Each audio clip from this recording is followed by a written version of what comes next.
avoid coffee.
Hey everyone, I feel like doing an ASMR stream today. That's the best kind of stream. Just a nice relaxing ASMR. Look, it's smooth transition. It has not gone smoothly today though. I've been engaged in some last minute research just to make sure that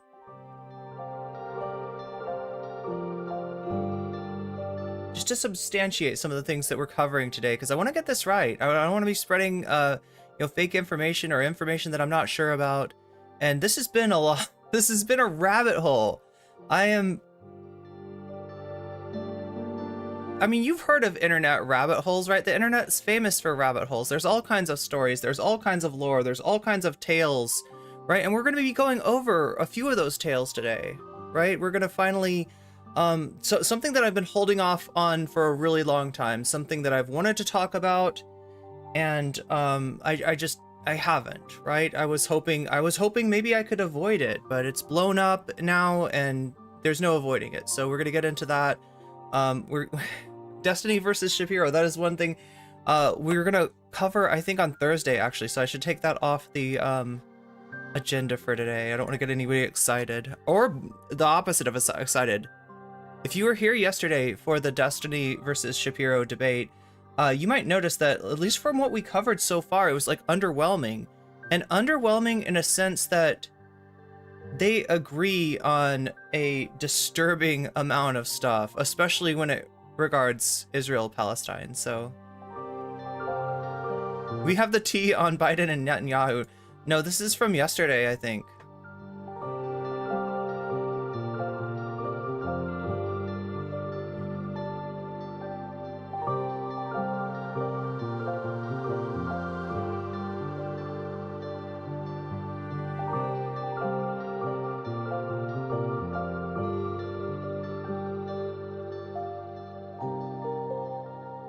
But yeah, I hope you've got everything that you need. I hope you've got some food, some water, some hydration, because you gotta buckle up. Are we ready to buckle up here? Buckle up, because we're in for the long haul.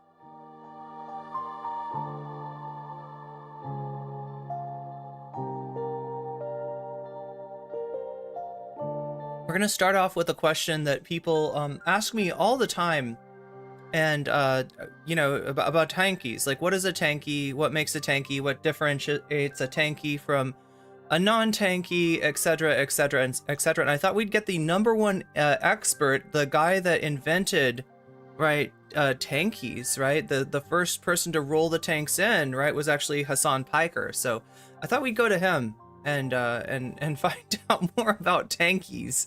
Right, because again, it's like a question I get a lot, and it's a complicated answer, because what it started off meaning back in the 20th century is very different than what it's come to mean now. And you can thank Vosh, and Destiny and the rest of these chuckleheads, right, for making a term that used to mean something, virtually nothing at this point. You made some barbecue chicken pizza and Arnold Palmer?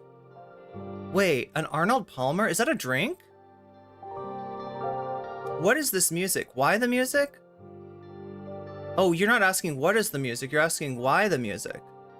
Why is it different? Is that what you mean?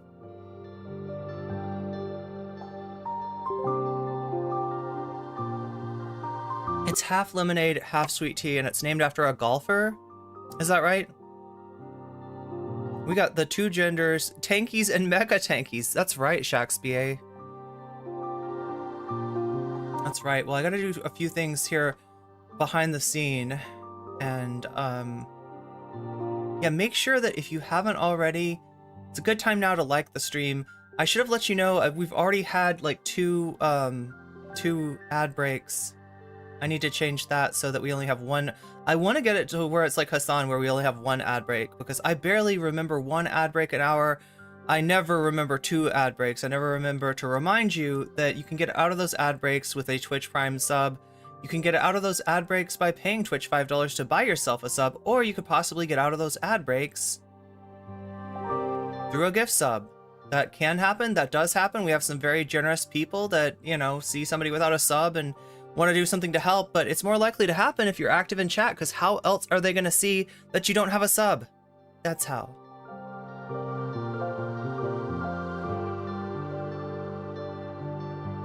Why the music? Because I need to calm the fuck down, because I've been in like deep research mode, just poring over videos, poring over tweets, poring over like all kinds of information, because, you know, this is a subject that I don't want to get wrong. I don't want to be spreading any fake information. That is something that happens quite often on the internet. I have had some people say some very inaccurate things about myself, right?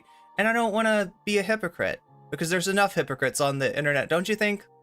There's enough hypocrisy on the internet already, at least I think so, right? Keffels, can't forget her. When you mentioned tankies, yeah, Keffels is actually the #1 tanky. No, actually, yes, though. Actually, yes. There's a funny thing about Keffels, right? There's a certain kind of grifting that goes on, all right? Without naming any names of who I have in mind when I'm thinking of this, there are certain creators who have been all over the map ideologically. And particularly, you know, just due to changing alliances, due to actually interpersonal stuff behind the scenes, right? You have a falling out with people that are of a certain ideology and you want to retain the numbers that you had, then maybe you kind of switch things up and you're like, yeah, I guess those people were a bunch of tankies. That's what Keffels did, right? All of her old friends are now beyond the pale. The party that she ran under in Canada, which I can't really speak to. I know there's like a US equivalent of the Canadian of the party that Keffels, you know, the Communist Party that Keffels ran for office in Canada under, that's known as like a honeypot, that's known as like a, you know, like a nest of feds or whatever. But I don't know if, you know, you can exactly equate that to the Canadian version thereof. But yeah, Keffels is definitely somebody who embodies this. And there's a few other people too. There's definitely people that I know that just had mysterious changes of heart when it became convenient, right? When people that they used to do work with decided that they didn't like them anymore, right? They completely flipped the script on what they're all about. Sometimes overcompensating, right? In order to gain entrance with a new group of people that are not disgusted by them and that are actually disgusted by their old friends. That's what Keffels did. Like, she literally has a video about, like, watch Vosh own my ex. Like, watch Vosh, implying, like, almost like something more than just in a debate, right? You know what I mean? Implying, anyway.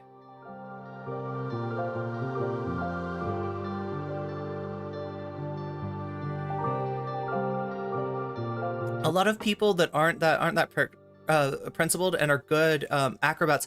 That's a sad thing for me, because I came to this place, I came to this space, I started doing content, you know, not as a way of making a living, as you can see from the Hello Fresh ad on the side of the screen here. I'm not doing super great on that, but you know, out of a real like ideological belief. And I've run into so many people that don't seem to believe in anything at all, and their, you know, views like just kind of blow in the wind. You know, they're just like, you know, finger to the wind, which way is the wind blowing? That is the kind of content creator I am going to be this month. And it's sad to me, right? It's sad to me that, like, a lot of people just want to be influencers. And politics is really no different in that. Will we get another Chef Irene cooking stream? Yo, I want to do that, Shakespeare. I want to do a cooking stream, but I had a lot of people not wanting to watch the cooking stream. I saw my numbers like take a massive dip when I went into the kitchen. Maybe that's because I'm such a slow cook. I don't know. It take a while to like, I don't know. Like, I always want to get things right. But I would like to do that. The other thing that I need to do is actually like order some food from there. The thing is, the last time that I did it, they had a pretty reasonable rate for me, you know, that essentially made it so that I could order food without really spending that much money after I get the money back from the sponsorship. I'm gonna open the window because it's cold. It's cold. It's hot. It's hot.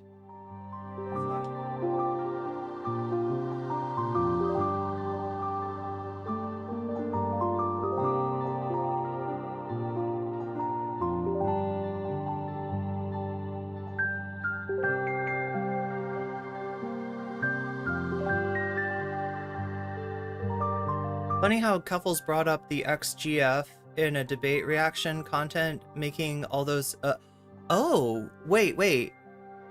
So, yeah, I mean, like, obviously, you know, Cuffles, like many of us, has, had, you know, multiple relationships, and I don't want to, like, be attributing something from one, ex to another ex.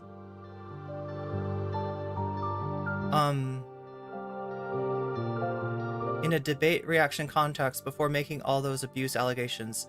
So my understanding is that the ex that Vosh owned, right, is a different person than the ex that Keffels talked about in her PowerPoint presentation.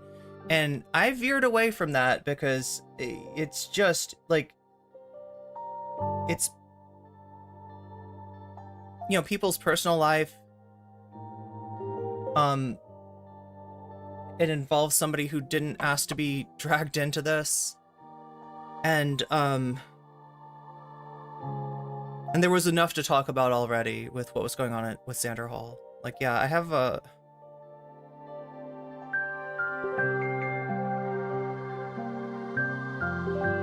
rule where I like to leave, you know, people's personal lives in the personal realm. Separate the content creator from the person in real life. And, you know, it's, there are exceptions, right? And we're going to run into one of those exceptions today. When a content creator uses their social media clout to go after somebody from their real life, right? They're bringing this into the public sphere. And if you've got one person that's got a giant megaphone, that's got a giant platform, that's got, you know, clout and connections in this case in the debate sphere, and one person who is just like a private individual, then what you get is the propagation of the narrative of the content creator in absence of the narrative of the person that maybe they hurt. So how are we all doing? Is everybody, the news blew up today? Wait, the news blew up today. What are you saying, Mr. Garrick? What do you got for me?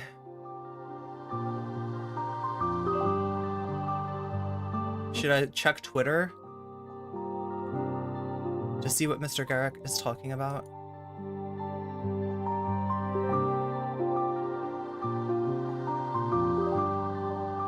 Destiny, Cornell West, Hillary Clinton, Kiev, Abbott, oh my god.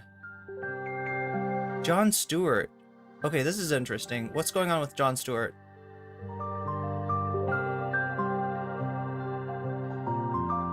Jon Stewart is returning to The Daily Show as host ahead of the 2024 election. So if you don't know, The Daily Show, who hosts it now? I feel like it's like a rotating cast, right? Before, it was Trevor Noah, before Trevor Noah, it was Jon Stewart. Jon Stewart became a celebrity, became a virtual newsman, because, like, right, Jon Stewart's a comedian. The Daily Show is a comedy show, but with the media failing on the levels that it does, especially when you're talking about things like the Iraq War, especially when you're talking about, you know, news corporations who have a lot of ties to the corporations that are profiting off of war, you get a very biased line from the media. And that the comedy media, the not serious media, literally a show on Comedy Central, became the source of news for a lot of Americans. Now, obviously, they're, you know, it's a parody, and, you know, you're not like,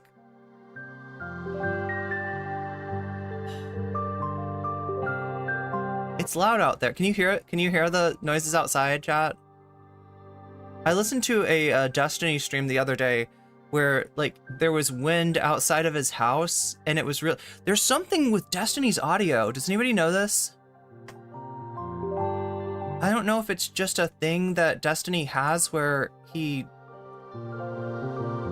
doesn't want to use a noise filter. or what, but Destiny, you can hear his keyboard, you can hear stuff going on in his room, you can hear like mouth noises, you hear a lot of stuff that's not really like related to the stream. And it's funny because like, yeah, he's the OG streamer. He is one of the biggest political streamers, and yet, you know, he hasn't fixed his audio. And it makes me wonder if it's just like, does he prefer it like that? Let's take a look at what's going on with Jon Stewart. But yeah, Mr. Garrick, like if you were, let me,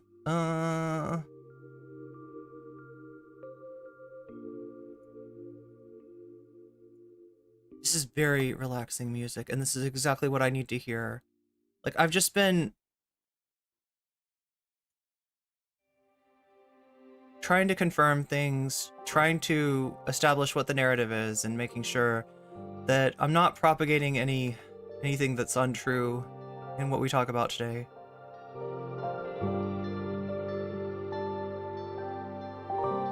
Thank you, Geek Prime X. That's really sweet of you.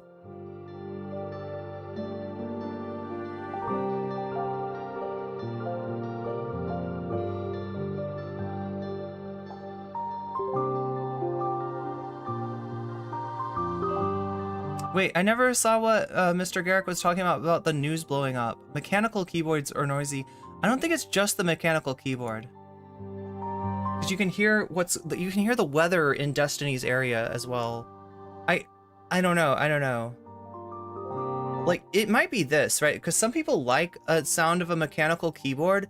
I can remember dating somebody who did a lot of typing, did a lot of stuff on the internet, and was constantly typing up some screed on some website or other, and like falling asleep to them typing was kind of nice, right? I play the keyboard. Yeah, they were.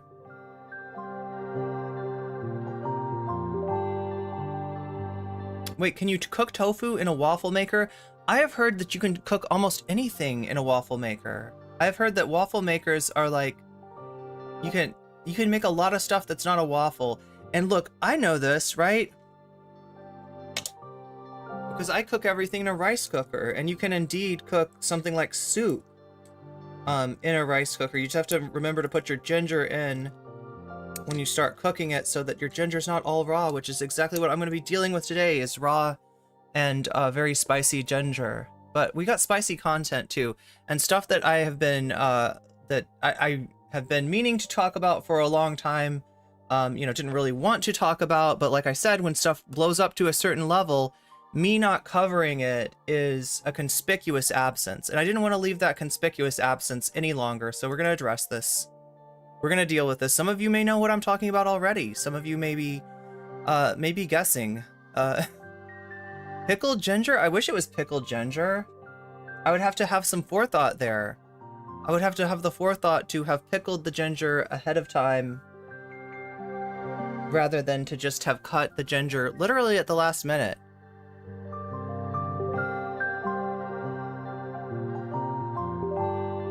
But yeah, I'm just trying to settle down before we dive into all this stuff. All right, so yeah, Jon Stewart returning to The Daily Show ahead of the 2024 election. Isn't this funny? Like, right, the kind of like the narrative of like a move made ahead of the 2024 election. Because if you listen to Elon, specifically the leaks that came out in Discovery when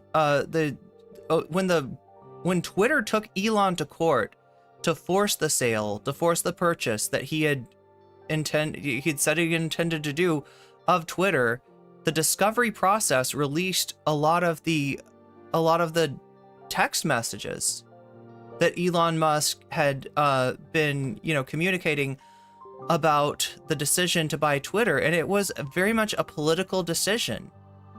There's not a lot about like, I want to make my everything app. Twitter's the great platform. It's got this built-in audience. I'm going to change it this way, and that way. A lot of it was just like, yeah, we gotta fuck up those libs, right? Blaming Twitter for Biden winning in 2020, blaming Twitter's reticence to allow Hunter's hog to be posted all over it. If we had just seen a little bit more of Hunter's hog, if people knew how unwieldy, how gargantuan, how mammoth of a hog that we're talking about, then maybe Biden wouldn't have been elected. Like any man that's got a son with such a large farm animal, right? Which is what I'm talking about when I say Hunter's hog, right? What did you think I was talking about, chat? Of course I'm talking about Hunter Biden's farm animal. He's got quite a massive farm animal. That thing is prodigious, right? He's been feeding that thing more than corn, okay? And if we'd only seen it, then we would have known not to vote for Biden and to retain Donald Trump as president. So yeah, Elon's very much a true believer in this. And you know, there's a whole plan. We're gonna piss off the blue checks. We're gonna drive them off the platform. Elon's gonna, you know, get his people in there, make them the new Twitter power users, and they're gonna swing the election. The 2024 election is gonna go to Trump, and that was like that seemed to be the main impulse, the main justification, the main rationale to buy Twitter, because God knows he does not have a business plan, right? He's lost so much money in this effort. He's harmed his other businesses. He is probably, you know, he's probably burnt bridges in his personal life, right? With people that, you know, like his cozying up to the extreme right wing, to the anti-Semitic right wing, has got to have cost him relationships, right? So nothing about this purchase of Twitter seems to have been beneficial for Elon Musk. The only thing to conclude is that this is like a political decision, and he thinks that him owning Twitter, you know, can swing the conversation. And indeed, you know, there is a lot of discourse that happens on Twitter. Twitter is, you know, despite the fact that it's not profitable, it's pretty influential.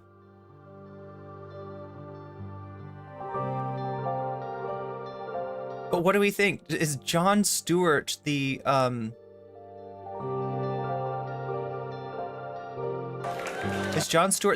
to this? And Romanian sex trafficking. Inflation, rising prices, and its effect on the overall economy. Huh? You might want to wake the kids. It's gonna be a burner, baby. It is gonna be a burner. About 6% from last year.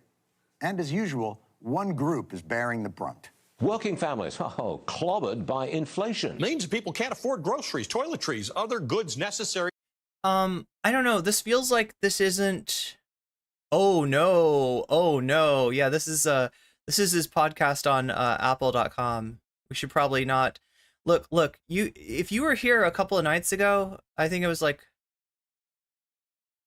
was it Thursday or was it Sunday? I can't even remember. Was it Saturday? Chat, all the days are blending together now. I've been on stream so much that I can't even remember. When did we get Verbal Ace? Does anybody remember? I think it must have been Sunday. That we got Verbal Ace. Yeah, literally in covering Verbal Ace, I wanted to show you what kind of content Verbal Ace normally does, right? Which is beatbox content. It's a lot like epic rap battles of history without, I mean, there is, with the additional element that the rappers in question are also beatboxing. I don't know how they do that. I don't know how they beatbox and rap at the same time. There's an anti-Scientology protest.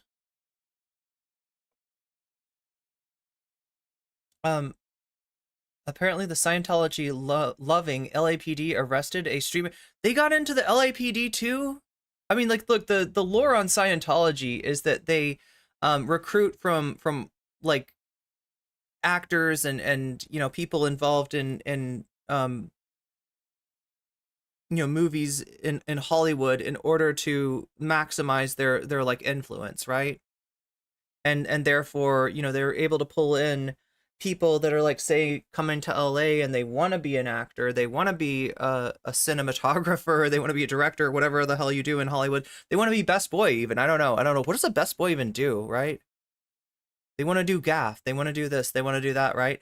And they're like, you know, like, well, where do I meet? Where do I make some contacts? Well, one place is the Church of Scientology, because famously, you know, like Tom Cruise was a Scientologist.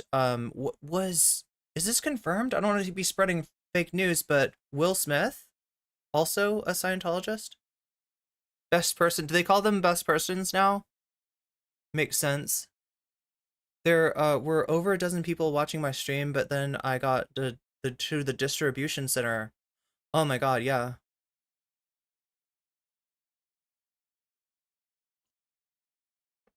Jeff DeWitt just resigned over his bribery call with Kari Lake. That sounds important.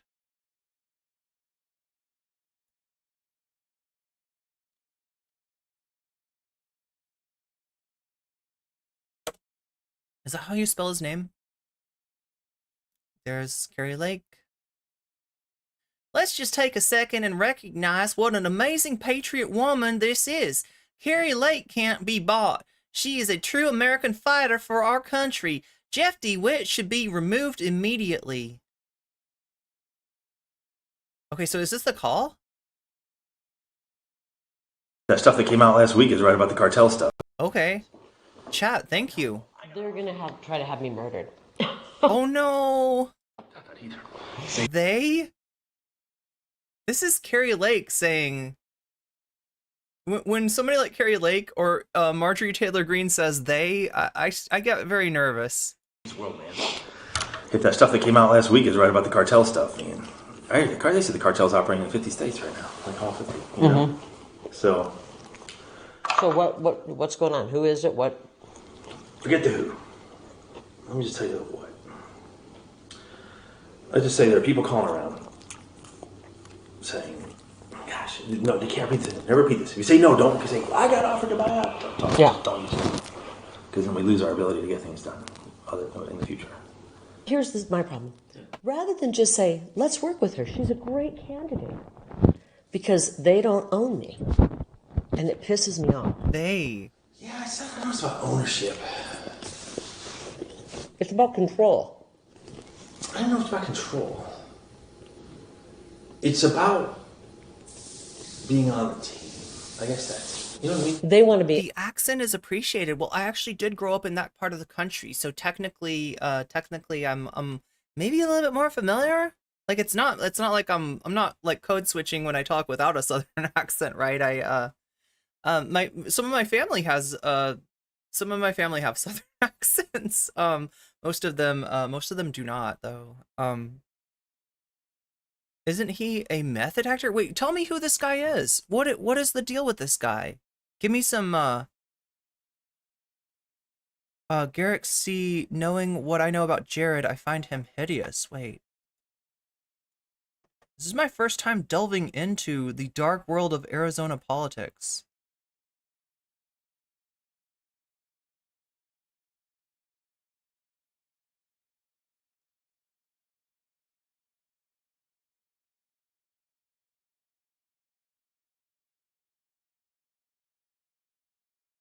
What part of the country? The part that talks like this.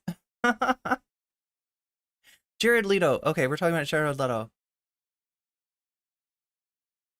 Oh, the guy with the massive. Well, can I even say this?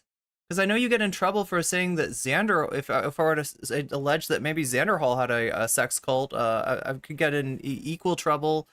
If I am if I say what seems to be common knowledge, that did you reset the sub goals? No, we did not already hit 2 subs. Thanks for pointing that out. I need to reset that. I need to reset a few things here. Hit that save button and clear out the old subs for the new subs.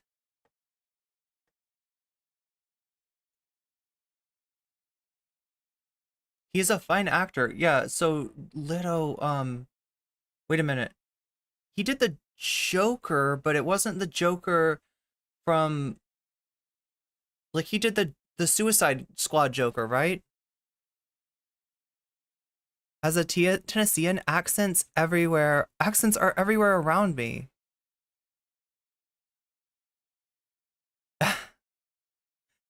You're in a sex cult of one. That's the best kind. That's the best kind of sex cult. Sex cult of one. Okay, Jeff DeWitt. Let me see if I can find out more information about this guy. They want you to be on their team. But Just team. So this is from the Daily Mail. Leaked audio that appears to catch Arizona GOP chair Jeff DeWitt trying to bribe Kari Lake to not run for U.S. Senate. Oh, so he stepped down. Is that what people are telling me? Jeff DeWitt has stepped down as Arizona chair because the hogs aren't going to like this, right? We got to have our Kari Lake. Now, does she even? But if they're pushing a globalist agenda, I can't do that. So what do they want? What do they want me to do? She doesn't quite have the southern accent that I'm blessed with, but You want me to stay out for 2 years? What? Let me tell you what I can offer you. wait, she was in Florida? No, she's Arizona. I said, she can do whatever she wants, talking head, this and that. So the ask of me was, it's kind of funny. So the ask I got today from back east was, it has to stay between us. Is there any companies out there or something that could just put her on the payroll and give her, to keep her out? And I said, well, what are you willing to do? Like, whatever. Interesting. This is about defeating Trump. And I think that's a bad thing for our country. DeSantis is not America first. This is about the final death blow to Trump. And I don't think that's good for our country. And you know I love Trump. I mean, I love Trump. It's not good for our country, Jeff. This is kind of wild. At the same time, Okay, so it sounds like, oh my God, what did I press? It sounds like that is not a hotkey I intended. It sounds like, wow, that surprised me. Anyway, it sounds like Jeff is trying to be an intermediary here. There's some, kind of Republican interests that don't want, Kari Lake to run. And she's interpreting that as being like a pro-DeSantis contingent. She's also interpreting DeSantis as having fundamentally different beliefs and different goals than Trump, which is, from everything that we can see, not true. If anything, DeSantis is a little bit more mask off about his intentions for government, his far-right allegiances, right? This is the guy that literally had people working for him who put a Nazi image, not the Sonnenrad in one of his campaign commercials, right? They were like a bunch of, like it was like Groyper stuff, right? He hired Groypers to put together, so this idea that like somehow like Ron DeSantis is a lib is kind of ridiculous. That being said, Kari Lake has already lost the race for governor. Refused to admit that she lost. I guess she's sort of tied to Trump in terms of that. And I don't know, usually you talk about the effect of the president down ticket rather than talking about the effect of the Senate candidate, or is that what she's running for now, is Senate? The Senate candidate on the up ballot, right, on the president. So as far as this is about defeating Trump, I don't even get what she's talking about here. But again, she's not a person that's really living she's living in a reality where she won the election and was cheated by the deep state. So I'm not even sure Trump can win again. I don't know that he can win again.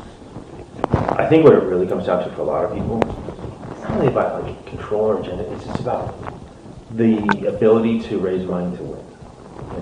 If you really want to know, all of politics boils down to money. I think. And even on their end, like what makes them the most money? I know. All these consultants don't want their payday to end. And I don't want to make a deal with these kind of people. This is a hill worth dying on. So he said that the people back east, right, which I'm assuming means the national Republican, campaigns, like the national Republican institutions, right, they wanted him to offer her a job to keep her out of the race, to be like, it's almost like hush money. Like, here is a, lucrative job that you could work at instead of running for senator, which I think is that it, her plan?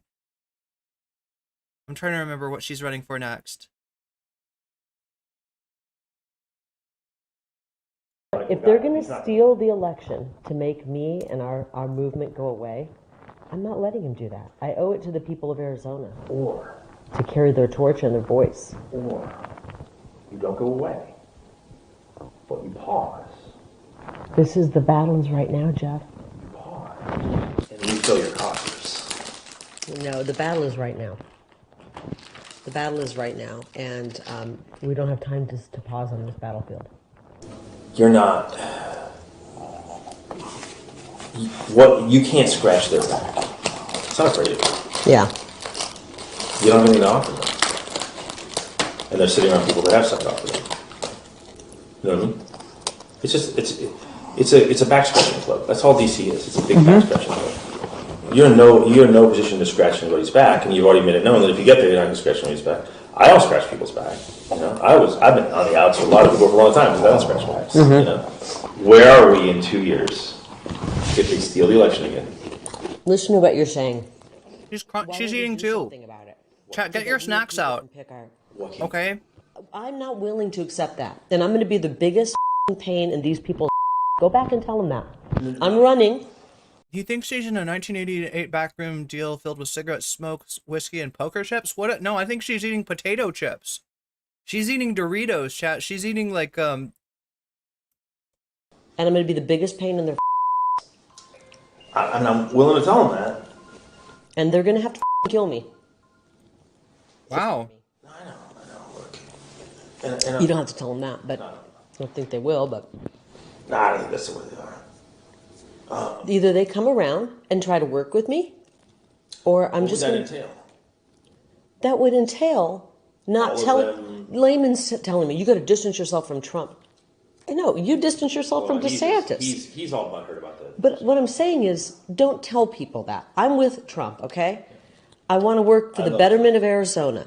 I'm not going to let these people back in D.C. tell me not to run. I'm telling you that's what I'm not going to pause for 2 years. The battle is now. I'm offended by whoever these people are that they're trying to. Wait, what are magic masala chips? Buy me out of. Well, you should be honored. But I'm offended that there's people back there who just don't get about our country. Do you understand though? You should be honored. That means they know how powerful you are.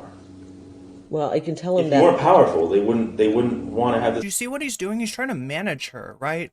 He's got people on one side, and he's got Kari Lake on the other side, and he's trying to he's trying to appeal to her ego, right? The reason they want you out is because you're so damn powerful, right?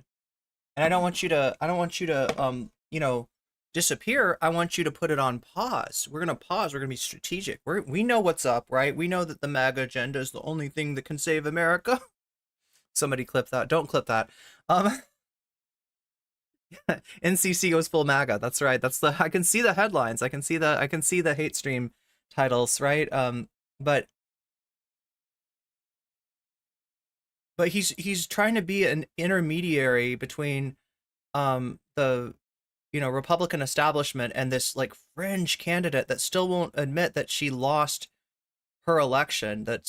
I mean, it's not just about like Trump people. I'm sure there's like Trump people that don't want Kari Lake to run. I mean, the real interest that Trump has, or DeSantis, or any Republican candidate in Kari Lake running or not running is the viability of control of the Senate, right? The Republicans, unless they really screw things up, are going to get control of the Senate in 2024. The map is very favorable to Republican control of the Senate.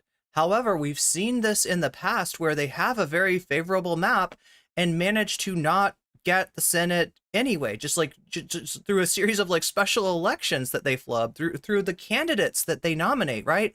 So, this interest seems to be in keeping a extreme MAGA candidate who is very viable, maybe even inevitable in the primary, from running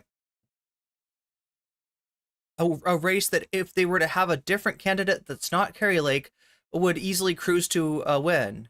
And so, I mean, I think that's what it's very interesting backroom politics. Yeah. Conversation, Yeah.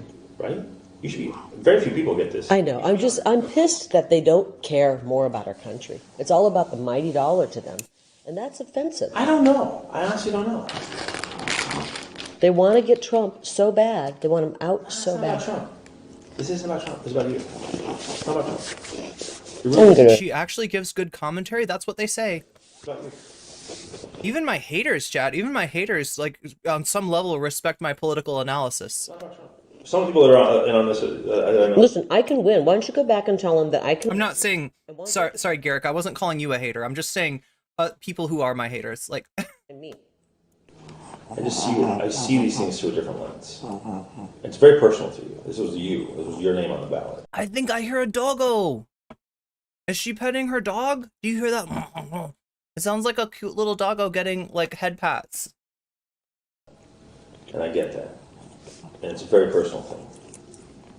Well, And she's eating. Is she feeding the dog her appointment coming up, and I snacks? have to work on my book. Yeah. Okay. I'm not good. I appreciate their concern. Just to say,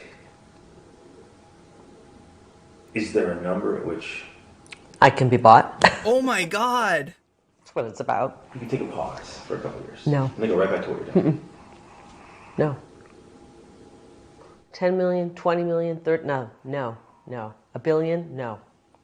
This is amazing. This is the sound of the Republicans once again clutching defeat from the jaws of victory. This is not about money. This is about our country. This is about snacks.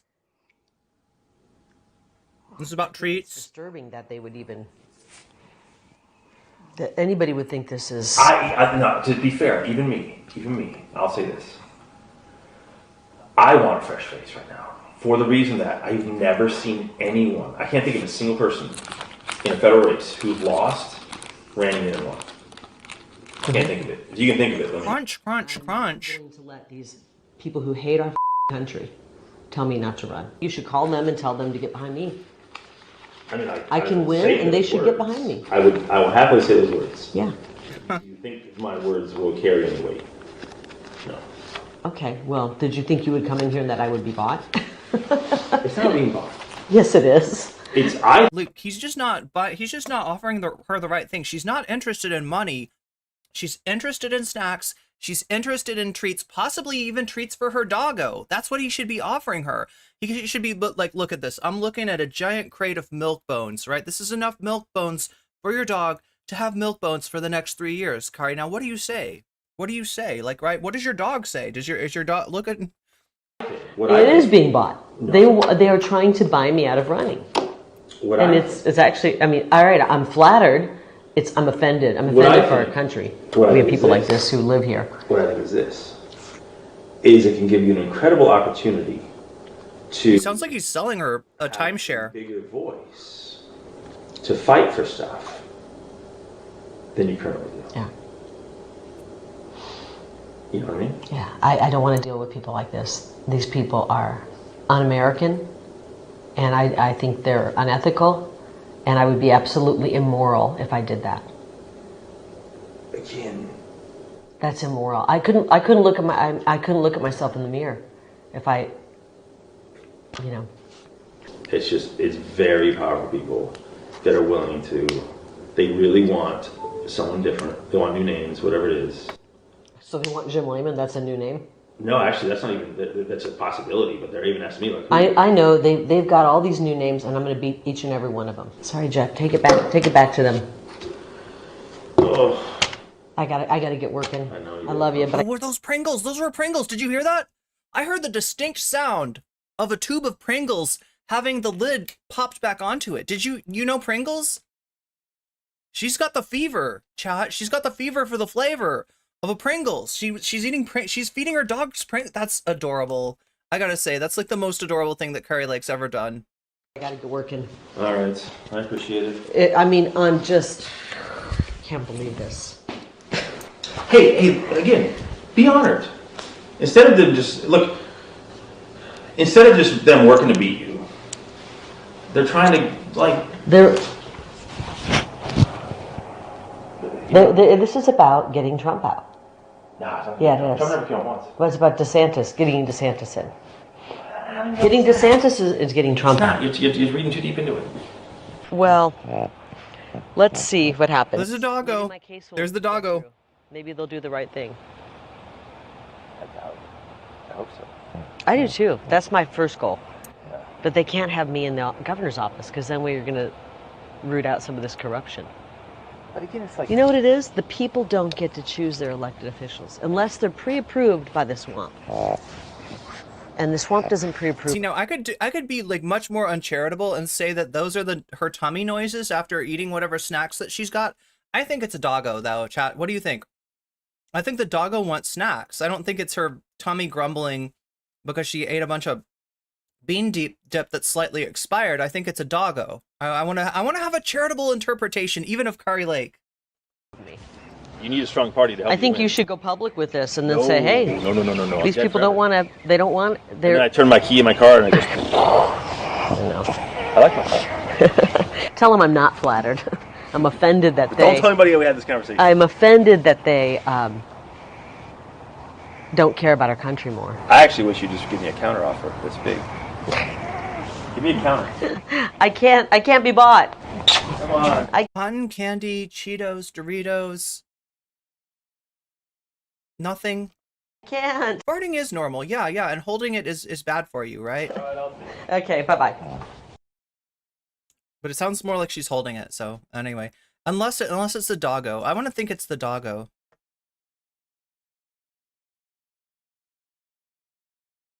They're saying arrest Jeff DeWitt, admit he can't go public because then I'd go to my car and turn the keys and it'll go boom.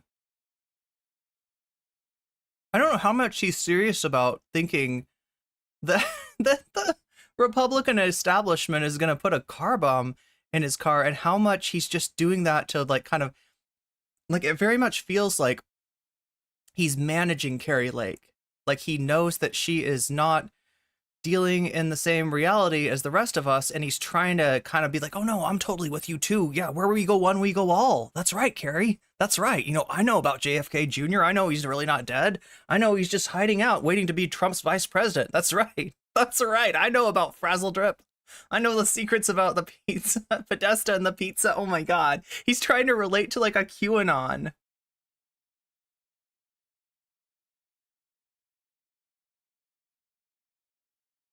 Okay, so this is being used as a as proof of the uniparty, right? When you hear Republicans talk about the uniparty, what they're saying, it's kind of an expansion of the deep state. You know, the whole deep state, right? Let's say Trump gets a bunch of charges against him, a bunch of prosecutors indict Trump, a bunch of, you know, juries, judges, refuse to throw out the cases, right? You can't think, if you're a Trump diehard, that your guy is like the most criminal, politician in presidential politics. You've got to think that instead there is a deep state. They are trying to get him, and there's a big conspiracy, and all these judges are in on it, and all these other people. And then when you see Republicans come out and be like, actually, no, I'm not comfortable with this stuff either, then you got to say, well, that's right. You're not really a Republican, are you? You're part of the uniparty. It's the uniparty. It's the Democrats and the Republicans, and they're working together to screw us all out of our wonderful second term of Donald Trump. Wow. Do you want to see some hog shit? Are you ready, chat? Let's see what the hogs have to say about this. Audio recording of our private conversation. No southern accent. Feel cheated. Must clearly address this deceptive tactic. The recording from over 10 months ago is not only taken out of context, but also undermines the integrity of private discussions critical for party. So that's DeWitt's statement. And like, this is kind of familiar, right? If there are more content creators that I would think about reaching out to. However, when a content creator has shown themselves to be deceptive, disingenuous, and untrustworthy, all I'm doing is potentially feeding another drama cycle by reaching out to them, right? So I think twice, right? Like sometimes you wish that, like, maybe if I could talk to them, I could, get them to change their mind about something, effed up that they're doing. But it's just, you got to have somebody that you really trust, right? And, we've seen with Keffels, like, all she does is any DMs that come to her, if you're DMing Keffels, you might as well assume that whatever you're DMing is going to get leaked, right? It's going to get used. And that's why I don't think a lot of people are having like frank discussions with Keffels in DMs at this point. That the conversation was recorded when he was employing Lake in his private company. In fact, for over a year and a half, we had many conversations where I was looking out for her financial interests. The ethical breach of her recording our conversation while Lake was my employee raised a serious legal and moral concern. Recording is not just a betrayal of trust, but also a violation of the judiciary responsibilities of an employee. Fiduciary, not judiciary. Contrary to the accusations of bribery, my discussions were transparent and intend to offer her perspective, not coercion. Our relationship was based on friendship, and that conversation is now being scrutinized was an open, unguarded exchange between friends in a living room of her house. Okay, so I get it now. That's why that's why he's he's acting as a mediator, right? He's her employer. They're instead of reaching out to her, because to her they are the deep state, they are the uniparty, they cannot be trusted, right? They're like, hey, this guy that you work for happens to be the Republican Party chair.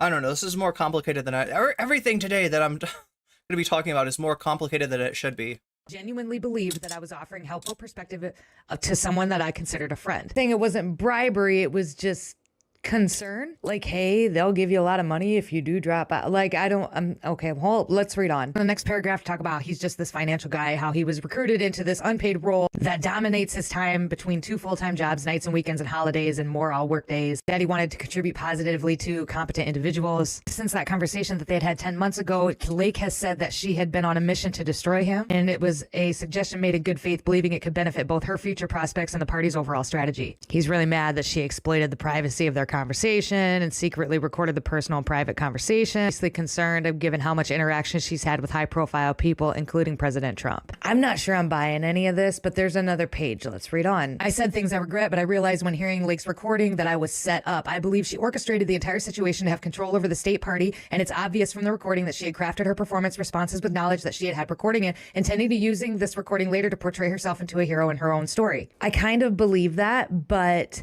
you still said what you said. The way that you said it, I believe what he's saying. He goes on about how he's going to resign because a few hours ago he received an ultimatum from Lake's team: resign today or face a relapse of new and more damaging recordings. Release them all. We want to see them. He's not going to take the risk. He's resigning. Say that he's a proud supporter of Trump and his focus should be unity, integrity, yada, yada, yada. In closing, my actions will always reflect what's best for Arizona. Republicans are commendable, excited officials, and our mission, a distraction.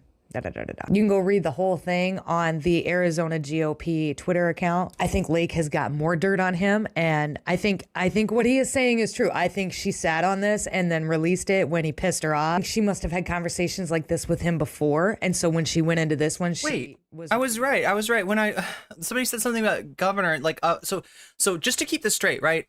In 2020 she was running for governor, and she came close, but she lost, right? She's a extreme MAGA conspirator. She's a weirdo, right? But she's running for Senate here. Yeah.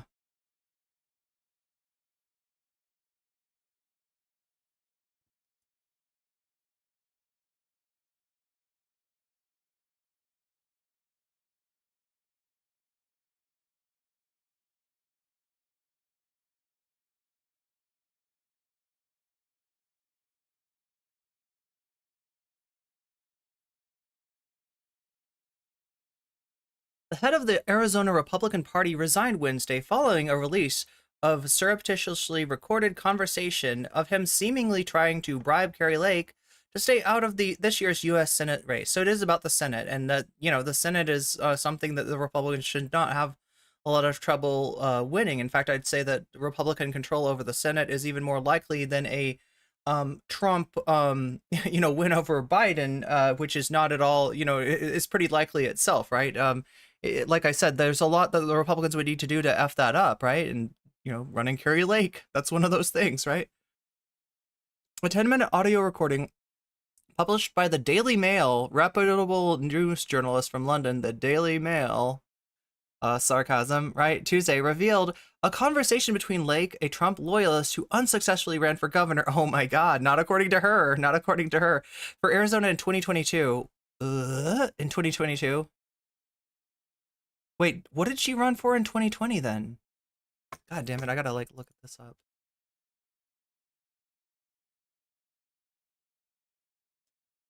Kari Lake 2020.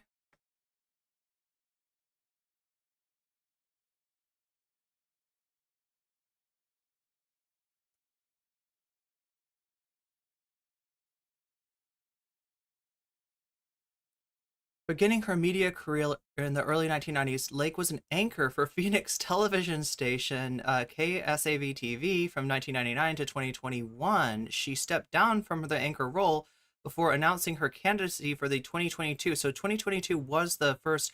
Why do I remember her? Okay. So I saw her in 2020 promoting false claims of Trump winning the 2020 presidential election. Wow. Morbius Dragon, thank you for the gift sub to Locked Vegan. Locked Vegan, you just got weaseled, and that's a good thing. Thank you for giving the weasels to Locked Vegan, who will now be able to post weasels to their heart's content. Okay, so that's what's going on. That's how she was involved in 2020, and then 2022 was her gubernatorial run, also very close, but she lost. And now she's running for Senate. Now she's ready to F up the Republicans. You know, what they should have is, at the very least, control of the Senate. It'd be very hard for them to not get that, given the sort of map that we're looking at here.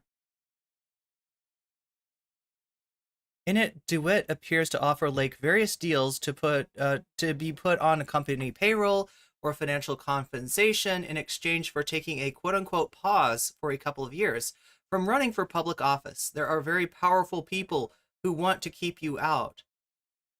And what they're willing to do is put their money where their mouth is in a big way, DeWitt says.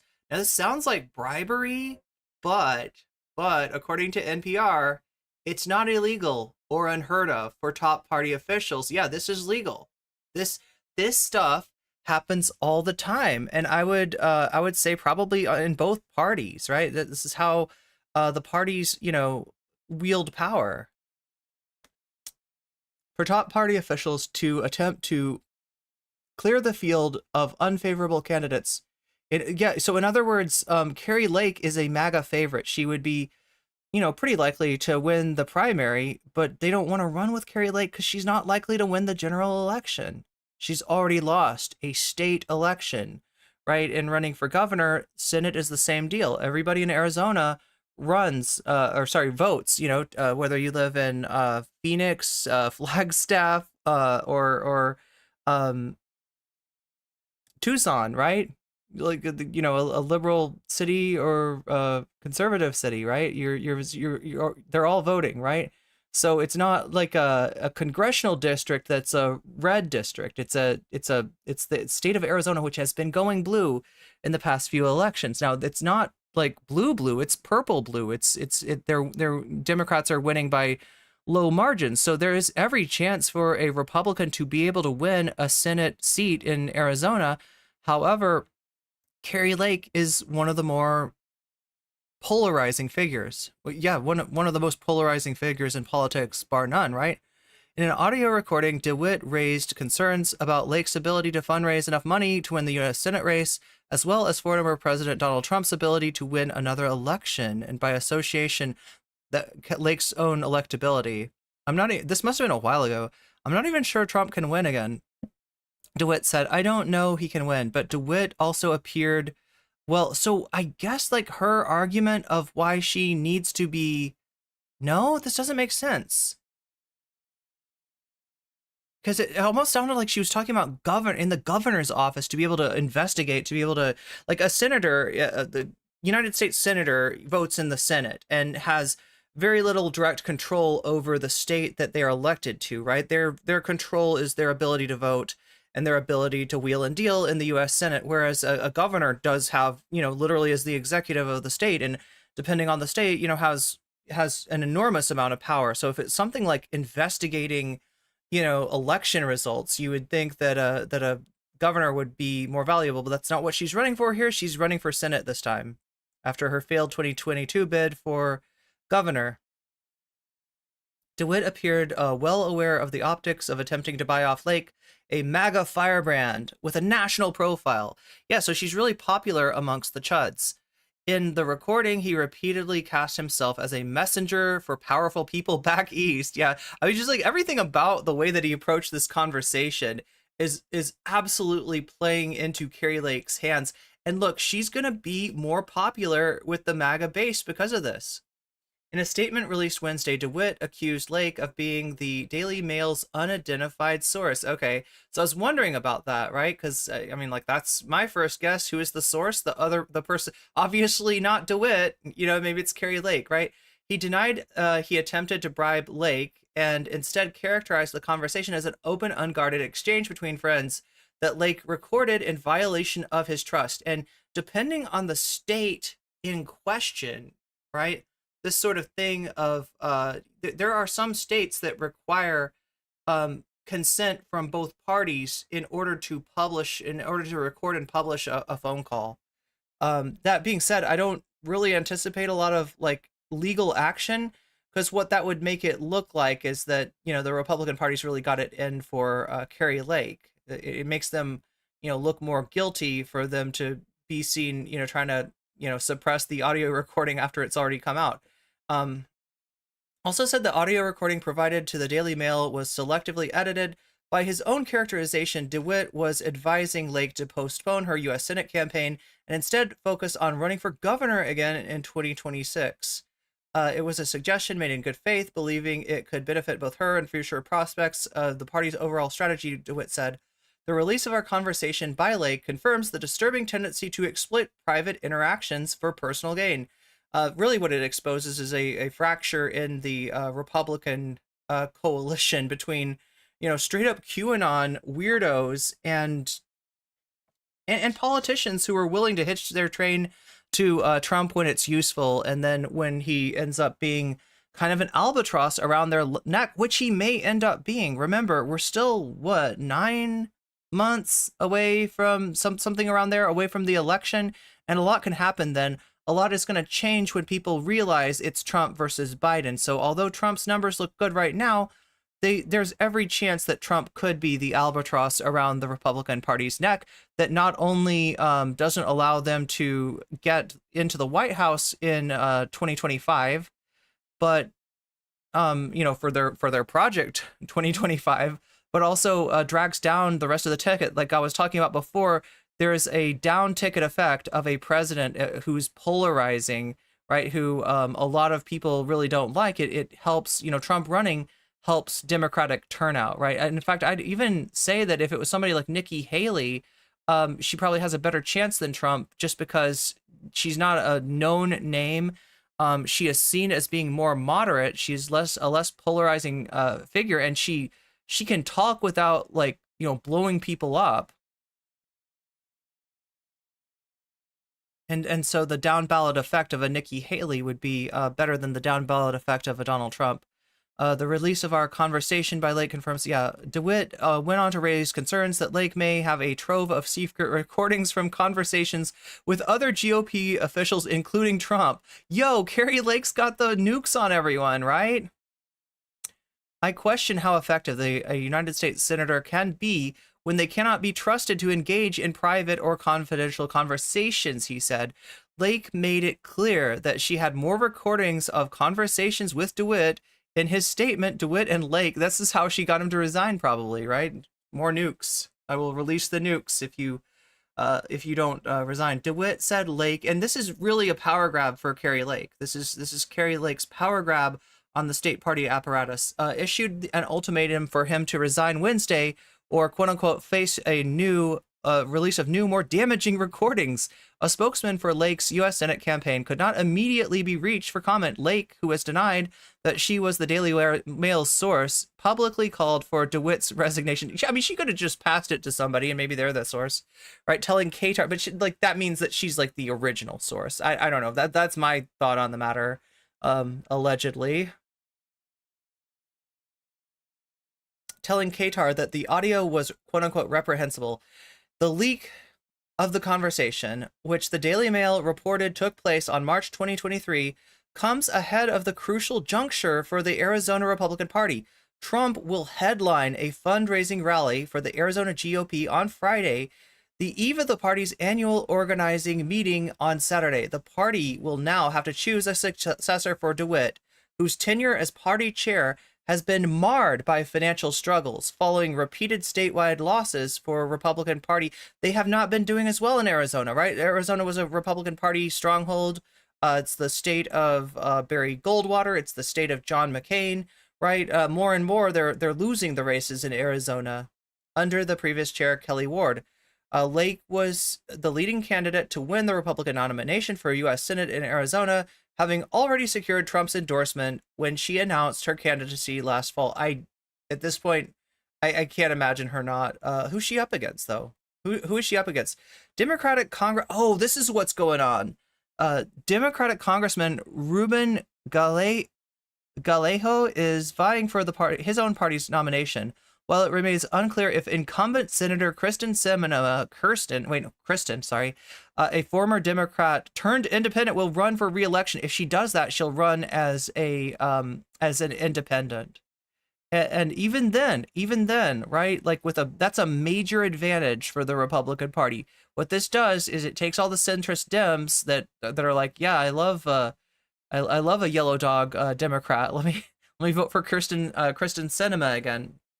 And I mean, she's not popular in the Democratic Party, but she would potentially pull some people away, more Democrats away than she would Republicans, and therefore make it more likely for a Republican to win the Senate election. However, with a polarizing candidate like Kari Lake, that Democrats, even the centrist ones, maybe even especially the centrist ones, do not want to see go into power.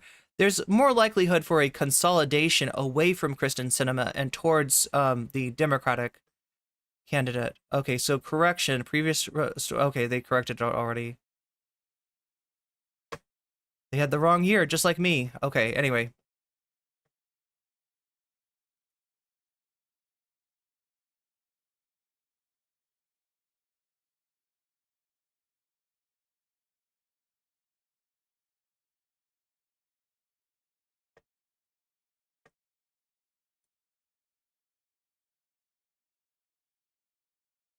This is juicy drama from the Republicans, right?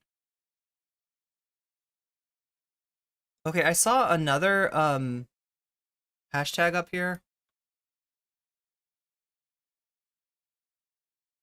that I have to look at, right? Before we get started for real.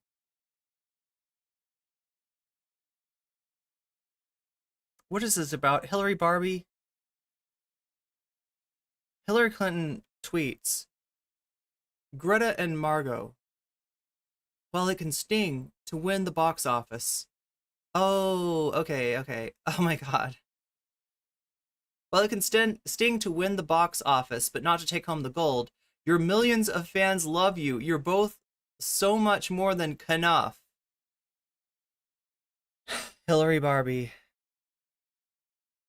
This is, Barbie did not win any awards.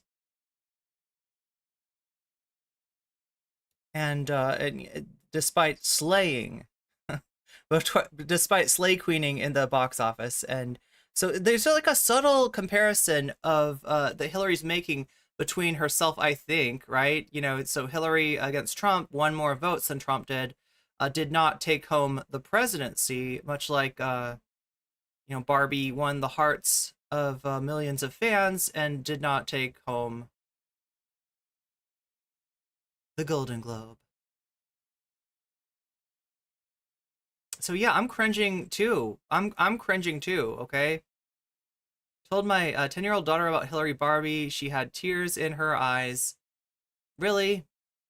And she did the Wakanda pose and said Gratanda forever. Sort of pop culture crossover that I can celebrate. Go to the polls? Yeah, like Pokemon go to the polls. Yeah, we can't read that.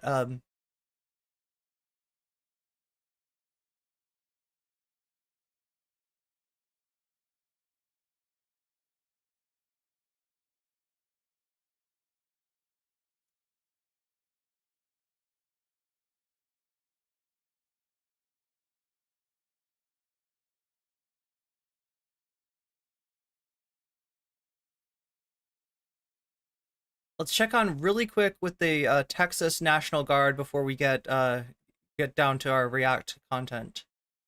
Today, Texas is not playing around. This is a Chud account, Texas National Guard, 7 hours ago.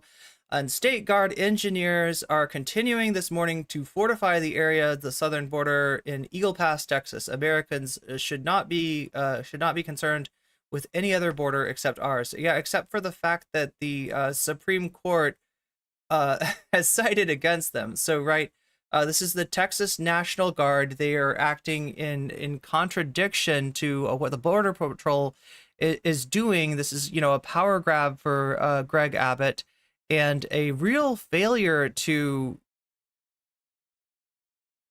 do something that he could do. So, there's something called the Supremacy Clause, which is the reason that the Border Patrol normally would supersede the Texas National Guard. The Texas National Guard is acting in defiance of that Supreme Court order, and the next move for most presidents would be to nationalize the Texas National Guard.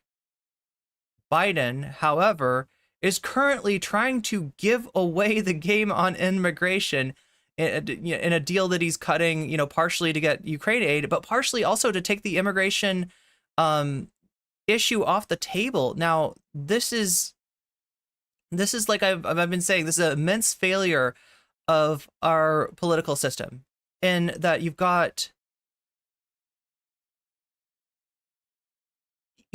a Democrat that was elected as a rejection of Donald Trump, implementing Trumpian policies in order to make this issue go away. It never goes away as long as they can take video of people from Latin America like wanting to get into the United States, not they're going to be able to use this issue. It doesn't matter what you do. There is no this is a cudgel that they're going to keep on using. Now, that being said, the Republicans are, famously, Dan Crenshaw is pissed off at the rest of the Republican Party, and the rest of the Republican Party is pissed off at him because he's like, take the W.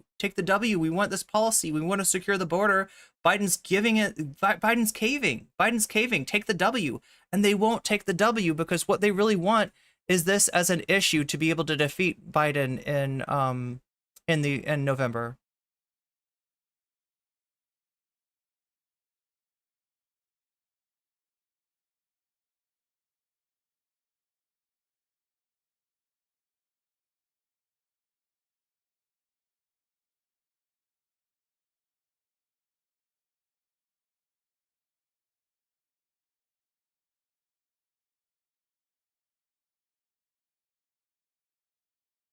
So somebody pointing out that, if the Supreme Court's rulings can be defied by a Texas governor, then what do they even mean?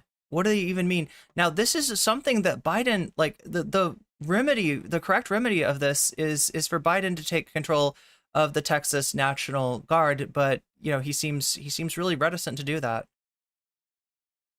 If the feds try to forcefully remove the Texas National Guard from Eagle Pass, we have ourselves a recipe for hot conflict.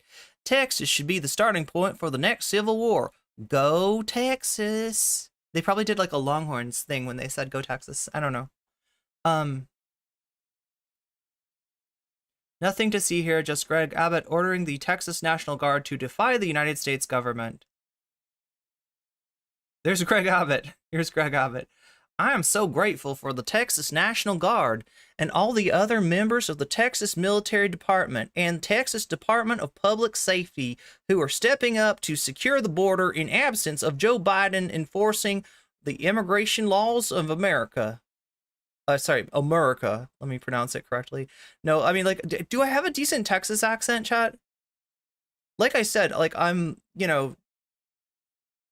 spent some time in the South. I've been around Southerners. I never really had much of a Southern accent myself, but I feel like I give it a little bit more veracity than most people. There's some cringy. I hear some cringy Southern accents from people that just have not been around. You haven't been exposed to it enough. You kind of think what it sounds like, but you're not doing it right? So I'm trying not to piss off Southern sensibilities. I know we have some Southerners in the chat. I had you fooled. Yeah, like I think I know the difference between like a Texas accent and then there's like a Tennessee, Georgia, North Carolina. You know, like I don't know. I don't have it that down. I don't have it down to states, but I have it down to regions. And there's definitely a difference between the Texas Southern accent and the Ubelfly is loving the accent, loving the accent. So many Southern accents, right? And it doesn't get acknowledged nearly enough, right? There's I love all of your accents, especially when I say full hog. I don't know, Texan here, not offended. You're great. Okay, so I did a decent job, right? And that being, you know, for, you know, somebody who hasn't spent a lot of time in Texas, despite having some relatives there that I probably should go and see sometime.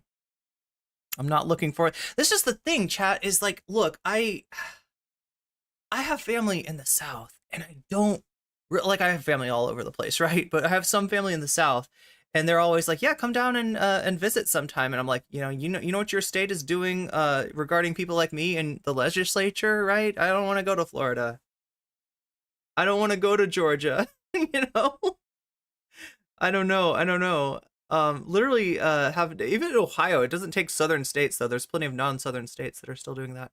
I put the letter of Greg Abbott in the stream suggestions. Let's take a look at that really quick.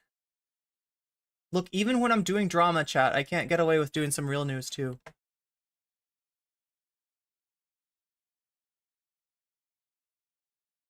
Yo, Hank Pecker. Shakespeare, is this you? Let's take a look at this. I want to take a closer look here and see what this is. This is the Nashaw Ward, right? So Nashaw is a city in New Hampshire. We've got the voting information for here, and obviously Joe Biden won. Dean Phillips coming in second. Marianne Williams, others on the ballot. Nikki Haley, what? Wait, what? Really? They vote in the Democratic? Is that what? Jesse the Body Ventura? There's a lot of confused people here. Keith Richards? Cory Booker? Ceasefire now. Now this is important, right? Because from what I've seen, there is a substantial number of people who voted for ceasefire now. Obviously, ceasefire now is not a person. Ceasefire now is not running, but it's people trying to put pressure on Biden to push for a ceasefire, right? Robert Kennedy, who's also not running in the Democratic, right? A lot of people who aren't running. Gavin Newsom, maybe they wish Gavin Newsom was running. Jill Stein running in the Green Party. Cornel West running as an independent. Kamala Harris, as far as we know, unless something happens with Biden's health. Same with Michelle Obama. Cenk Uygur, 3 votes. Bernie Sanders, 3 votes. Okay, but also not running, right? Chris Christie, Joe Manchin, Mickey Mouse, 2 votes. Joe Kennedy, Harold Ford, Hank Pecker got 1 vote in the Nashaw Ward of the New Hampshire primary. I can't do that. Am I close to the Hank Pecker? He's kind of like this. I don't know. Donald Duck. Yo, have we got the Duck in chat? Duck, are you in chat? You're getting name checked right now, okay? It's going to be embarrassing if you're not. You might not be in chat right now. You might not be in there. There might be nothing we can do. Elizabeth Warren getting a vote. Al Gore getting a vote. Jon Stewart getting a vote. Ceasefire Biden getting a vote. Yeah, first name Ceasefire, last name. This is the other son of Joe Biden that no one talks about. Ceasefire Biden, the one good member of the Biden family. Joe Manchin getting 2 votes. Anything else fun? I find it funny that Jesse, I can't do the Jesse voice. I want to do it because like I have his voice in my head. I just can't make it come out of my mouth, right? Mastodons, Kelly Brown, Shoshana Kelly. I want to change, 1 vote. Anyone else, 1 vote. The Bust, 1 vote. None of the above, 1 vote. Necesita Cambria I can't tell what they cut it off.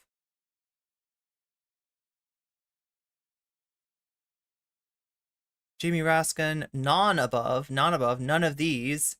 Liz Cheney, yeah, that's an interesting Democrat. Like we should just recruit Liz Cheney. Elizabeth Warren, release Hamas hostages, got a vote. Okay, anyway, that's amazing. That's kind of interesting. Wow.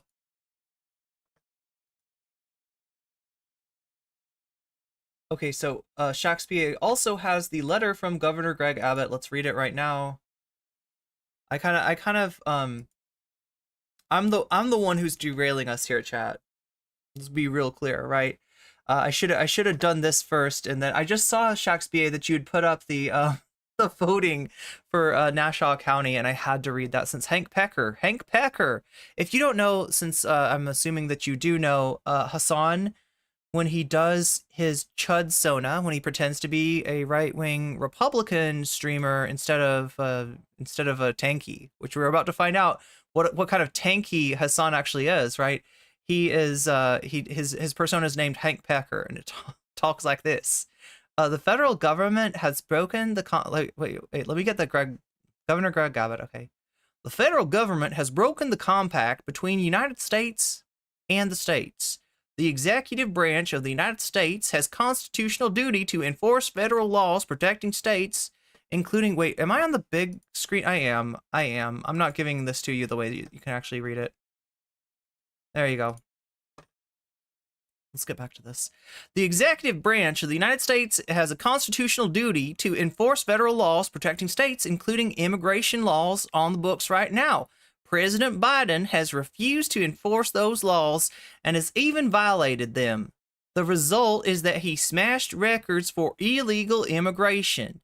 Despite having been put on notice in a series of letters, one of which I delivered to him by hand, President Biden has ignored Texas's demands that he perform his constitutional duties.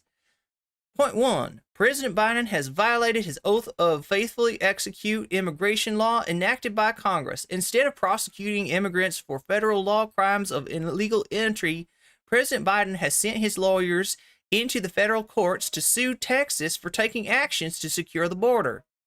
2. President Biden has instructed his agencies to ignore federal statutes that mandate detention of illegal immigrants. The effect is illegally allow their en masse.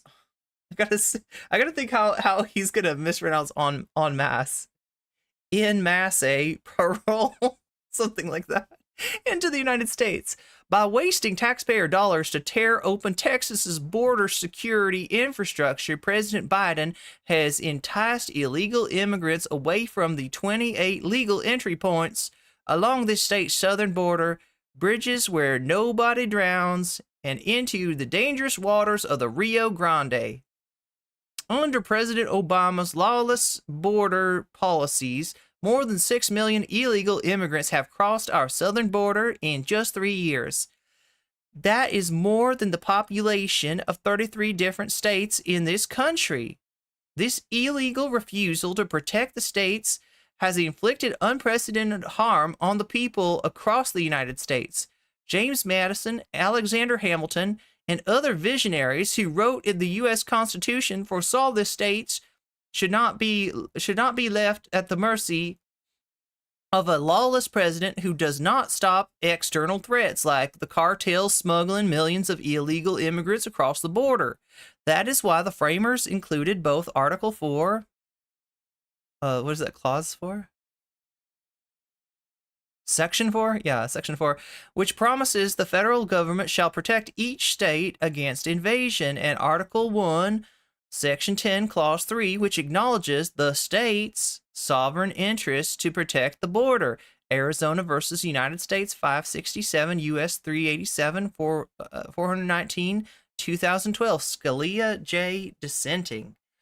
The failure of the Biden administration to fulfill the duties imposed by Article 4, Section 4 has triggered Article 1, Section 10, Clause 3, which reverses to the state the right to self-defense. For these reasons, I have already declared an invasion under Article 1, Section 10, Clause 3, to invoke Texas's constitutional authority to defend and protect itself. That authority is the supreme law of the land and supersedes any federal statutes to the contrary. The Texas National Guard, the Texas Department of Public Safety, other Texas personnel are acting on that authority, as well as state law to secure the Texas border. Oh my God, that was a lot. Okay, so that's Governor Greg Abbott. And again, this is completely contradicting the decision by the right-wing court. The U.S. Supreme Court, if there was any rationale for what Greg Abbott was saying, would have sided with him. It did not. It did not. That's not. This is beyond. This is beyond the reverts to the state. Yeah, reverts to the states. I don't know. This sounds like Civil War language. And that's what the hogs are saying. That's what the hogs are calling for right now. They want their Civil War, and Tim Pool could not be more pleased. I gotta get the Southern voice out of my head. Anyway, speaking of Hank Packer, right? Speaking of Hank Packer, let's see what Hank Packer has to say about the term tanky.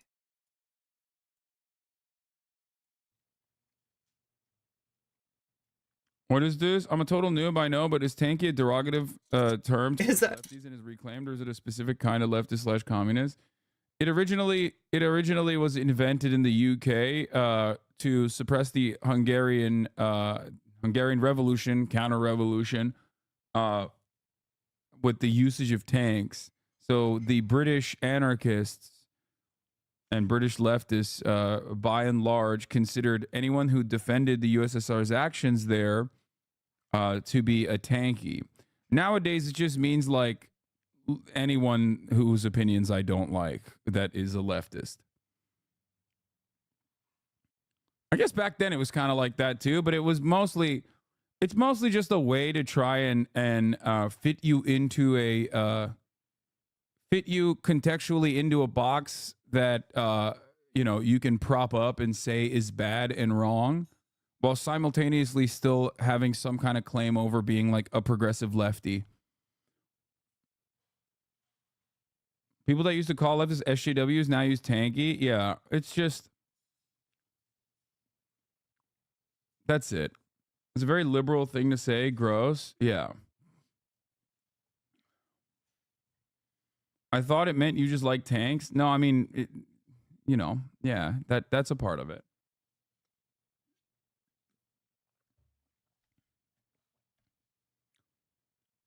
It's just used for libs to say you're going too far. Yeah, that's true. But also God damn it. Okay, so Hassan was talking about boxes and the propensity of right. Well, we're not talking about right wingers here. We're talking about like we're talking about libs. We're talking about like Voshes and Destinies and people like that, right? And if they can find a box to put you in, then they don't have to listen to what you have to say. They don't have to grapple with the logic of your point of view, because you are a tanky. You are a, whatever. You're America bad. You're a VDS victim, right?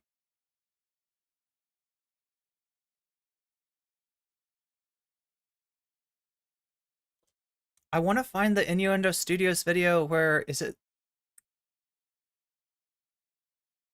This is what I don't like about Innuendo Studios, which is very little, but the one thing that I dislike is the fact that the titles are always different than the central image that he uses. In other words, the thing that you remember the video for is different than the title. And I can't find the boxes one. Is it Never Play Defense? Yep, it's Never Play Defense. Let's watch this really quick. These are short and sweet, so.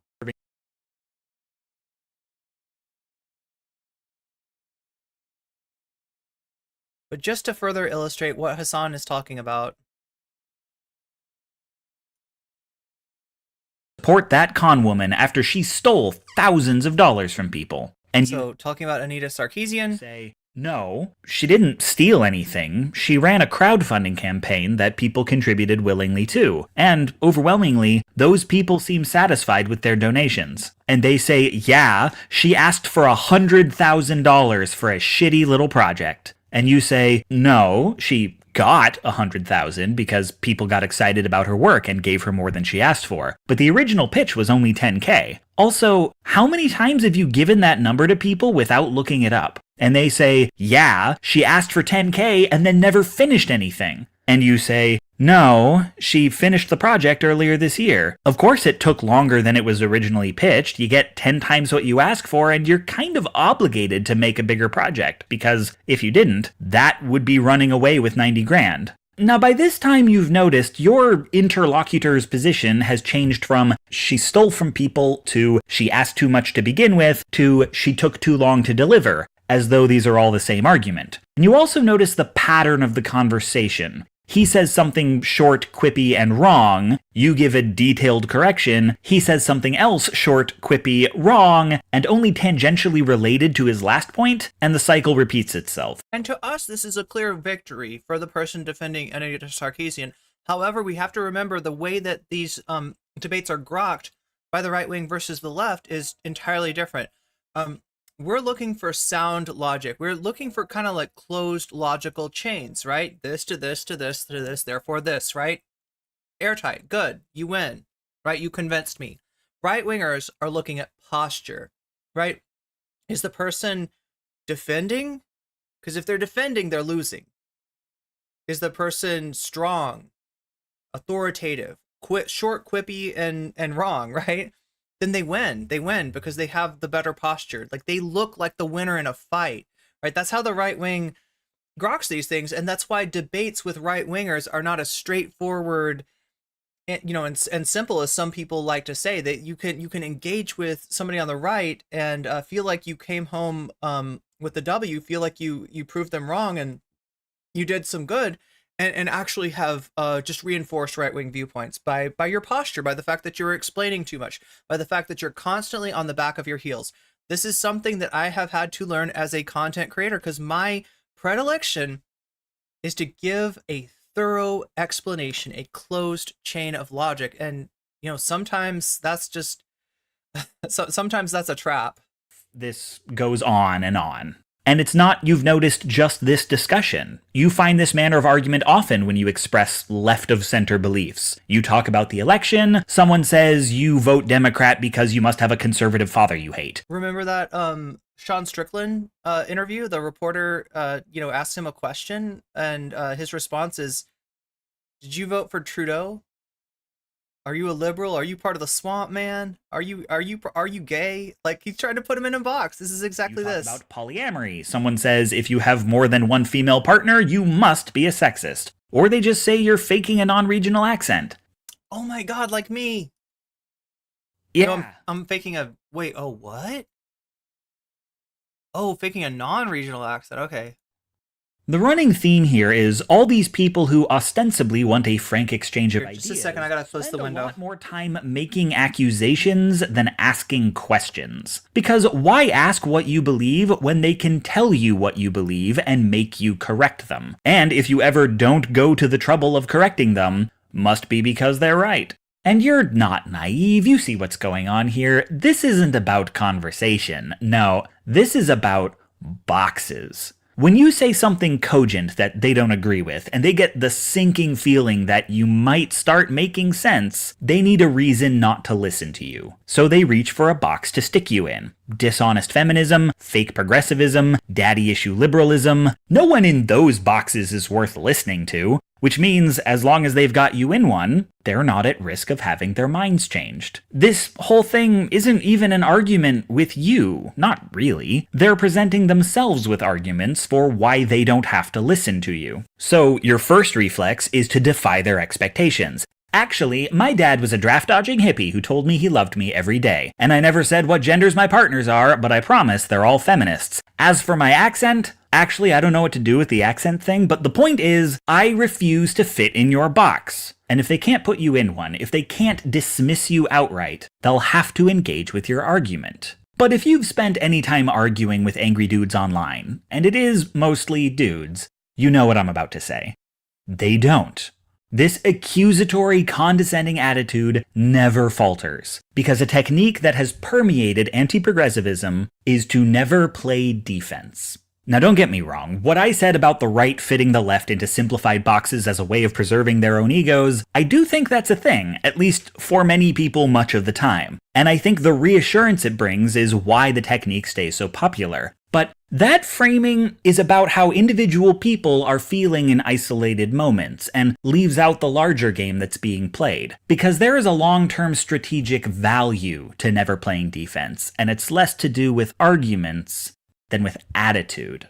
From your perspective, this debate about the feminist is a joke. This guy doesn't know what he's talking about. He comes in hot without confirming any of his assumptions. The whole conversation is you repeatedly schooling an ignorant dipshit. But that's only if you're the fool who listens to what's actually being said. Never play defense is a strategy that looks past language to posture. The tone, the word choice, even the expressions on your faces. If you half focus your eyes and look not at the words, but at the flow of the conversation, you can see the dynamic at play. He says his short, quippy statement, and you give your detailed rebuttal. He then picks a single point from your response and attacks that as the new subject. Now, to an onlooker, the logical brain would register that he's leaving 90% of your argument on the table, and that by changing positions, he's conceding he lost the first round. But the lizard brain notices that he's always making the accusations, always in the dominant position, that he's always acting, and you're always reacting. Regardless of what is said, he displays all the outward signs of winning. So on a purely emotional level, he leaves the impression of being right.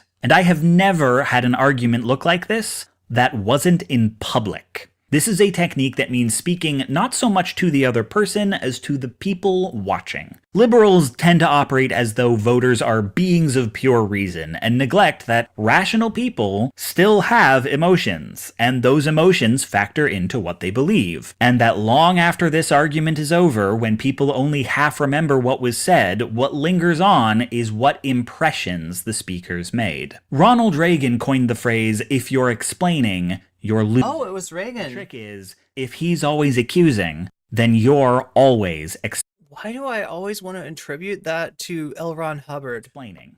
This technique of winning by looking like you're winning isn't new, and historically, it's been used by both parties. But modern liberals seem especially susceptible to it because it plays on one of their big weaknesses. Anyway, sorry for the derail. I just want to love the liberal fantasy of putting someone. Oh God, no! I gotta let you watch this part too. This is like, anytime this is a so free good. speech warrior gets the Bill of Rights quoted to them, when racists get historical accuracy explained by an actual historian, liberals take screen caps. We put it on Storify. We pass that shit around like it's theater popcorn. We live for the day an ignorant prick gets dunked on. I remind you, this was the central conceit of an entire TV show. I don't say homosexuality is an abomination, Mr. President. The Bible does. Yes, it does. Leviticus 18:22. chapter and verse. I wanted to ask you a couple of questions while I had you here. I'm interested in selling my youngest daughter into slavery as sanctioned in Exodus 21:7. What would a good price for her be? Does the whole town really have to be together to stone my brother John for planting different crops side by side? Can I burn my mother in Do you even know what's in the book of Leviticus? Because I do. a small family gathering for wearing garments made from two different threads? Chud owned. Think about those questions, would you? One last thing. Oh my God, I'm like worried that like this is the West Wing. We're gonna get shit canned by the West Wing. While you may be mistaking this for your monthly meeting of the ignorant tight-ass club, in this building when the president stands, nobody sits. Fucking owned. Okay, so anyway, back to Hassan. Strikes aim to temporarily remove the Houthi capabilities to specifically target ships and bases with their missiles. Oh yeah, good point. I was gonna say something about this, Shakespeare. Do people still believe the lizard brain stuff? This has been debunked, right? It's an idea that the amygdala is like an ancient part of the human brain that connects to like the way that the reptile brain would work, and it's just, you know, operating on aggression and anger and fear and you know, not a lot of capacity for rational thought. This has been debunked. It's not really, I mean, the point comes across, right, of what Innuendo Studios is saying. This is also a video from 6 years ago. So Trevor Noah versus Tommy Lauren debate isn't the best example to use because Trevor isn't white passing, or even though he's half white, Tommy can use white tears to ruin his career. Yeah, absolutely. seat the Houthis or kill the leaders of the Houthis, so their power/control isn't directly threatened, and so Iran won't get directly involved, etc. Yeah, but it still's not stopping it. And the more it doesn't stop it, the more the attacks will continue. Some of those attacks are going to... Yeah, right? The attacks will continue until morale improves, right? ...hit civilians. Sorry. We know how America operates. If they continue along with this trajectory, they will inevitably say, well, maybe it's better. Regarding why it isn't... Oh, yeah, you're right. Regarding why it isn't becoming a regional war. Sure, fair. It is broadening the conflict for sure, and we know how the American and the allied forces operate in this situation, and we'll see what happens. I thought it was a China communist because you're an apologist for the Square incident. Wait, what?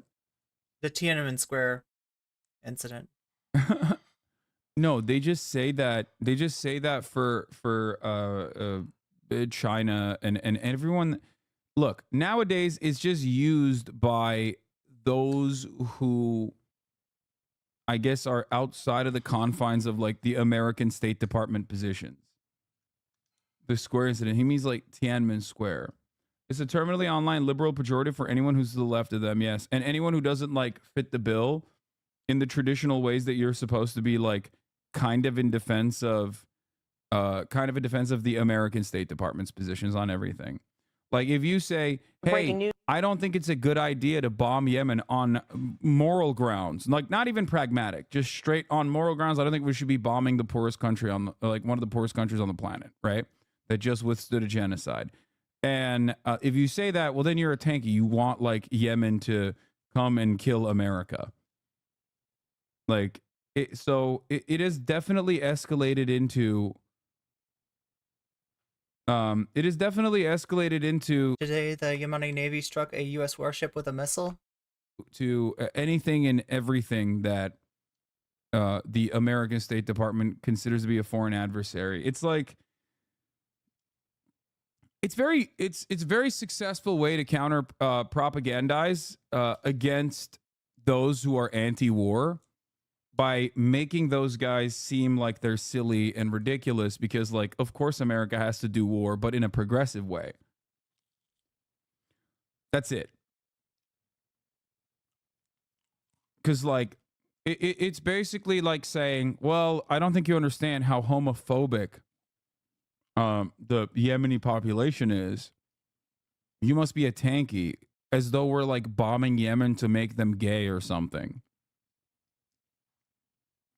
I mean, the irony of this, given who makes these arguments, is that some of these people that are saying that the United States should not bomb Yemen as in response to the actions in the Red Sea are the same kind of people that like took umbrage, like rightly said that Russia should not take over Ukraine just because there are fascist elements in U.S. in the Ukrainian armed forces and in Ukraine in general, right? The ideological and alignments of certain people in Ukraine does not justify what Putin is doing, and him talking about denazifying Ukraine when essentially running like a fascist government that with many of the same enemies as the Nazis, it is not that irony is not lost on me.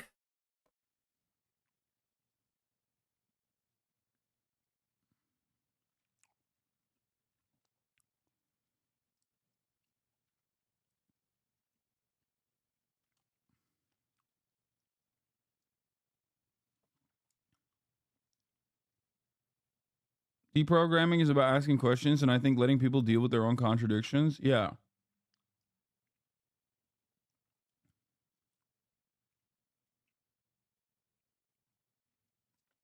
They're liberal, except they think anyone wearing a balaclava or hijab needs to be liberated by gay bombs. Kind of like that.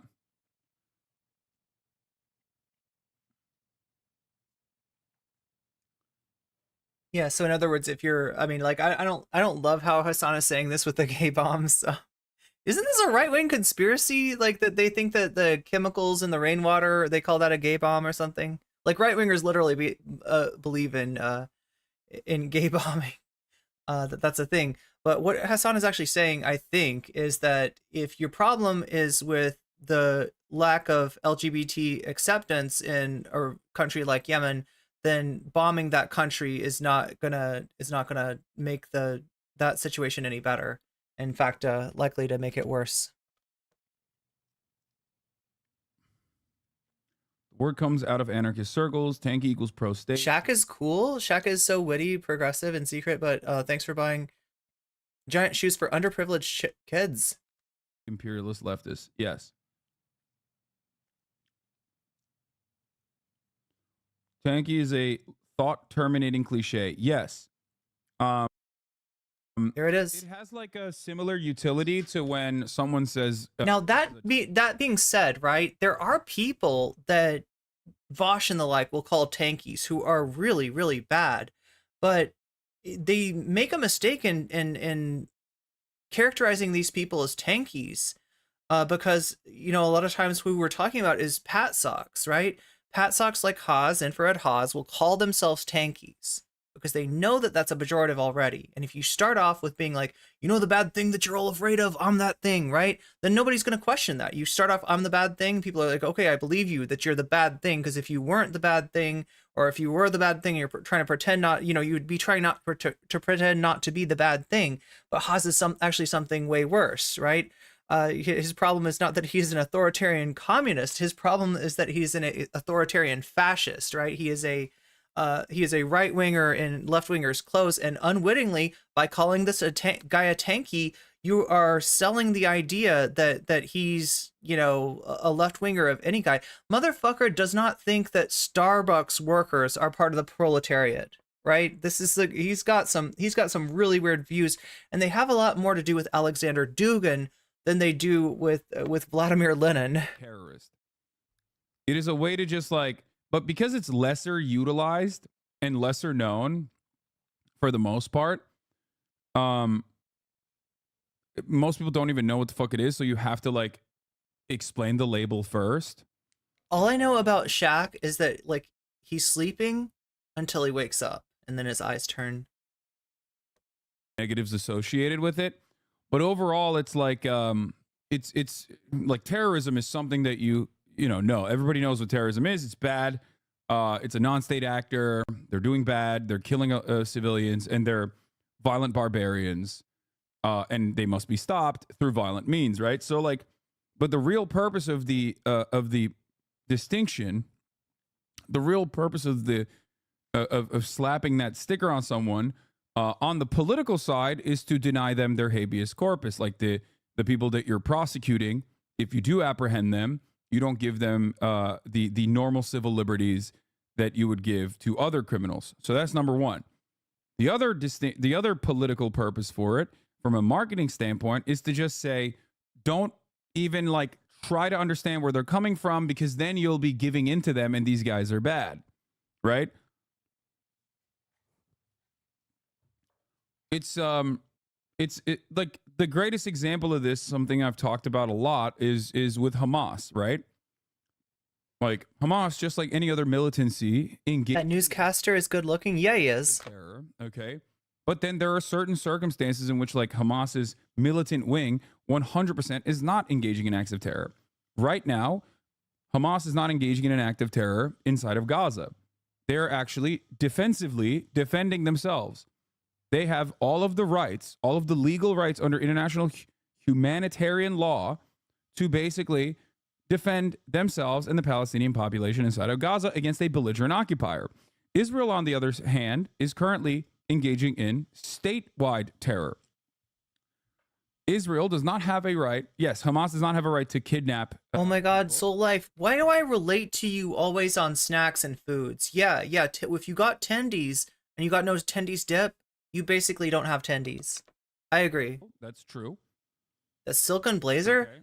Chat, do I need to start wearing stuff like that? Do I start needing to dress my... What do they say? Dress your ambition? Don't dress for the job that you have, dress for the job you want? You don't have a right to kidnap civilians. You do have a right to have prisoners of war, but you do not have a right to kidnap civilians. So that part is correct. Nuggies, yeah, the nuggies. Okay. However, I've got a special recipe for tofu tendies, and they're really good. if we're looking at like war crimes across the board, Israel is engaging in a tremendous amount of war crimes. Hamas isn't defending Palestinians, though. They're just trying to inflict damage on Israel. No, right now they are. That's just not correct.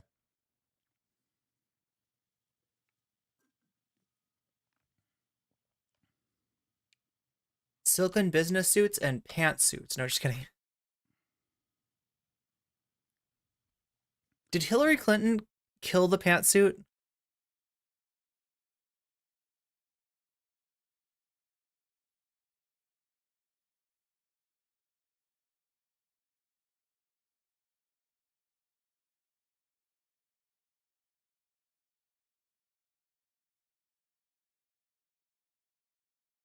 Is he alive? No, I pressed pause. Oh, I can't tell sometimes with Hassan. He has these moments where he's like perfectly still. Having said that, the reason why we got to this, the reason why we're even talking about this is because like we were talking about the terrorism distinction, right? That designation is given across the board to people so that you can just completely remove like rational thought from their behavior. Because the fear is, well, one, it's a much more effective way of marketing. He's buffering, yeah. Whatever you do to deal with them, right? If someone is a terrorist, then yeah, 25,000 Palestinians are killed over the course of 100 plus days. And that's totally valid because why? Well, we're dealing with terrorists. Like terrorism is hard, you know, we got to do counterinsurgency. Like we have to do it. And, you know, in that time frame, like we're going to kill a bunch of people and it's whatever, you know, they're not human though. So that is, it's a convenient way to slap someone with a bad guy sticker and then also yell at anyone and everyone that even tries to understand what their position is, right?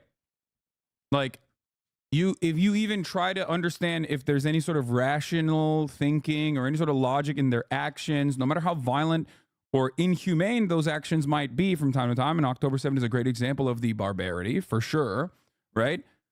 If you do that, then you're a bad guy too. You must be like a defender of terrorism. Now, as a Muslim Turkish American, I'm no stranger to being called a defender of terrorism. I gained, I guess, I've started doing political commentary at the tail end of the Obama Islamophobia era, right? Where it was popping off for sure.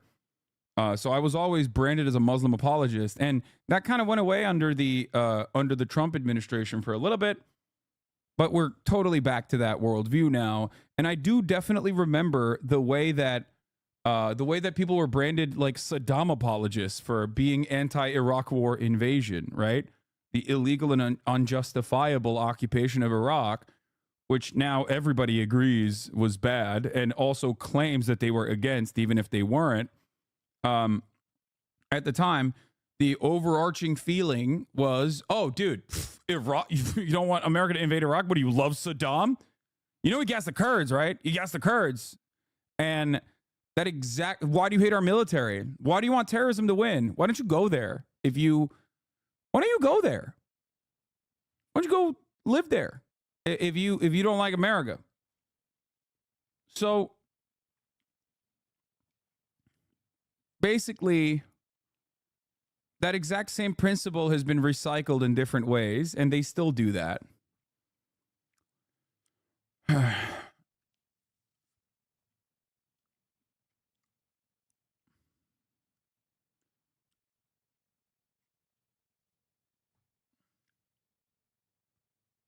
Can't wait for every bloodthirsty lib call for genocide right now and say like in 5 years they were against Israel.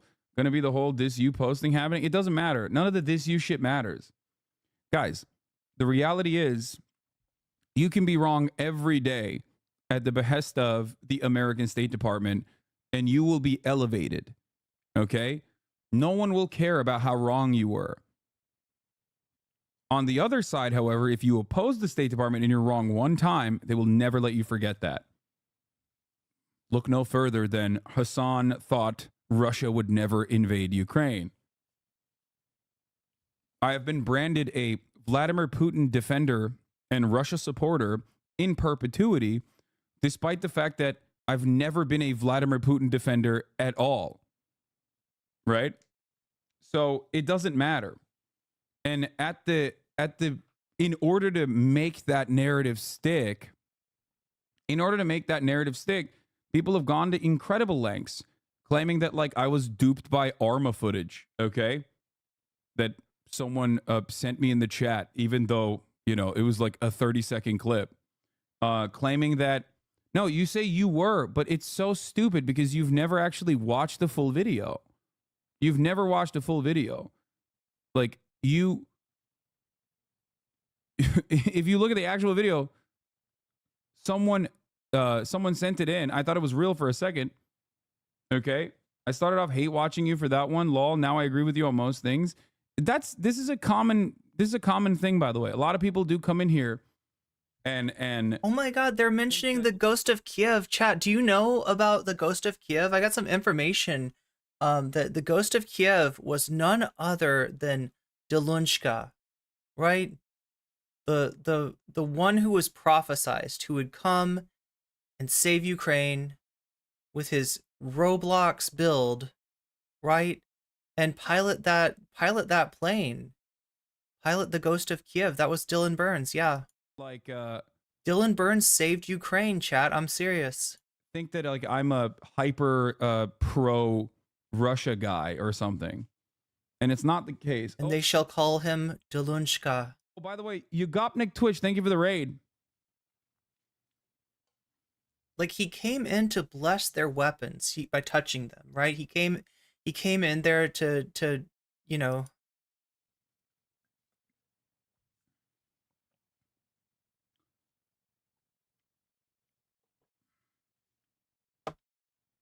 I didn't even know Gopnik was on Twitch. What's up, Ribbons? Hassan is spitting, yeah. Shooting tracers that spelled send nudes and you realized it was Arma all 15 seconds after the clip started. Yeah, but the first 15 seconds, I'm like, what is this? And that's all that has gotten play. It's a very famous clip. It's a very famous clip of people thinking that it's like it's real, that like, oh, Hassan got duped for this.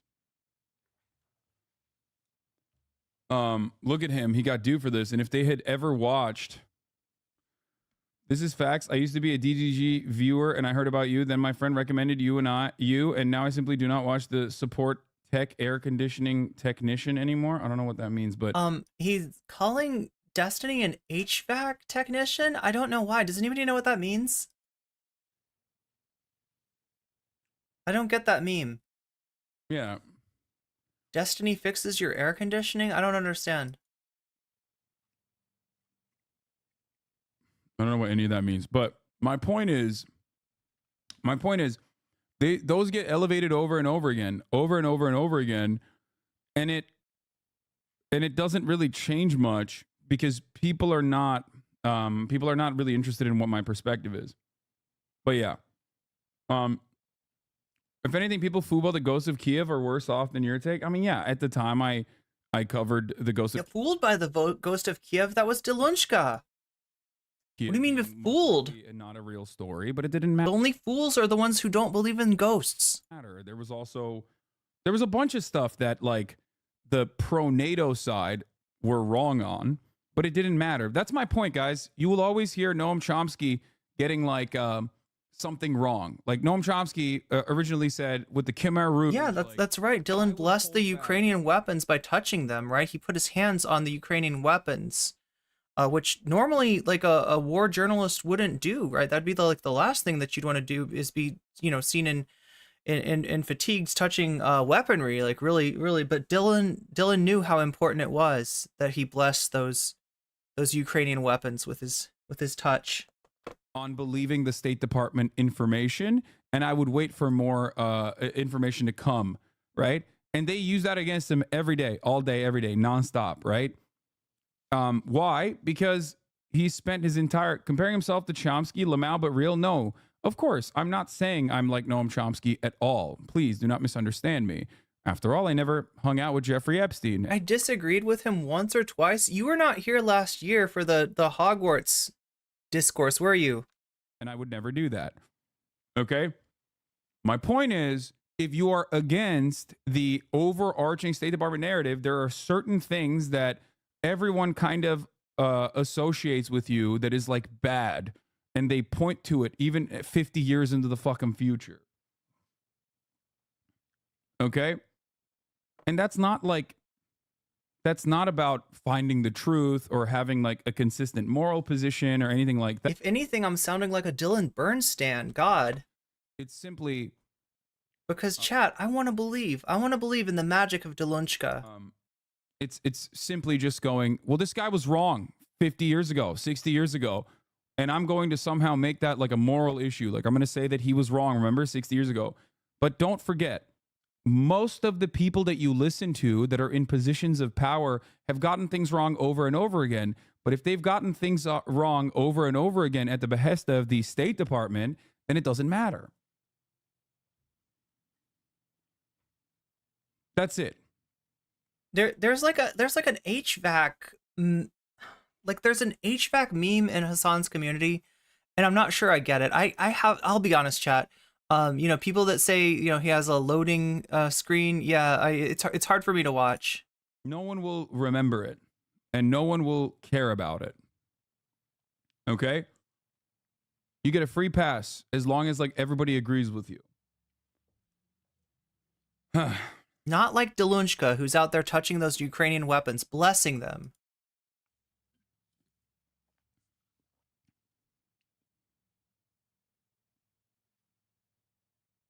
So that's it. Now,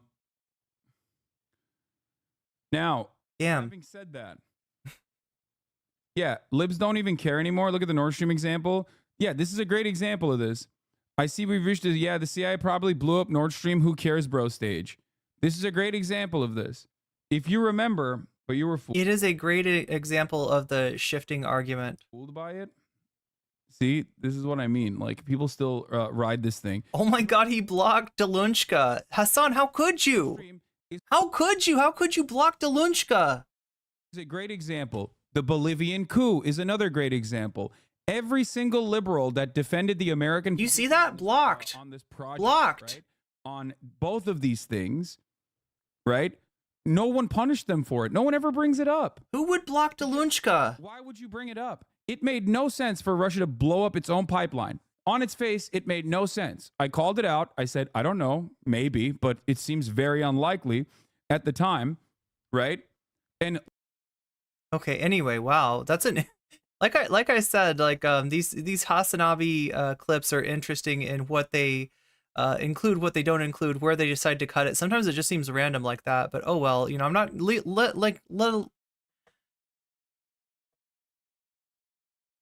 don't want to be the one questioning the logic of Hassanabi industrial complex channels, right? There is some method to their perceived madness. Anyway, I think we're good on that one. And chat, here's something that I've been wanting to bring you, that I've been wanting to talk about for a long time. So we're going to start off on Twitter here, all right? Like I said, I didn't want to talk about this. It feels like drama. Even though there's a serious point here when it comes to content creator interactions, but it's blown up so much and it keeps going, right? I thought it would maybe fade away. I thought that, it would just be like a stone tossed into a calm pool that makes a few ripples, but then the ripples just, they all fade away and it doesn't muddy the waters. No, the waters are really muddy now, okay? And people are starting to get confused, and I gotta speak up. I gotta give my take on this. So like I said, I don't like to be involved in drama. I don't like drama. I would never talk about it if it was possible, but unfortunately this is not going away. And so we're gonna need to talk about it, okay? Are you ready? Have you got your popcorn? Have you got your snacks? Have you got your void coffee? Have you got your void coffee? All right, because you're about to be like, when I cover this, and some of you might even be like, but it's important to talk about nonetheless, right? Nonetheless, even though there's definitely a weasel in this situation who says, I did everything right and they indicted me. That is merely a dingus gambit. And yeah, that's all I got. That's all I got. That's all I got. Anyway, let's get to my bookmarks.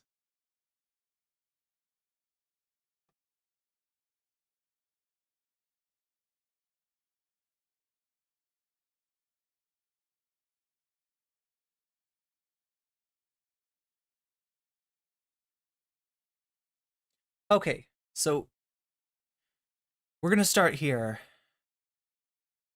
Huh? Oh my god, it's doing the thing again. Can you see this okay? No, you can't, because it's in the wrong window. Oh my god. I don't know why Twitter, they think this is a clever way to run bookmarks, but it's not. It's not good. Now I have to take this link, and I have to put it in this browser. Boom. And then I have to grab the window. Come on, come on, come on. Load, load, load. Yes, yes, yes. Skibbity bop. Skibbity bop.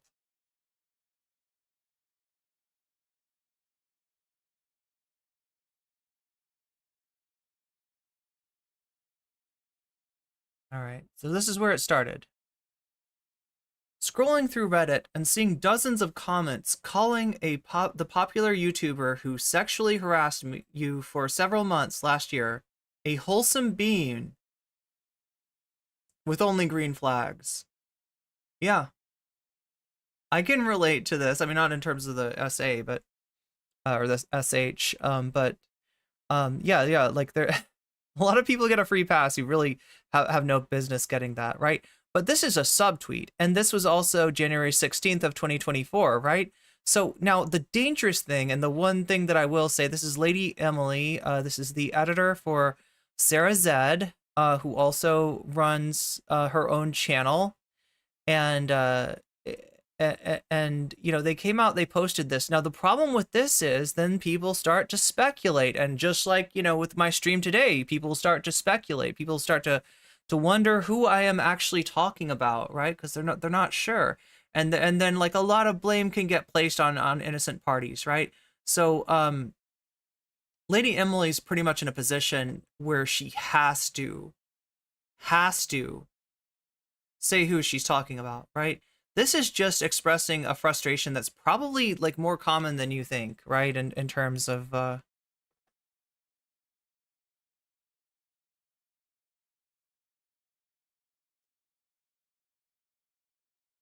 so here it is. People don't know who she's talking about. So she says, F it. Just got to get this off my chest. Last year, and I keep on getting this person's name wrong. This is a YouTuber who does I think I said we. I always say we because I never had a switch, Chad. To me, it's still a we. It's a very advanced we. Regardless, right? Chugga Conroy kept trying to get me to initiate a erotic foot fetish roleplay. Now, I want to be really clear here. The problem here is not the foot thing, okay? Everybody has different things that they're into that turn them on. There's no issue with that. That's not, I mean, like, there is a tendency to like pathologize people that have certain interests, and this is one of those. This is one of those that people get called creepy, but I don't, you know, it's just like people are into what they're into. It's not creepy, it's real, it's human. It's anyway, foot fetish roleplay with him. What, you know, you're gonna see where the creepy part comes in, right? While he also had a girlfriend. This included sending shoes to my house under the guise of a gift, only to constantly ask for feet pics afterwards. So, right, I think this thread goes on.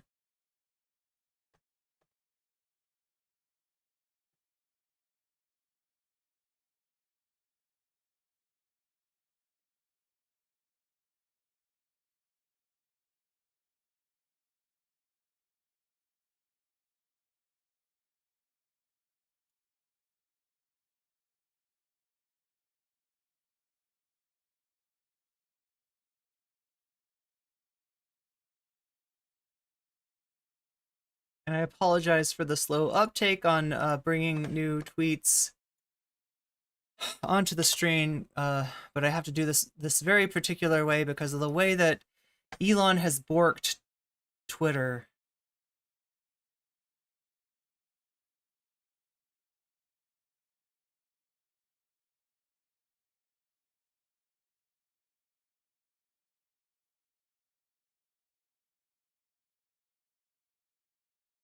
Okay, so second thread. Eventually, I started ignoring him because I wasn't sure how to navigate around him clearly trying to rope me into fetish shit and return. I mean, you know, like there's a different way you could say that, right? And into like something that you're not into, right?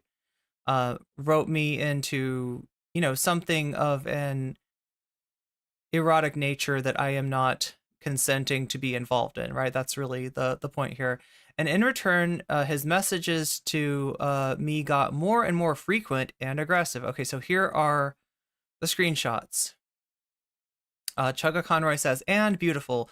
So I originally planned to go with black. So these, I guess, is a picture of shoes that Chugga Conroy is sending to this great Cheshire, aka Lady Emily here. And you know, starts off innocently. I mean, kind of innocently. It is weird to be gifted with shoes, but, you know, I mean, like you're talking about like a larger YouTuber that finds a person who does editing for somebody who's pretty prominent, but whose own, you know, social media might not be as prominent, right? So, so I originally planned to go with black with a floral pattern, but they lacked it in your size. So I went with what I thought was most likely go with any clothes. So, she says, ooh, I honestly, great call because I love black high tops, but I haven't had any in years and years. Chugga Conroy says, haha, it's my personal favorite shoe. Really? Of all the shoes, that's the best one. A great Cheshire. It's a great shoe. It goes with everything. Chugga Conroy, do I get to see you in them? Which could be innocent, right? You know, just like, I don't know. Like, I mean, you know, sent a gift, then, you know, want, like, right? It could be. But watch where this goes, right? Haha, thank you. Trying to get a lot done. I want to finish the series, or at least get close as I can, so I can travel to Scotland to see my significant other soon. Oh, cool. Didn't realize she was in Scotland.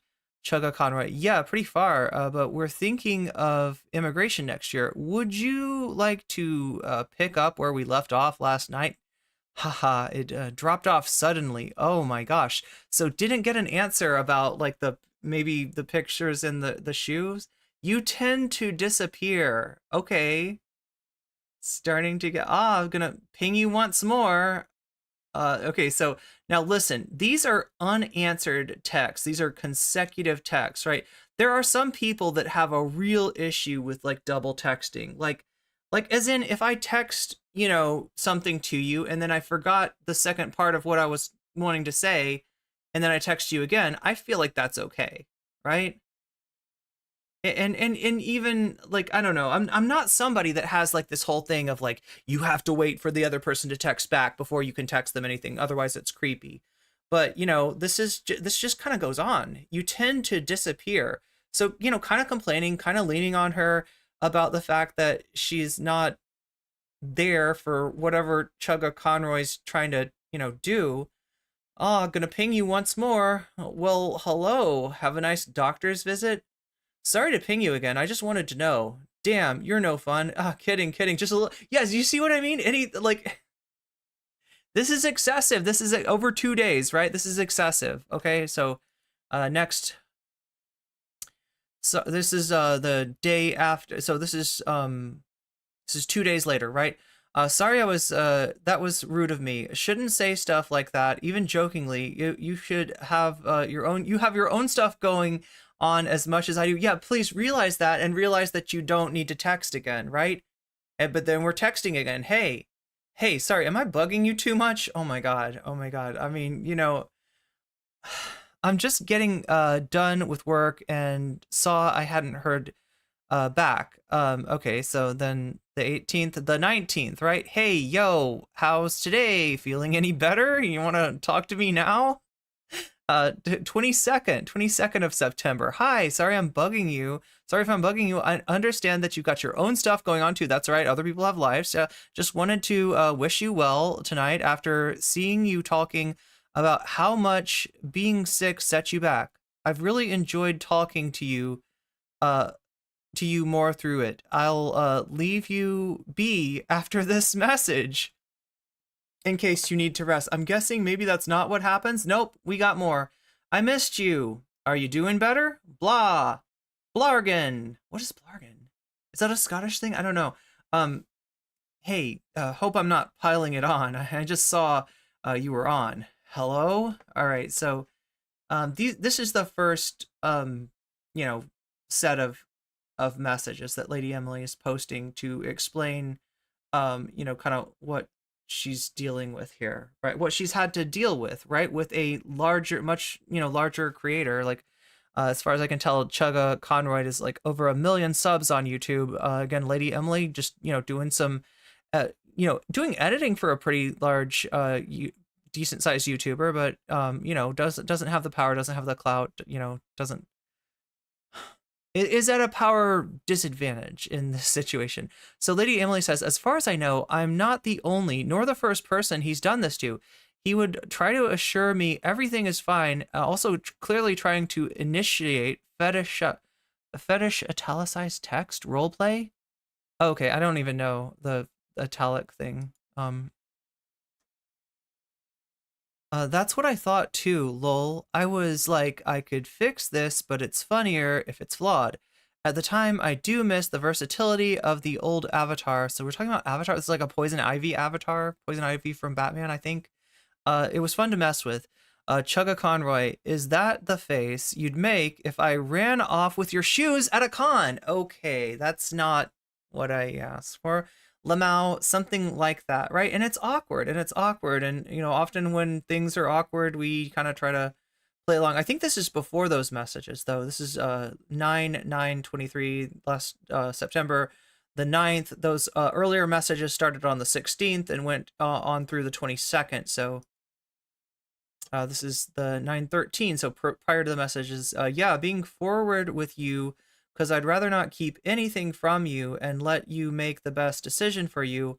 I am into that, but only with my significant other. I just, I'm guessing, into, but steal, like they mentioned stealing your shoes at a convention. I just also like talking about shoes with people because it's also an interest. I talk with my SO about this, and we started dating, and she told me I can talk about shoes with other people because it isn't sexual with my friends. It's just something I enjoy talking about with my friends too. I know, yeah, and it's fine to enjoy talking with, like having a special, like a real niche interest that you like to talk about, but you got to make sure that they're in for that, right?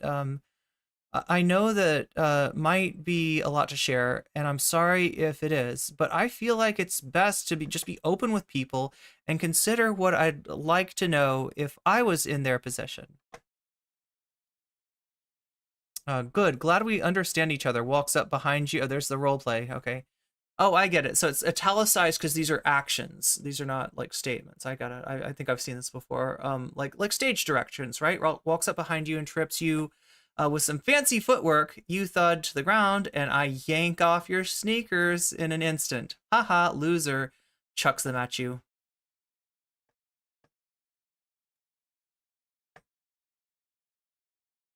It started with him attending my Pokemon Black streams last December. Yeah, that's what Lady Emily streams, I think, is like. And also, yeah, Chugga's done, I think, some Pokemon content. Like I said, Chugga is seems like mainly a Switch console, gaming creator, and really animated, in terms of their. They come on, they're like, hello, everybody, it's time to play Pokemon Black once again. It looks like we're going to upgrade our, you know what I mean? It's like that kind of, it's that kind of creator, right? When you're like a faceless creator and you're just like really like all the energy in the world. That's what Chugga Conroy is like in terms of content. So here we go. Last selfie plus on repeat. There's one song I'm ashamed I have on here, probably not the one you're thinking of. Okay, so I don't know.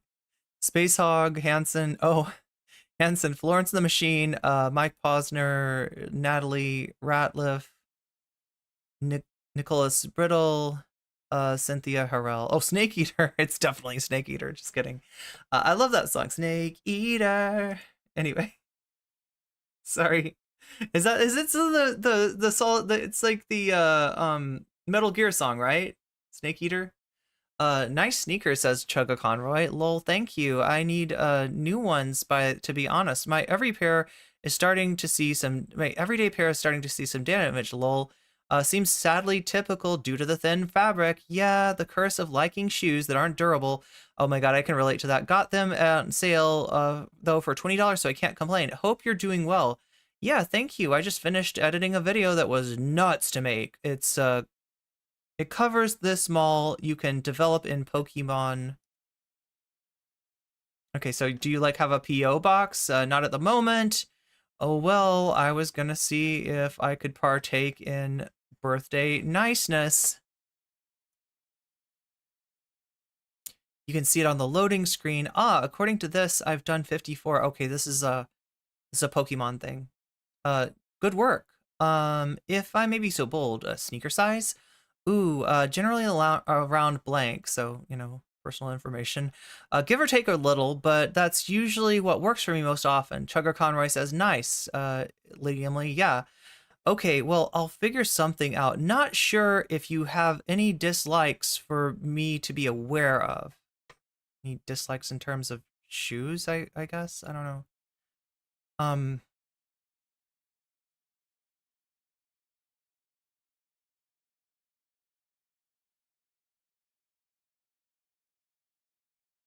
Uploaded a selfie and he zoomed into my shoe. Okay, so that's how this started, right? Oh my gosh. This is how you know it's serious. When somebody films a that, right? So convoys would often derail suddenly. One moment we'd be talking about Nintendo games, something that she obviously wants to talk about with Chugga Conroy, something that's a common interest for them, and then it would shift immediately to feet talk. He was very persistent in commenting about how big my feet are. I try to respond with blunt jokes to make the vibe less creepy. Yeah, I mean, this is understandable, like, right? Like, I always assume the best of people, even if they come off as creepy, you know, I try to diffuse the situation. And like, as you're going to see here, that propensity that, I don't know, do other people have this? Like, right? I feel responsible for a social interaction. And if it gets awkward, I feel responsible for that too. So I try everything that I can to make it not awkward, right? And you know, like I can see how some people might take that as like me being okay with a situation, which I'm really not. But you know, there needs to be at least a little bit of awareness about that. All right, so let's wait. Oh my god, I can't even read this. I can't even read this.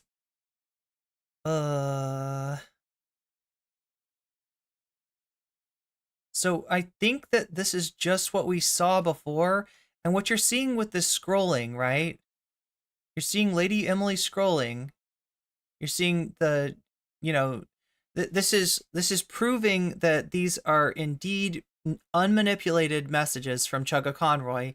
This is indeed the real Chugga Conroy, right? And this means it's serious. This means that, you know, Lady Emily is trying to verify what's being shown, just so somebody, you know, that it's not a situation where it's like, well, wait, is that out of context? Was that really what Chugga Conroy said?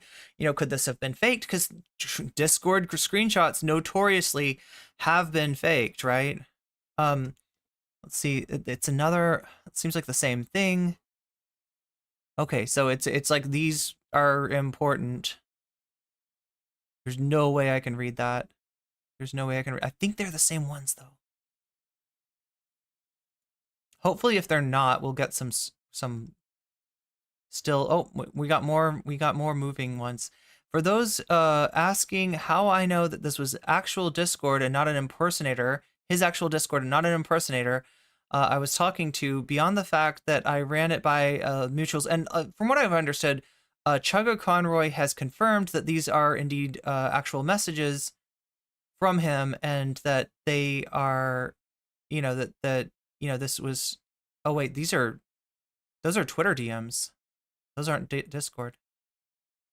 Beyond the fact that I ran it by my mutuals of ours to make sure it was valid, here's our first connection over Twitter leading up to things going to Discord. Okay, so talked on Twitter before talking on Discord.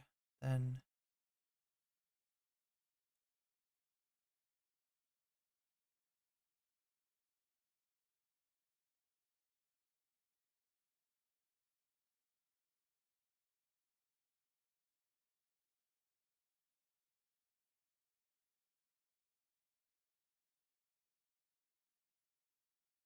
let's go back to the bookmarks here. Okay, so after posting these this thread, the thread that I just went over with you with the screenshots, with the scrolling and everything else, right? My understanding is that Chugga Conroy apologized. And this is Lady Emily saying, RE the apology. While I'm not sure if I fully accept, I do wish you the best in growing from this. I find the framing of this as a simple mistake concerning. So it sounds like it wasn't like a good apology, right? It was an apology that minimized like the harm.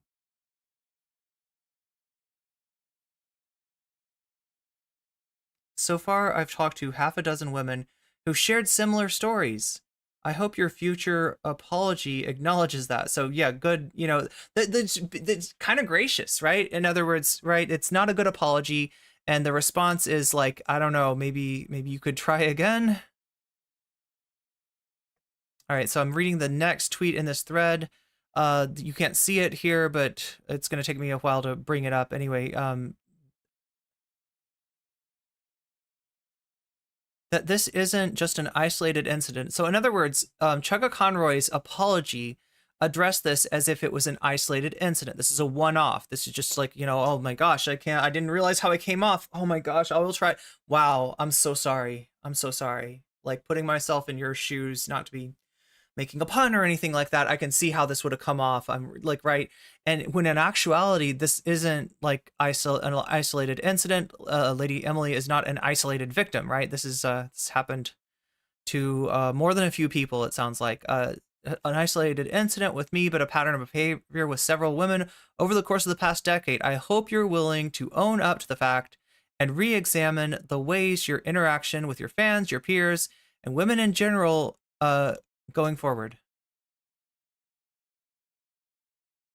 Right, so now here's the deal. Like I gave you my impression of how Chugga Conroy comes off in his content, and I gave you that for a reason. I want to tell you that Chugga Conroy has a great personality and, you know, is obviously a successful content creator in no small part because of that, right? Has, you know, fans that share, you know, his uploads and his excitements about the games that he's playing, and people that really like him. And you saw it before, you know, the first tweet is like, I can't stand people telling me that this is a wholesome being with nothing but green flags when I know differently, right? So because Chugga Conroy has that kind of relationship, has that kind of image with his fans, right? A lot of people did not want to admit that this was a real line that this guy had crossed, right? Because their image of Chugga Conroy is not like somebody that you know, uses his social media clout to get away with you know, creeping on people and then, you know, giving like a half-hearted apology that doesn't even acknowledge like what a pattern this is that's going on, right? Just like the pattern of me forgetting to mention the top of the hour ad break before it comes, and now you're, if you don't have a sub, you're stuck in that ad break right now. I hope you're enjoying those ads. Anyway, there's nothing I can do for you if you're in that situation, right? So this is Lady Emily saying, I've been seeing some confusion about the timeline of events. So here's some more stuff in chronological order, showcasing more than just how out of nowhere some of these transitions were and how pushy it started to feel, where it was hard to do anything but just try to move on.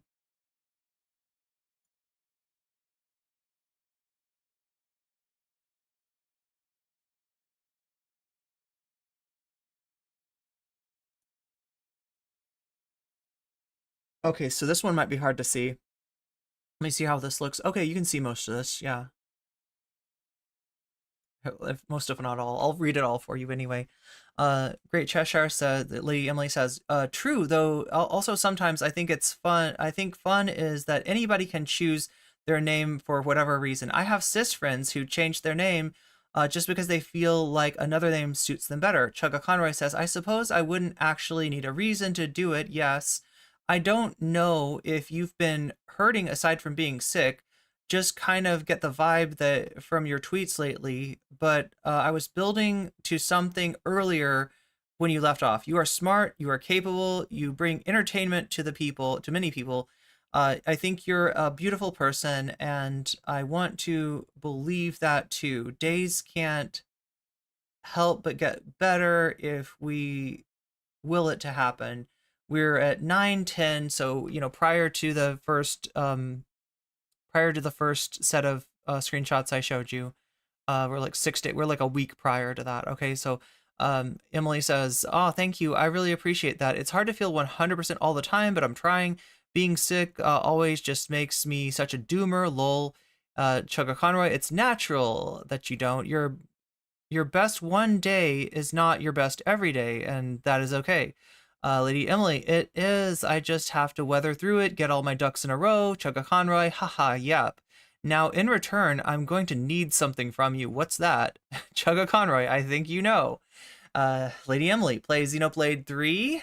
Chugga Conroy, not quite, smirks, cartoonishly attacks you as you sit there and tries to remove your shoes. Almost got them. Right. And again, like, the problem is not the foot, is not being in defeat, right? The problem is going into this, foot related role play without the other person, giving you enthusiastic consent, right? There's elements to consent, right? It's freely given. It's enthusiastic. It's reversible. I think there's like a mnemonic for this, isn't there?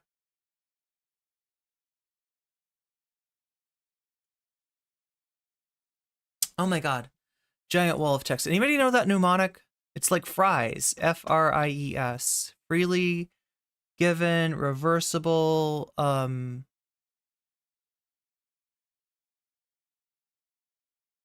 Yeah, Jesus indeed, right? City of Doors. You want to skibbity Irene? Emote, you want to put me in a toilet? People like Brie Larson's feet? I don't know about that. People have some weird fascinations with Brie Larson, both in the negative and otherwise. Does anybody remember this? Like, I'm gonna have to look it up. Let me see.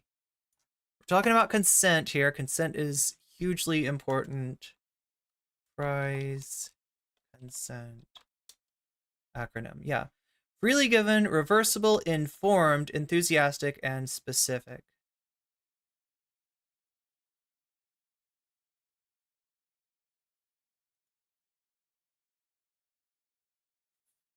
Five rules of consent. 1, establish boundaries. 2, communicate comfort zones. 3, ask every time. 4, check in regularly. 5, respect each other.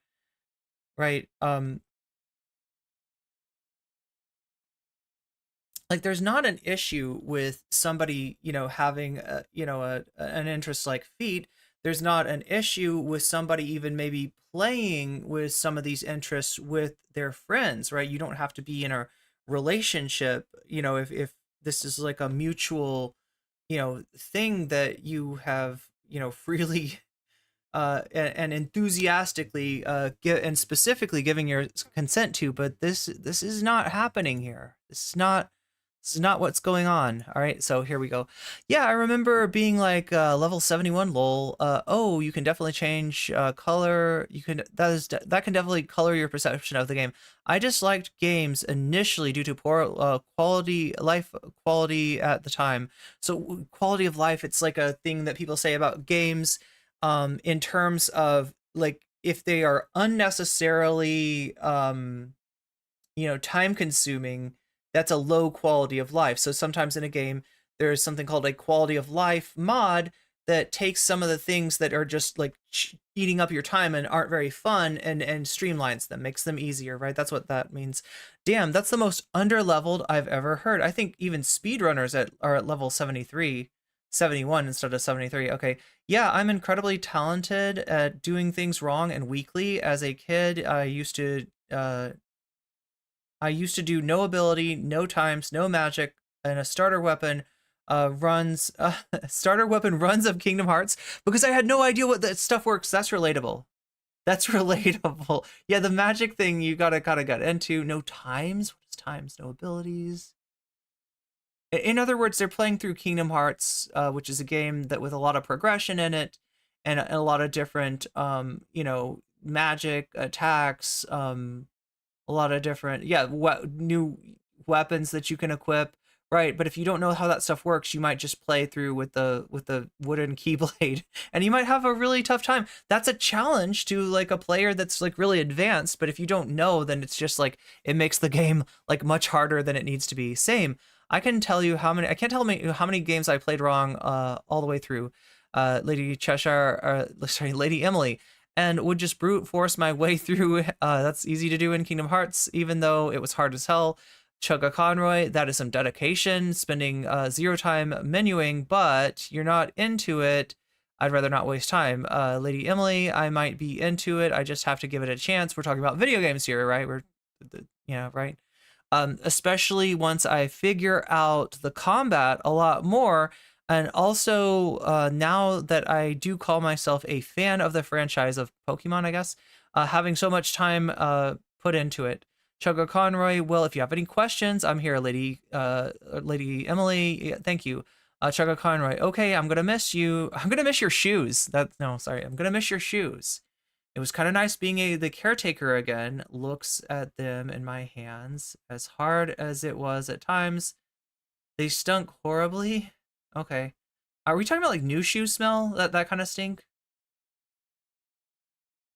Oh yeah, sorry about, wait, what? No, okay, I'm a little bit lost here.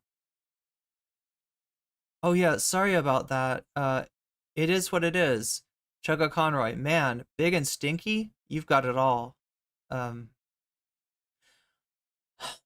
I know, and the cowboy hat emoji? I don't know what this is. What is the cowboy hat emoji? Chugga Conroy, ha ha ha, girl's embarrassed. Lady Emily, that's what it is. I have to live with how I am. Chugga Conroy, that's sweet. Twirls your shoes around by the laces for 2 seconds and abruptly throws them right at you. Here, catch. They hit you so hard you fall backwards in your chair. Dear, Chugga Conroy, dear, I mean drat. But just know I'll never unsee or unsmell for that matter. I guess she must have sent the shoes back, and I don't know. That part seems to be left out. Anyway, you'll have to be good to me and help me out when I need it. I'll tell people. You hear me? I hear you. Don't worry, I'll be good. Chugga Conroy, good. Honks the rubber toe of your shoe. Well, wouldn't want anything to happen to. Hey, sorry, are you free to talk? Oh wait, you're not doing something else? Oh, sorry. Yeah, that's weird. I don't know why that, like, is there like a time gap? There wouldn't be, right? It would. Maybe there's a time gap. Okay, so after saying we wouldn't want anything to happen to you, there's a time gap, and Chugga Conroy notices and says, hey, sorry, are you paying attention? Like, pay attention. Lady Emily, oh, sorry, I'm trying to do homework for D&D, lol. Oh, okay, I just wanted to talk about something. So, like, I'll continue this joke if you want. It just sort of happened. I got the vibe you were enjoying it if you were playing along, and I like this sort of thing, so I feel like we're on the same page here. But I guess that due to just how it could be seen in hindsight, I want to tell you this was just a game. Lady Emily, oh yes, I know, absolutely, I don't mind. So that's what's being, I think that's the, that's being seen as consent. That's being seen as a token of consent, right? And remember, in that whole fries thing, Freely given, reversible, right? It's not consent if once you are like kind of okay with something, that's like, okay, you know, free pass now to do like anything, right? So anyway, okay, I'm glad you feel the same. It's just a lot of people are into that. Oh yeah, lol, but all good. All in good fun. Chugga Conroy, yeah, being forward with you because I'd rather not keep anything from you. Let you make the best decision for you. I am into that, but only with my significant other. I just like talking about shoes with people because it's an interest. I talked with my SO. I think we've read this before. We're at the 13th of September here. I talked with my SO about this when we started dating. She told me I can talk about shoes with other people because it isn't sexual with my friends. It's something I enjoy talking about with my friends too. I know that might be a lot to share. I'm sorry if it is, but I feel like it's best just to be open with people and consider what I'd like to know if I was in their position. Lady Emily, no, I'm glad to know.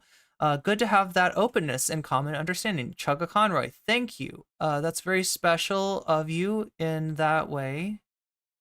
Sorry, I'm trying to understand. I'm always about communication, even if it's complicated stuff, because why would you not tell your friends important things if you want to keep them in your life? A lot of people are not so kind about this sort of thing, this sort of thing on the internet.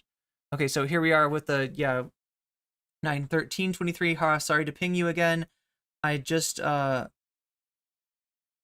won't be up much longer and want to finish talking. So we're getting a little pushy. Lady Emily, and yeah, they're based on a template, but I did modify, so this is 9/14.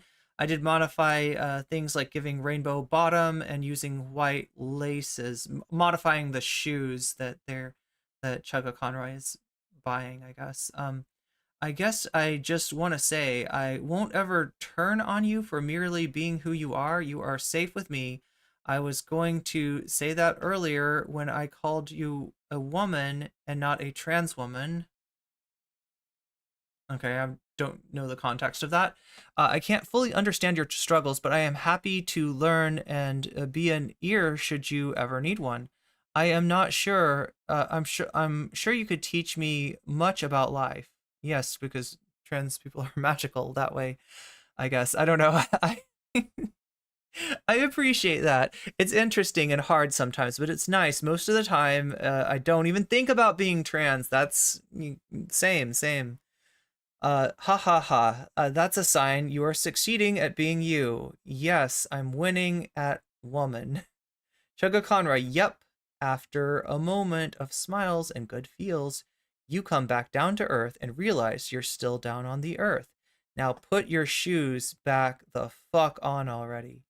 You're burning my eyes looking like that. What? What? Okay.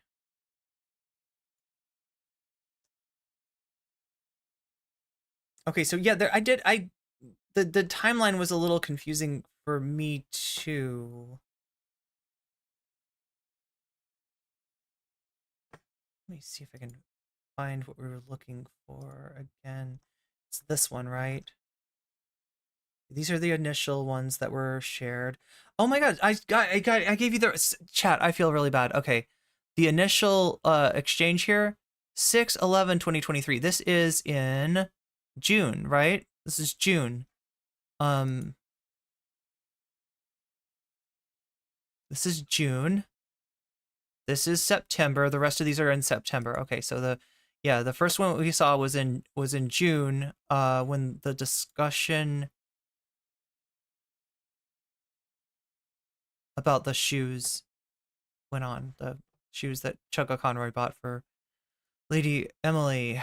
Okay, so we're getting through this, right? This is what I mean about this being a deep dive and me wanting to get this right, because there's a lot at stake here in terms of what exactly needs to be done here. If the apology is sufficient, if there was harm done, if consent was violated.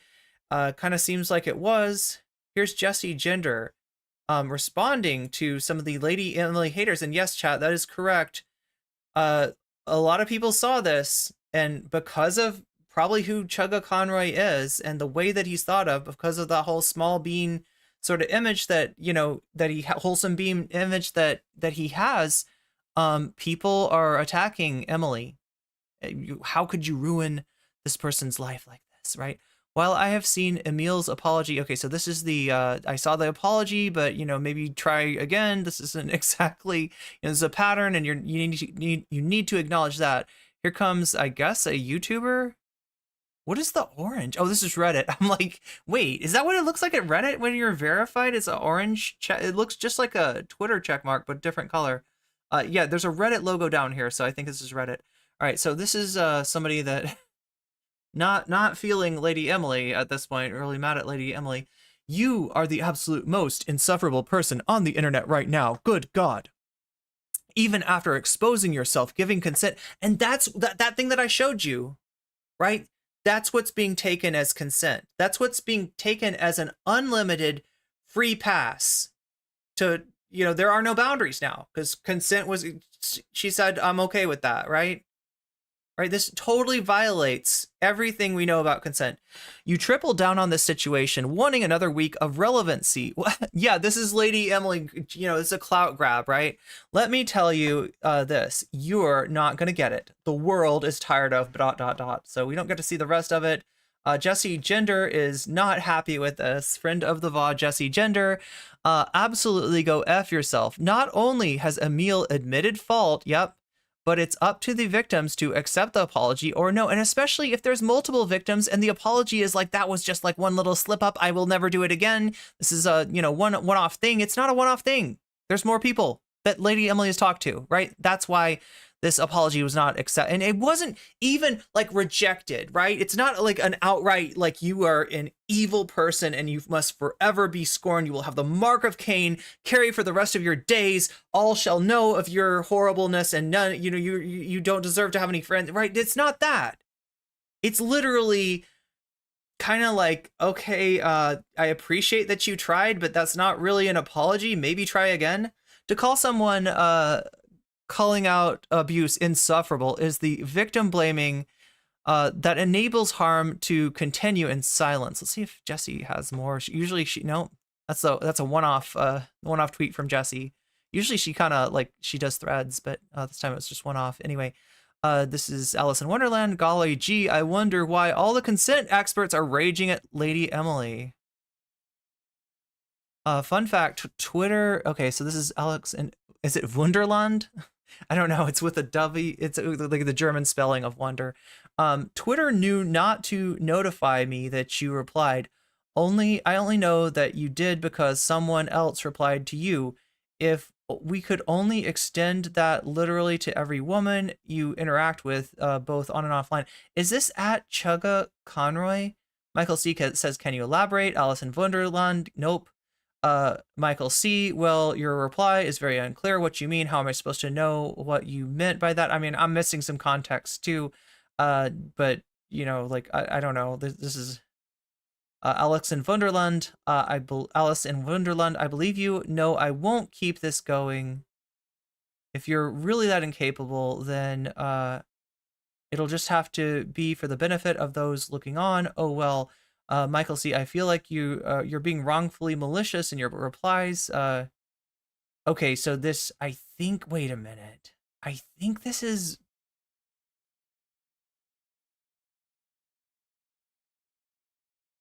Oh, no, this is definitely... Okay, I was just making sure that I'm not giving you a tweet that has nothing to do with the situation that we're talking about, all right? I feel like you're being malicious in your replies. You're intentionally being vague, and I don't like that. That ain't cool. Not everything has to be a mystery in life. Alice in Wonderland. No means no, dickhead. Go away. Michael C, she never said no, unless you mean, in which case, unless you mean you, in which case I respect that. Just know I have absolutely zero clue what you're on about. Alice in Wonderland, this is now my 4th tweet explicitly telling you that I do not want to engage with you further. You seem to have a problem accepting that, continuing to make further demands for engagement. I suspect that this is indicative of your wider ability to, or inability maybe, to understand consent. Michael C., one last thing though, one last thing. You were never explicitly said such, just saying, oh my God, okay. So this is the irony here, and this is consent to carry on a like Twitter conversation, a little different, but that the people defending Chugga Conroy do not indeed seem to understand the concept of consent. Not all that surprising, right? Here is another person. There's nothing more heartbreaking or depressing than thinking you're having a friendly conversation and suddenly it gets gross and sexual when you realize that this person doesn't see you as an equal and they see you as a sex toy. Yeah, like the kind of like plunging into role play without really checking if this is something that Lady Emily wants to engage in with, right? Lady Emily explicitly saying so here's a hater, right? And look at this. Look, this is what they screen capped, right? I told you this was going to be the thing that they hang their hats on, right? This one time, oh yeah, absolutely, I don't mind. Oh, that's consent. That's consent forever and ever, right? That's consent to like literally everything, right? They're completely missing the Fry's principles here, right? They're not getting it.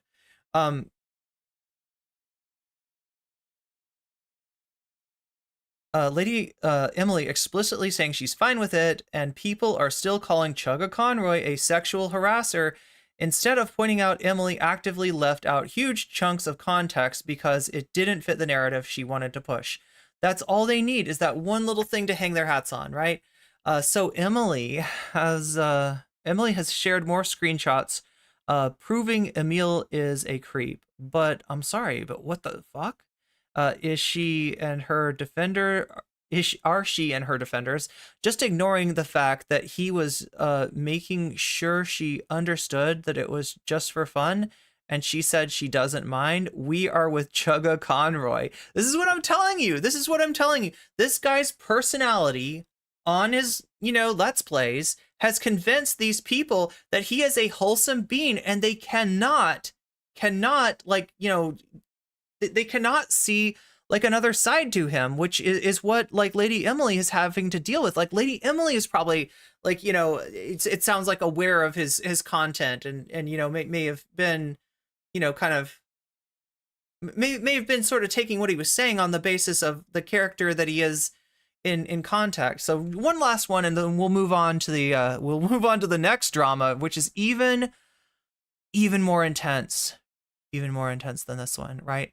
So they hashed it out in private, and she still posted it on Twitter. Yeah, she was just trying to go after his career at this point. Now, so here's the one thing that I haven't screenshotted that like, okay, here's my deal, chat. I was on Facebook. There was an NCC Facebook account, right? But for whatever reason, I'm guessing like the real name, like, the no comment chick is not considered a real name. It got deleted.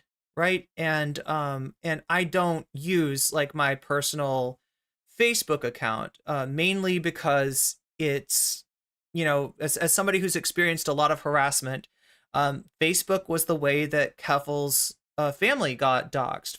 Keffel's, family's Facebooks were found. I think Keffel's mom's Facebook in particular were found on Facebook, and that information was used to dox Keffel's, right?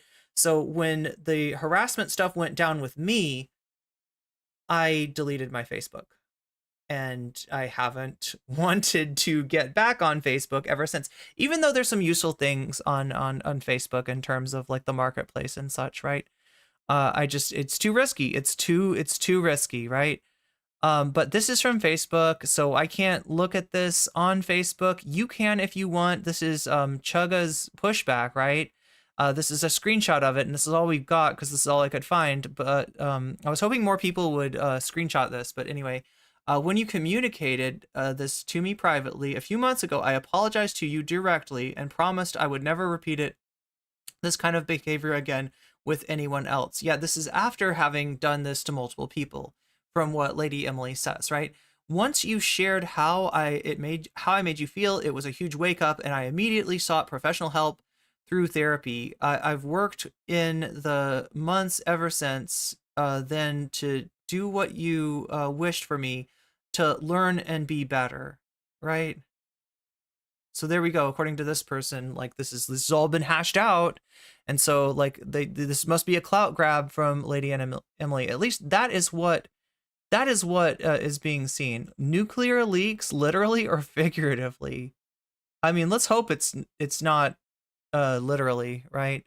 I do have some nuclear leaks to maybe this would be a good time to get into that chat. Are you like, because I feel like, look, I feel like this, you know, going through this stuff, it's a little tough, it's a little bit dry, and it's a little bit depressing, but this is the real life of, you know, a lot of female content creators, like a lot of, you know, like a lot of content creators, like have to deal with this kind of stuff, right? So I want to show you something fun that you will laugh at, that you will enjoy. And this is, understand, we are still getting to something a little bit more nuclear, right? When I said nuclear leaks, I actually wasn't talking about this, even though there are some pretty extreme leaks in this. I've got some more even new. Yeah, we're gonna do the drama. We're gonna get all through the drama today, and it's gonna go from like less intense to more intense. So let me give you a little break from that with some real nuclear leaks that are a lot more fun.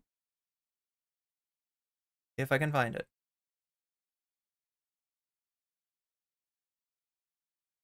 I know I can find it, chat.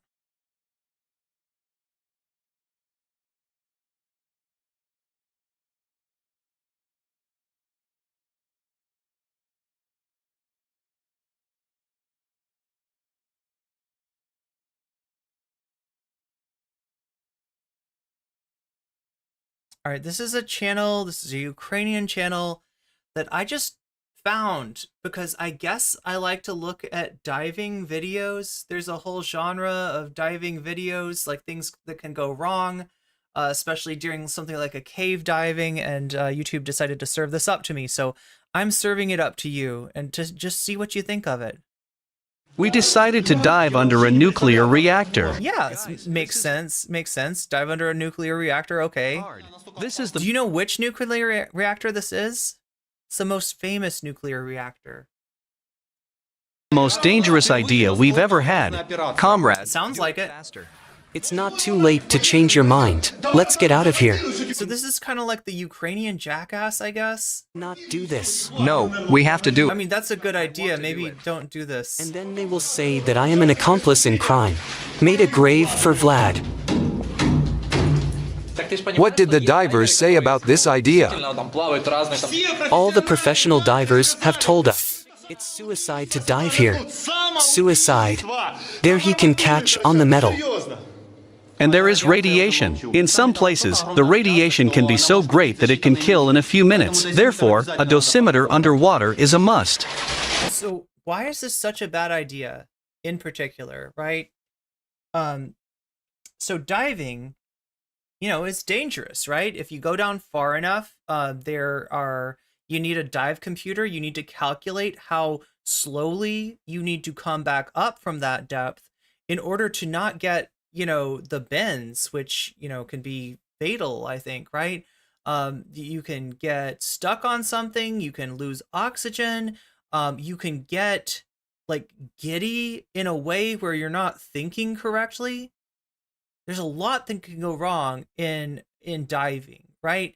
Now, when you dive into a cave, that danger is magnified by an order of magnitude that's hard to express, right? It's much more dangerous. And this is similar to a cave dive, right? This is Chernobyl. These are levels of Chernobyl that have filled up with water. They're flooded. It's winter in Ukraine, and the ice is thick enough to walk on.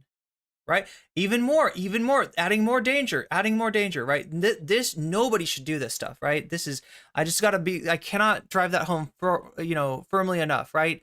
What they're doing is ill-advised, and you should not try this at home. I don't feel cold. I need a load. Carefully, water will get behind the neck. You can take the load on the belt like Seuss. I hope I don't get cramps. Because we took the wrong shoes. Tell me your YouTube password. And from a crypto wallet? If anything, I'll take the channel myself. We will fight. Vlad is taking a big risk. For damn YouTube, who pays some pennies.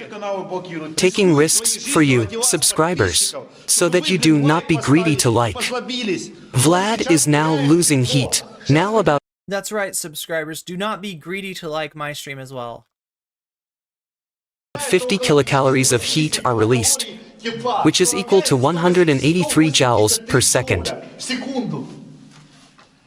And your suit is summer. Is this a U.S. Marine Corps suit? Well, does it work? Yes, great.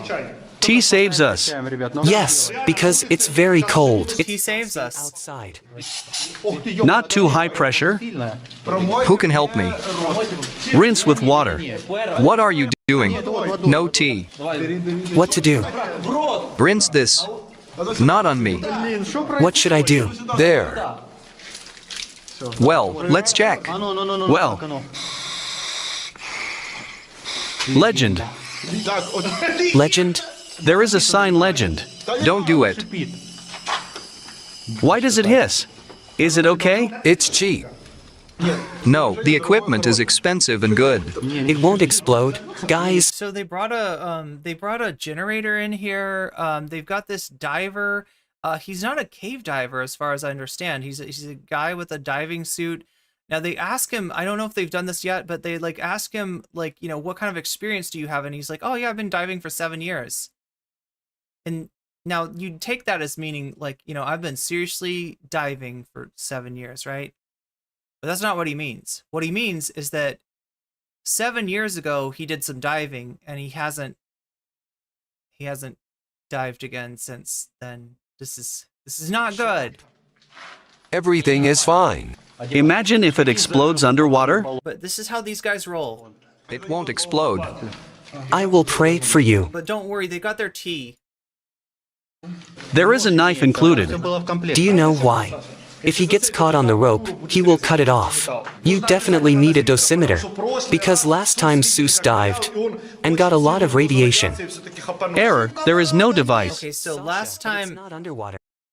Last time Seuss dived and got a lot of radiation. Let me take you back to the first time they penetrated into Chernobyl. Again, this is like these are Ukrainian guys. They are translating you know, from Ukrainian for the English translation, and some of the things are off a little bit, but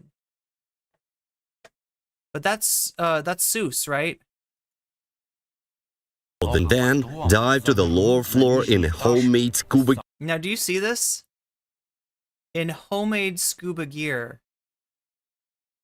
Oh my god, chat, this isn't even the first time that they did this. This isn't even the first time they did this, right? And if you're here for Mamamax, we're going to get into that in a second, but we got to do the radioactive drama deep dive. And literally, I'm giving you a radioactive drama deep dive here, right? We got radioactive leaks all over the place. We're in Chernobyl. That's Seuss. And as you can see, well, I want to take you back a little bit further. God damn it. Let me put this on for now. I want to find you the original one, because like there's been a series of attempts of these guys to penetrate into the into Chernobyl, like with they don't understand, or they're being purposefully you know, making bad choices for Guys, you have probably noticed that I began to use the new dosimeter spectrometer radio code 101 on a scintillation crystal. So I think they might have gotten sponsored by this product. It's more than 20 times faster than conventional dosimeter on the Gadget tubes. It is able to measure radiation at every point, even while running. You can record radioactive tracks on Google Maps. It looks like a commercial, doesn't it? This is like product placement. This is like a sponsorship, I think. The aesthetics are very Slavcore, though. It means that with all the Slavic love in my heart, too bad they are trying to dive in a trash bag into Chernobyl. Yeah, you got it, MSE stream. This is yeah. So it looks like they're, I don't know. That's their dosimeter. They're doing more. So that's just like in the middle of them being in the boat. Okay, so I think this is like they go home, they come back. We're very close. Now we'll go to the area with the black storks because they will need They're not supposed to be here to make a passage. That's why they're whispering. This is not, I mean, I don't know if it's illegal, but I know that if they get caught by like security guards, they're going to be chased out of here. With the chainsaw. The main thing is that no one here. They're measuring the radiation this time, but they said specifically it's because Seuss, one of their members, got a heroic dose of radiation last time he was here. Trash bags do not protect from radiation. Trash bags don't protect from anything. This makes me feel less stupid. Well, look, they're in Chernobyl. Like essentially, there's levels, right? There's floors, and you know, this is, I don't know, like a basement floor or a you know, like they've kind of they climbed up into Chernobyl, into the facility, then they went down these stairs, and this is where it starts to be flooded, right? And so since they're on the staircase, right, what they're looking at right there, that water right there is another staircase that goes even further down, right? So if they want to explore these not subterranean, but sub-water levels, right, which is why they want to dive, they got to go, that's the best place to go because that's down, right? You know, they found an area where they could go down, see what's on the next floor down. That's what they've decided to do. We took this logic worm from the Soviet time made of heavy-duty thick tempered glass. Wait, what? It's the what from the Soviet time? Oh my god, chat. And we got Mamamaxin coming up after this, so stick around. We have something to breathe underwater. Give me. I'm glad, honestly, I'm glad they didn't just like take an oxygen tank. Like, you know, when you do dives, you don't want pure oxygen. Modern diving is done with a mix of various gases because I think you get woozy with pure oxygen. Suit out of stretch film, water. So wait, this is the wetsuit. It's basically saran wrap. They'll be like, what's going on here? Oh my god. That's it, you're ready. He's ready. Is it okay that he'll walk barefoot through the radioactive ash? No, there is nothing to worry. There will be a thick layer of stretch film. Wait, a mile is 5,000 loads? Oh, he's got weights, right? Wait, do they do this with diving? Like, do they even have a medical team nearby? No, they are trying to do this like under the cover. Like they don't want anybody to know that they're there because they're not allowed to be there. Since they used all the water to stop the reactor core fire since 1986. All nuclear waste, like it's like a nuclear soup. How do you feel? We'll just put it on the water. This is like some Ocean Gate shit, right? Okay, hopefully they should want to reach the wall. It seems that it's near, but in fact you can't reach it because it's what is taped to his head? Oh, it's the camera. far away. You reach for it, but it's not there. You can't see it. Like abuse. That's what I'm like. I'm wondering. Like from what I can tell, Creo-san is the person whose channel this is on. That's Super Seuss, who also has a channel. Super Seuss. I think these guys all have, you know, their own channels, but yeah, this is bad. That's where Atlanta, I mean, it could be, maybe that's where Atlantis is. Lift it above the water, shake it a little. No duct tape in Ukraine, I guess. Maybe during the war. Wait, I didn't know you could do that. You could, oh my god. You can have a flare underwater? Above the water, shake it and put it under the water again. Whoa. That's, yeah. I'm trying to figure out like the last time that they came here. Dive Talk is like one of the,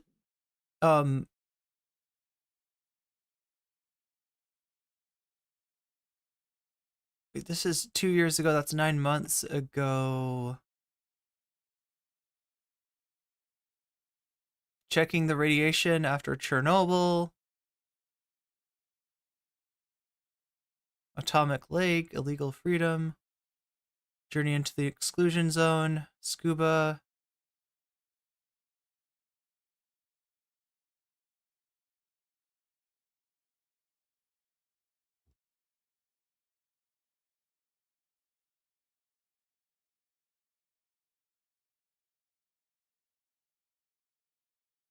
There is one previous attempt that they made when they're talking about the chainsaw they left here from the last time. Their first attempt was Seuss wearing a gas mask. He you know, like a respirator, right? Which requires air. What respirators do is they filter air. So, you know, obviously that didn't work. Here's the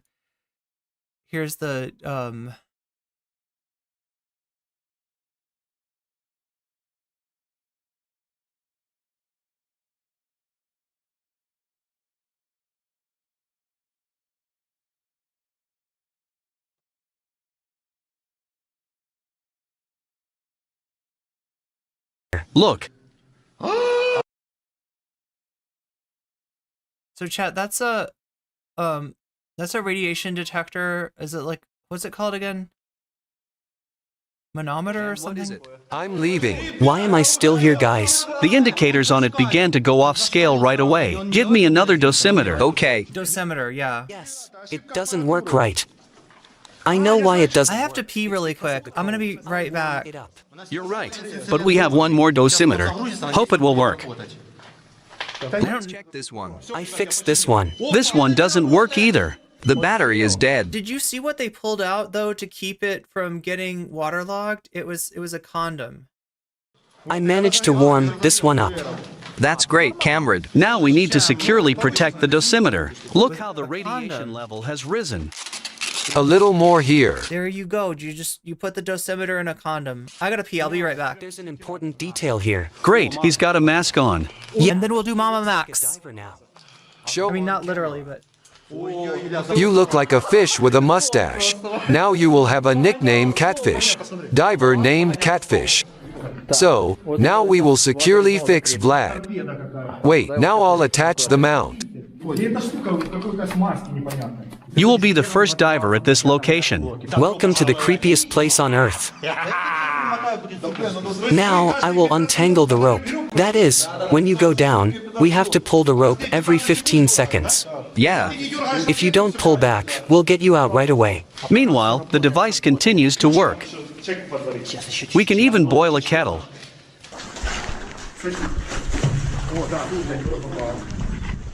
Are you ready? He went there. Check first. Do a test dive for the first time. He's right. Don't go too deep. He went straight under the ice. Hold the rope. Come back. Hold the rope. He went without instructions. What is he doing? He went straight down. It's horrible. How can we pull it out? I'm worried about him. I pull the rope, but he does not react.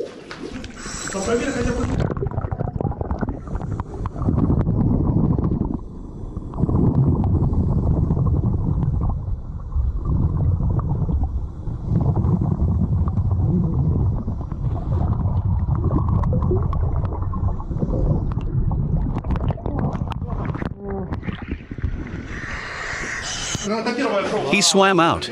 I was so scared for him. Well, what is there? Does the equipment work? Yes, everything works. The stairs go to the right. It leads down. Great. Yes, now I want to go further. You're wasting air. Why it happens? Close it. Is something wrong? Yes. Don't waste. This is like how to not live through your 30s type content. Yeah. This is just basically the Ukrainian jackass, but it feels like more extreme. This is where the radiation monsters live. True, yeah.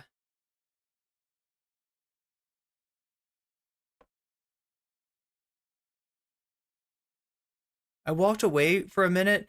They have an actually, yeah. So they start off with this exploration, right? Giving Seuss a gas mask, right? I think it's either a gas mask or a respirator or something like that, right? Obviously doesn't work because all it does is filter air, and Seuss is going in the water. He can't like breathe air through the water. It doesn't do that. It doesn't suck the oxygen out of the water. It's a gas mask, right? So obviously, that doesn't work at all. Then the second attempt is to create kind of a diving bell out of an aquarium, a Soviet era, mind you, aquarium, very important. I guess, they had good aquariums in the Soviet era. I don't know. So, they tried that with a bicycle pump, with Comrade pushing the bicycle pump. It doesn't work. They can't get enough positive pressure to keep the water out of Seuss's diving bell. So that doesn't work.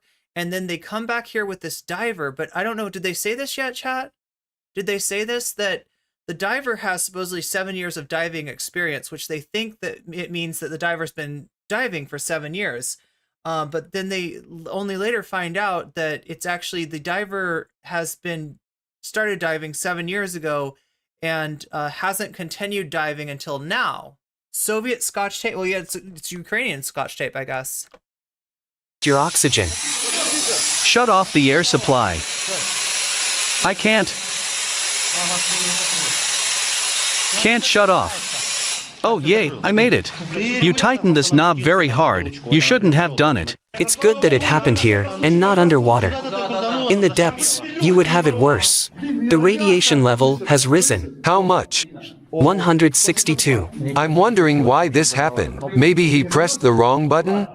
Vlad, are you worried? No, I think I found a bug. Exactly. Come on, I'll help you. I turned on the tap. It is completely open. Did you do everything right? Oxygen can go badly because of this. Maybe you need to adjust the flow? Guys, it's very important. What is it? It's especially for the winter. You're right. And the other one? It's a spare. I'm afraid the rope might get caught on something. Or a hook. It was necessary to attach a carbine here so that you could unhook it. Yeah. What's the sound? I don't know. Look how the glasses are fogged up. He'll be diving again very soon. Why do you need this rope? Does anyone know? Definitely not me. And not Vape Nation. Yeah, look, that's what you gotta do. That's what you gotta take a vape. Well, okay, let it be. Would you like to hook it up right away? Is all the equipment in order? Yes, it's okay. Well, I'll try again. Yes. Let me see. The air in the container will last another 40 minutes. It is perfectly. Then let him swim. Camrad, don't pull. Just need to keep. That's what I do. He went underwater. It scares. Exactly. I'm shocked.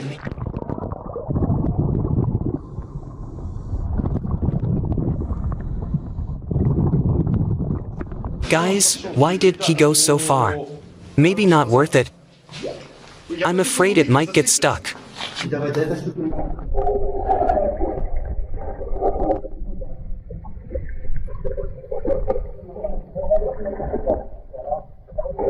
How do we get him out? Wait a bit. It's okay for now. He is coming back. Is he going to go further? He went on. Do you see it? He is blinking. Yes, red color. He says he moved on.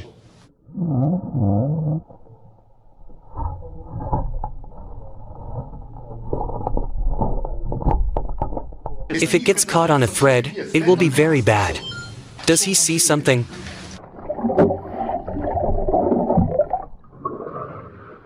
Turn off. Come on. Again.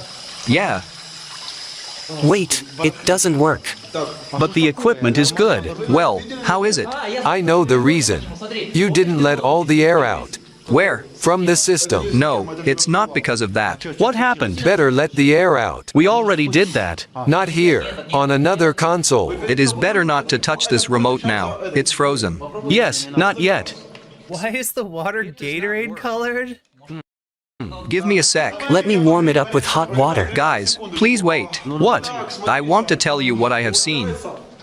Have you seen me or not? Yes, we have seen everything. The light was red. There is a staircase going down to the right. Staircase? Yeah, right.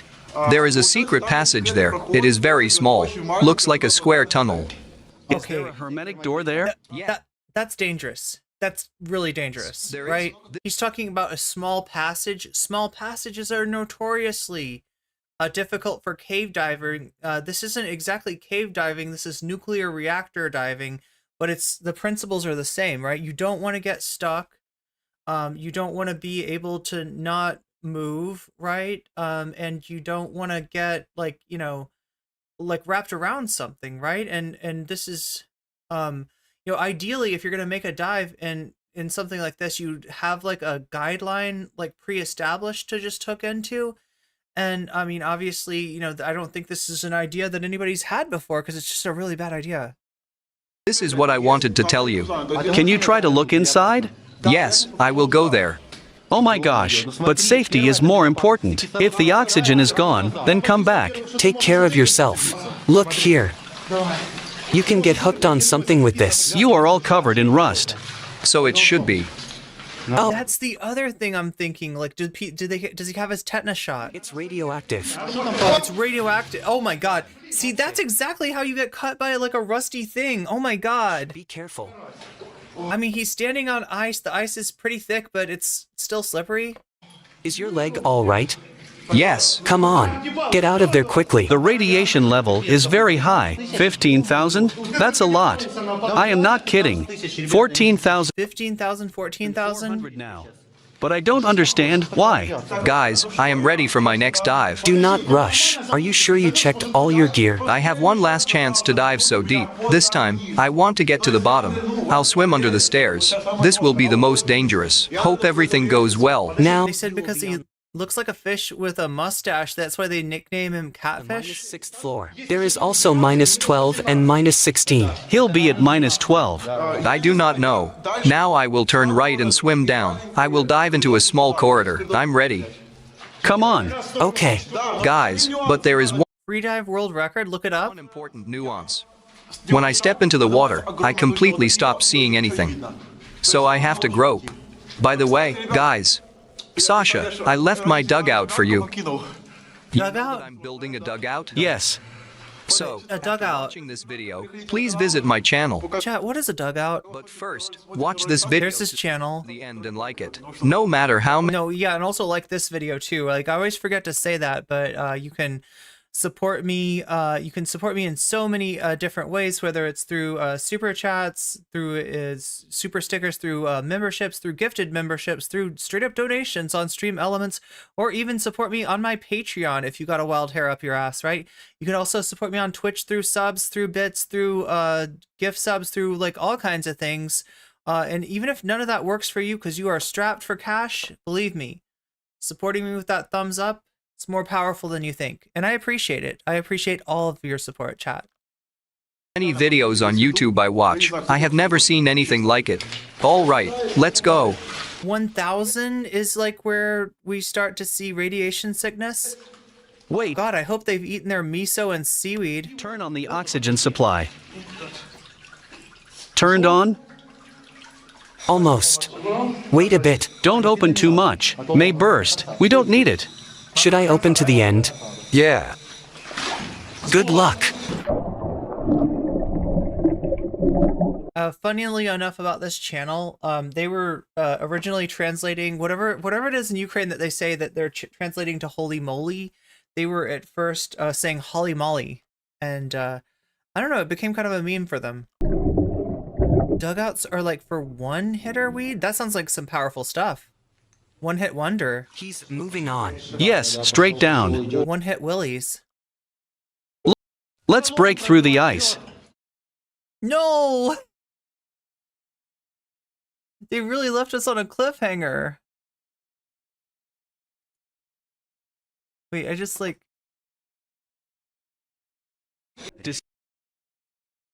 Today we again penetrated the 5th power unit and want to explore the dungeons with the help of this underwater drone. We'll launch it to the lowest floors, minus the first, minus the second, and so on. They're sick. Okay, why didn't they show this is a... Oh, there we go, there we go. Guys, this is hard. This is the most dangerous idea we've ever had. Comrade, do it faster.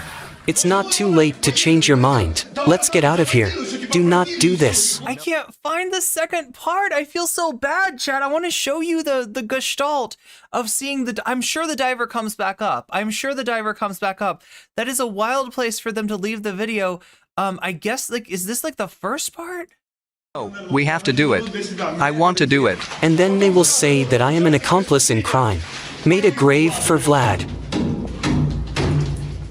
What did the divers say about this idea? All the professional divers have told us. It's suicide to dive here. Suicide. Okay. Own. Connect to it now. Wait, what?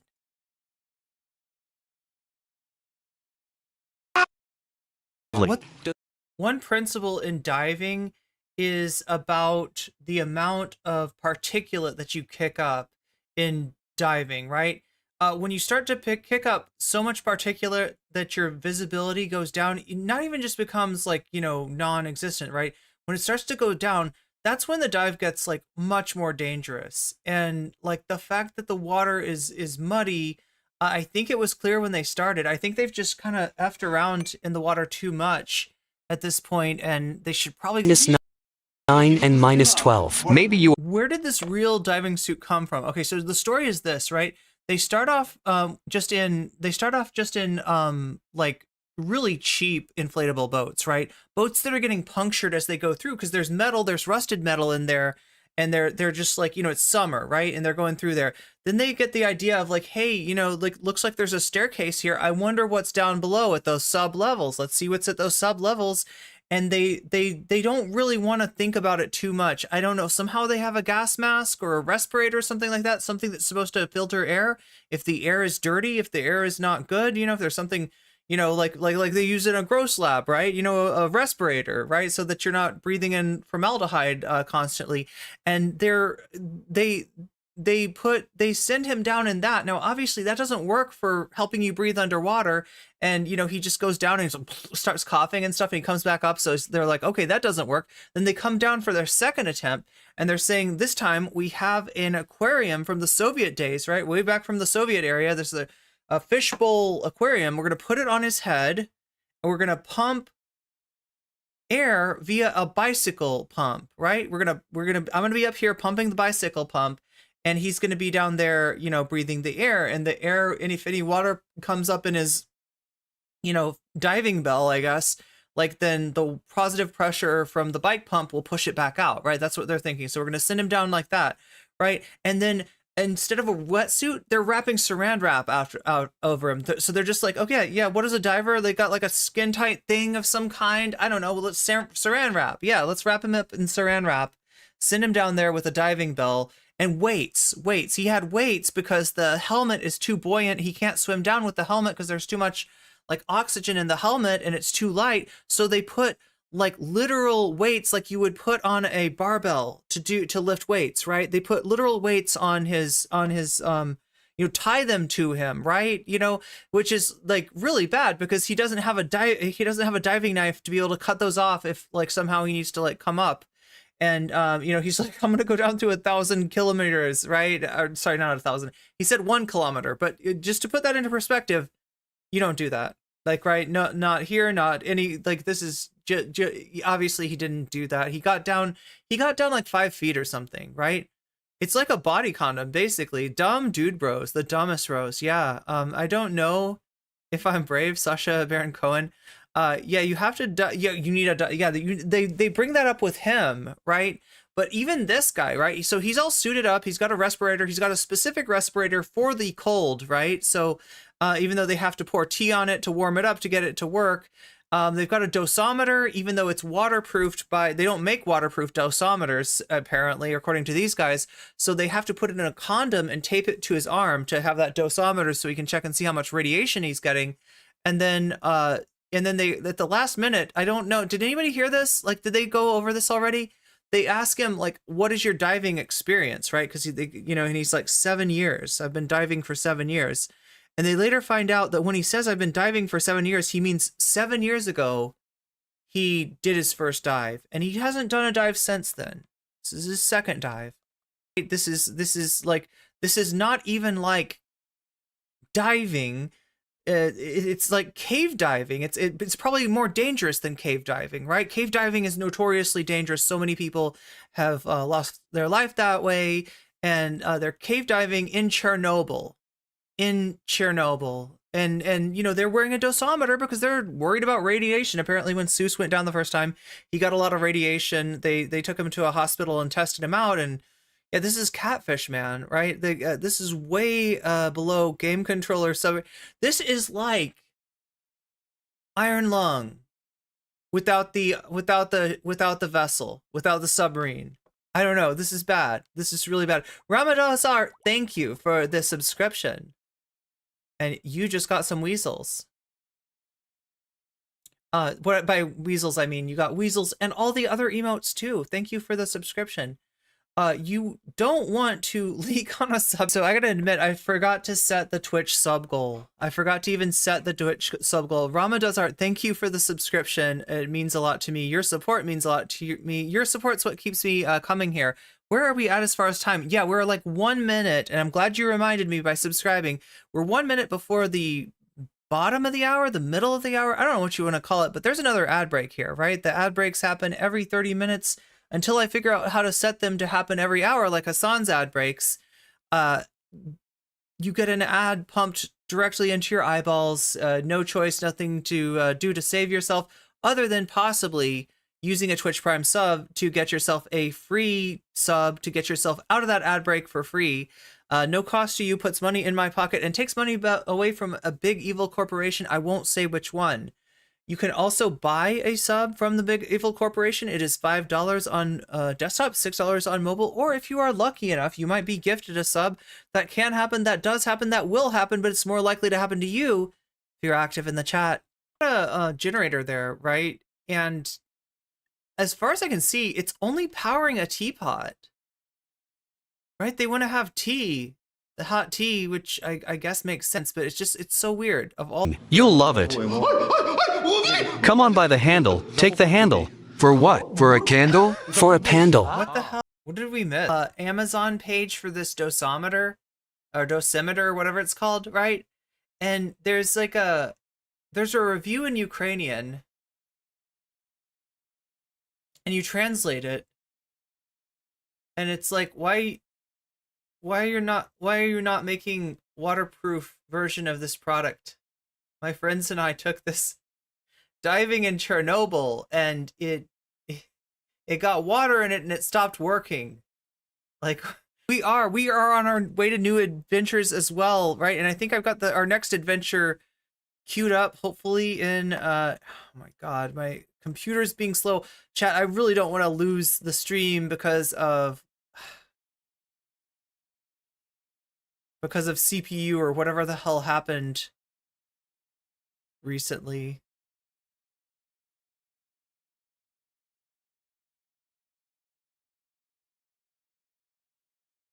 Wait, do I not have this saved?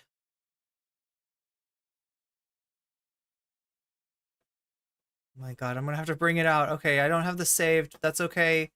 I can still find it. So we're gonna find our...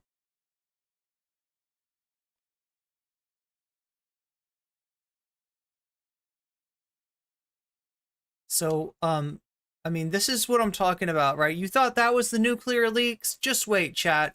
We got even more nuclear leaks coming right at you. Oh no. Oh no, there's like a version. Oh no.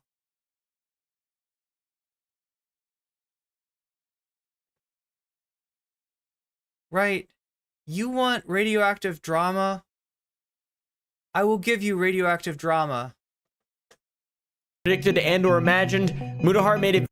Me from the future, here to give you an update that you need because I am a hero and I am falsifying narratives just for you. This story got more insane than I could have ever possibly predicted and or imagined. Mudahar made a video that is insane, and Nicholas DiOrio also made a video that is crazy of leaked phone calls and NDAs. This shit goes deep as so buckle in, enjoy this part. There's going to be more, and that is, of course, if we all don't get sued, allegedly. I don't know if this... Oh no, chat. We've entered into the toxic discourse to end all toxic discourses. This is Mamamax. Wait. There was a previous...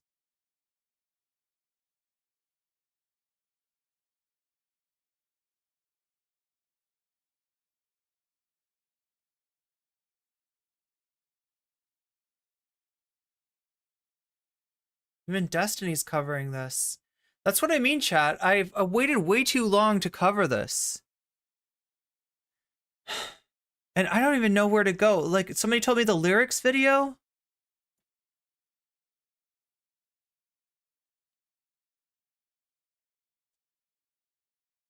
There's actually an update.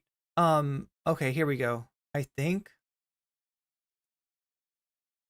Mamamax is a self-proclaimed pedophile hunter. I'm the pedo hunting guy. Who has gained a massive audience, respect from his peers, and a more than generous living via his Patreon that his fans donate to him based on the understanding that he's cleaning up the streets catching pedophiles. But that's not true. He's a complete fraud. He has faked videos, lied about arrests he's made, mishandled investigations so poorly he actually helped. See what I mean, chat? I wasn't going to cover this, but it kept blowing up and it kept blowing up and it got to the point where it's just out of control. And if I don't cover this, then this is going to be a huge content gap in my content. And I don't know what happens when you create a huge content gap. My suspicion, though, is that something evil slips in there in the void that was the content gap, right? So we got to fill that content gap.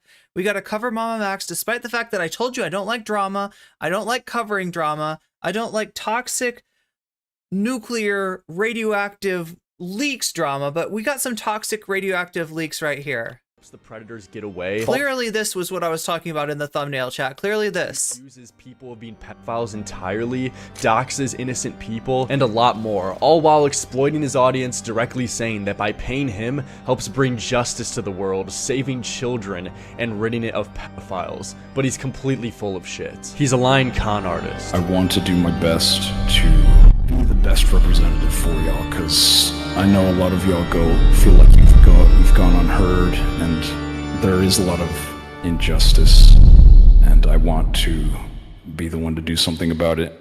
There is some out there saying that ElsaGate video is fake and that you made it up. Any comment on that? It's not. What else do I need to say? In the early stages of Mamamax's channel, he would fake videos entirely, where he would create a whole fake story and problem for himself to come swoop in as if he's the hero and save the day, taking all the honor, despite him making the whole thing up. In his Japanese cult video, Amshinrikyo, he claims just by talking about them on his channel is going to put his life in grave danger, and the only way you can help him out is by paying him on Patreon. I may have just made myself a target to this cult, as they are still very much alive today. But guess what? They can suck mama's fat throat. Hope this gets edited. I hope this gets redacted here, because I know that, like, whatever. Robbing. Yeah, okay, that's good. We're good with that. We're good with that. So yeah, this is Mamamax. This is how he does his videos, apparently, right? He's a content creator, much in the tradition of Chris Hansen, I guess. And he lowers his voice to this thing, and he makes weird, like, artistic videos that, I mean, I guess if it was like an artistic channel, if it was something that he was creating, stories, fake things, you know, like art that he was creating, it would make all the sense in the world, but it's not. It's very serious stuff that he's saying. He's talking about exposing, you know, incidents of abuse, of children, of minors being abused, which is very, very serious. And is completely undermined by everything about the presentation. Because I'm not gonna live a life being afraid of standing up to evil people. Plus, I got all of you watching my back, don't I? Speaking of, by the way, you can watch my back real good by supporting me on Patreon. Link in description. By subscribing on Patreon. Yes, you can do that for me. But I think it's safe to say that I am no longer safe from the likes of Aleph. But as I said, I'm not going to live a life being afraid of standing up to evil. For those who don't know, Aleph is the first letter in the Hebrew alphabet. People. And the best way you can help me, non-jokingly. I don't know why he's seriously. The cult is called that, but me on Patreon. Shameless. And in his next video, he says the deadly cult is now trying to attack him by sending him death threats in his email box and sending him a video game that apparently gives people brain hemorrhage. Maybe we can still go back to the Chernobyl divers. Do you want to, chat? Today, I'm going to apparently risk. Do you want that to be the story about the nuclear leaks? My life for you. And play this game. In the video, I specifically mentioned that this cult may now be targeting me, and from what it looks like, that may be true. She responded back in Japanese saying this, which means, I'm coming for you. Oh no! I'll kill you. Oh no! Max is so committed to bringing us good entertainment and content. That's drama. Drama. Man. What a fucking good guy. I know it sounds crazy, but this has got to be real, right? Mamamax wouldn't lie about his life being in danger for more donos on Patreon. I mean, it seems like his fans bought it. This man has risked his life multiple times so he could expose some dangerous sites and games and crap. Props to you for being this brave, man. I have a weird feeling that these cultists is actually gonna get him someday, and we wouldn't even know. No one is gonna talk about how he got a whole email from someone from the cult, and they actually threatened to kill him. Well, guys, luckily, I don't think you have anything to worry about. You know, it's been nearly 4 years since he dropped this video, and conveniently ever since, Mamamax hasn't gotten any word from the Japanese cult since this. Weird coincidence. I guess he got enough Patreon. Yeah, serious Beebs vibes. To keep him nice and safe. But in case you were still worried for Max's well-being, he admits it's bullshit. But not just this one, nearly every last one of his videos is completely faked or fabricated. It seems that the line between the fictional portrayal and the underlying truth became blurred for some, leading to confusion and concern. While the narratives were crafted in fiction, the predator and the pursuit was very much a reality. So the pedos are real, but the narratives and everything else in your videos are fake? You released these as 100% real, and everyone in your comment section took them that way, and your fans paid you based on the fact that they were real. But now years later, once you're getting heat, you just casually admit they're fake after reaping the benefits of them for years. And it's not just him scamming his audience into donating to him under false pretenses. He lied about a girl killing herself in his IMVU video, and then blamed the creator of the game that the girl apparently got groomed on for her death. Will Harvey expeditiously paved the winding way for himself, finally finding his road to the throne. But what was the cost? Everything. A teenage girl, known only as the moniker KC157434, takes her own life after being groomed and raped by a man she met on the platform. Is there an update on Casey? Can you talk about how you got into the account or how you found it? Yeah, that's a bit much. I can't talk too much about KC. I don't know what I can and can't say. I will tell you that yes, she's okay. That's all I'm gonna say. Oh, thank God. I didn't even know that. Holy shit. Thank God. Takes her own life. Yes, she's okay. Is this girl Casey even a real person? He claims in his video that he found her no subscriber YouTube channel through a reverse image search using her profile picture on the— Wait, are kids Mamamax's audience demographic? IMVU, where he then hacked this girl's YouTube channel and found an unlisted video called "This Is Where You Rape." That's dark. And killed me. Which is a video that shows, assumingly, Casey filming the site of her rape and has bloody sheets and a pillow in the middle of the woods. So if the narratives are fake, you not only lied about her death, but also that she was raped too, and made up this whole Batman ARG fake story that you had hackers behind the scenes get into her YouTube channel and find this secret encrypted unlisted video that she uploaded days before, like, killing herself. This is nuts. I can't talk too much. Robert G, you're not kidding. People just doing whatever for clout these days. That's vibe. That's vibe. I mean, like that's what's vibe. It's not vibe. It's mood. That's what I'm trying to say. It's what's going on. Yeah. There's so much of this in so many different ways. I mean, like the Radioactive dive was one way. This, Mamamax channel is another way. And I bet you could think of even other content creators who are doing anything that they can for that.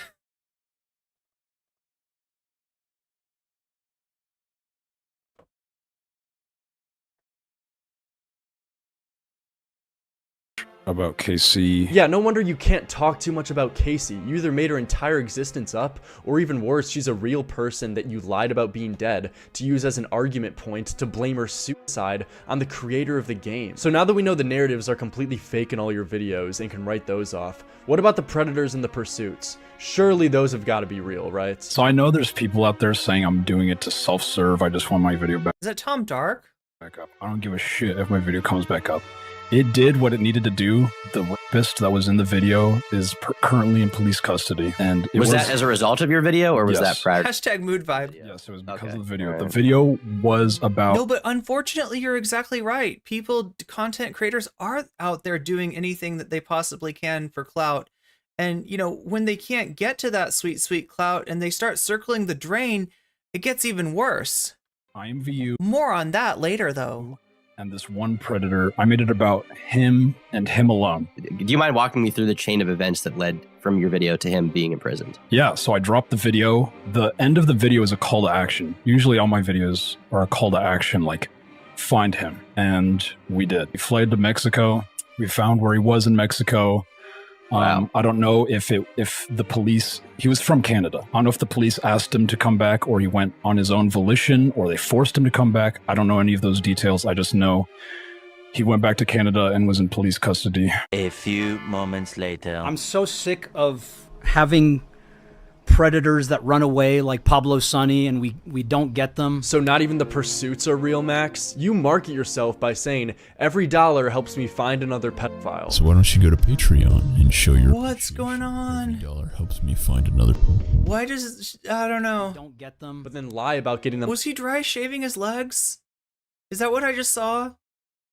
Did the man dry shave his legs? He's gonna get all kinds of bumps. Locked up while they run away, but you still get to reap the social benefits and credits and money from acting as if you really got them arrested. It's a complete grift. But yeah, I am super blessed to be in this position. And I know I do carry a lot of the weight y'all say to me on my shoulders, and I want to do my best to be the best representative for y'all, because I know a lot of y'all feel like you've gone unheard, and there is a lot of injustice. You admit yourself your audience is full of CSA victims, and you exploit that fact to get them to pay you more money, scamming them into believing that you're really ridding the world of pedophiles and bringing justice to victims. Take a look at this. In his short film trailer, he shows a bunch of statistics. Yeah, so Sarah's right. Like, this wasn't exactly the best intro to Mamamaxin video that I could have found. Unfortunately, the Oombaville video seemed to be like this has been going on for a while now. Like, this is, you're seeing podcasts from 2021 here. Mamamaxin has had a channel for a while. Mamamaxin has had some degree of respect, but the thing that really brought everything crashing down was the latest pursuit of the most recent predator, who is like they showed him for a second, I think, with the he has regular mouth, he rolls his head back and then he comes forward and he's got like vampire teeth. So it's some kind of a vampire werewolf cult where this guy is telling minors that they can join his cult and be with him, and they will become a vampire or a werewolf or whatever cryptid he's fascinated with this week. And it just strains credibility, like, on the part of Mamamaxin, right? And that's what people are asking, right? It seems to be a real guy that he's talking about, but the claims that are being made about this guy are not backed up. And really, if anything, Mamamaxin is doing for the victim, what Mamamaxin is doing to the victims rather is exposing them to potential legal ramifications that could be really bad. These the predator pursuit channels have a bad vibe. Yeah, and this one's getting caught, right? This one's getting called out. This one's getting talked about. This one's become a celeb. But you're right that there are other channels with the same motif, maybe doing similar stuff. Over 1 million kids get trafficked, and yet there was only 5,000 convictions. Yeah, it's very Omegaverse. This is unacceptable. There are ways to stop them before they enslave children. And here's a QR code that will link you to where you can learn how to help. So you would let me guess, is it his Patreon? This would link you to some kind of organization, Patreon, or article that is information to inform you on how to help. Cashing in on a lack of media literacy, yeah. This QR code links directly back to Mamamax's fucking video. That was Chud Logic's video, though. What the fuck? What is that? Shilling is Patreon. Oh, it is Patreon. Oh my god, I was right even though I was wrong. We can compel a ripple effect that will obliterate evil off the face of our planet and forge an impenetrable bastion for our children. To support our cause, you can donate to my Patreon through the second link. There are 0 Pedialyte Hunter channels that are doing good things. The fact that they are trying to profit off of subjects like rape and CSA is probably one of the most fucking disgusting things you can do. I don't know if it's Patreon. So why don't you go to Patreon? I don't know if it's really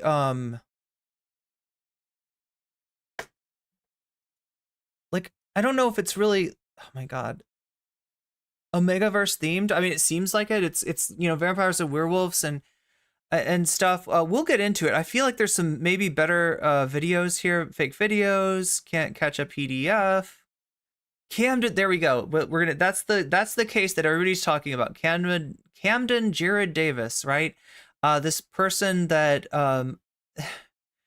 that Mamamax has turned into basically a mythological creature, right? This mega charismatic cult leader that's, you know, taking advantage of minors and there's just not a lot of proof there. And if, you know, this stuff isn't substantiated or substantiatable or even true about Camden Jared, then this guy's got potentially a defamation case against Mamamax, but also against like the victims that he brought on. So, you know, if these are victims, by getting out in front of the proof for the claims, he's actually putting them in danger that they should never be subjected to.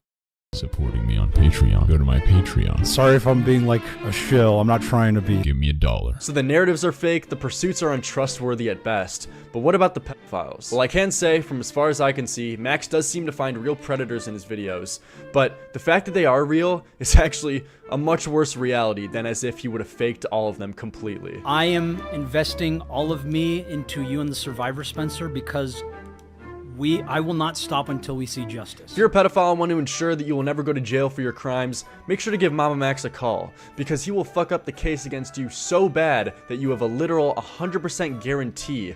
Wasn't that the problem with Chris Hansen? To not get convicted. Max hasn't gotten a single one of the pedos that he's found locked up, convicted, nothing. Dude, yeah, I love these guys. Always keeps me on my mission, I think, and the importance of my mission, of our mission. What mission? Does he have a trophy wall behind him of like pictures of the alleged PDF files? You haven't done shit. Is that MLK on his wall? No, okay, it's not. It's okay, wait.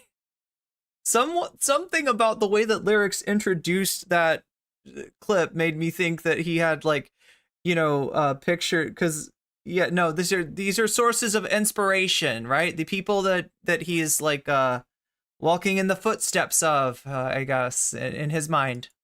Give me a break. I have a dream. Because of the irresponsible way he conducts his investigations by not abiding by the legal system, Max actually makes it harder to convict the predators that he's trying to catch. It is dangerous work, and a lot of shit that I do might not be considered legal in every country. Might not be considered legal. I mean, technically, maybe not completely considered legal in every single country out there. Just maybe, I don't know. Including our own country. So we definitely we operate within the bounds of the law, Max, of course. Of course, we would never. Of course. What is that? One of his mods? Of course we do. We would never break the law. We would never break the law.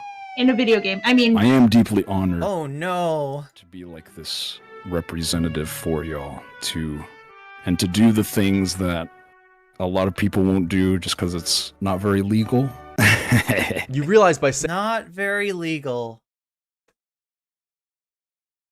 I did everything right and they indicted me. Saying this, you are destroying any potential case that you are trying to build on these guys. Why are you trying to catch them through illegal means in the first place? And secondly, even worse, why the fuck would you ever admit to that? When I do see a subject line that interests me, like by like a bounty hunter or like a hitman, not that I would ever respond to such things, and everything I'm about to say is of course fictional. Depends who they are. If they're a hitman, they'll basically like offer services for like very expensive prices.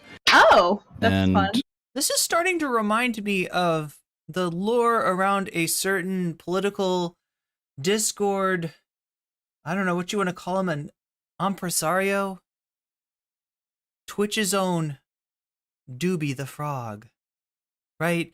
There was just like, you know, there was stuff about that whole Discord, right? If you don't know the Discord that I'm talking about, apparently the biggest political Discord, biggest because it has literally absorbed and shaken down other political Discords. If you believe what this guy says on podcasts, right? I'm not sure how much of it I believe. There's stories about like the FBI getting involved. You know, there's stories about, you know, there's all kinds of wild stories surrounding that, but it's starting to remind me of that, the whole Discord thing and the joking around of like, you know, about hitmen and you know, tales of people coming up missing, or like, you know, like this definitely has politics Discord vibes to it. But they give me a discount since it's files. Do you have any other people you're hunting that don't get turned into videos? Any stories you'd be willing to share?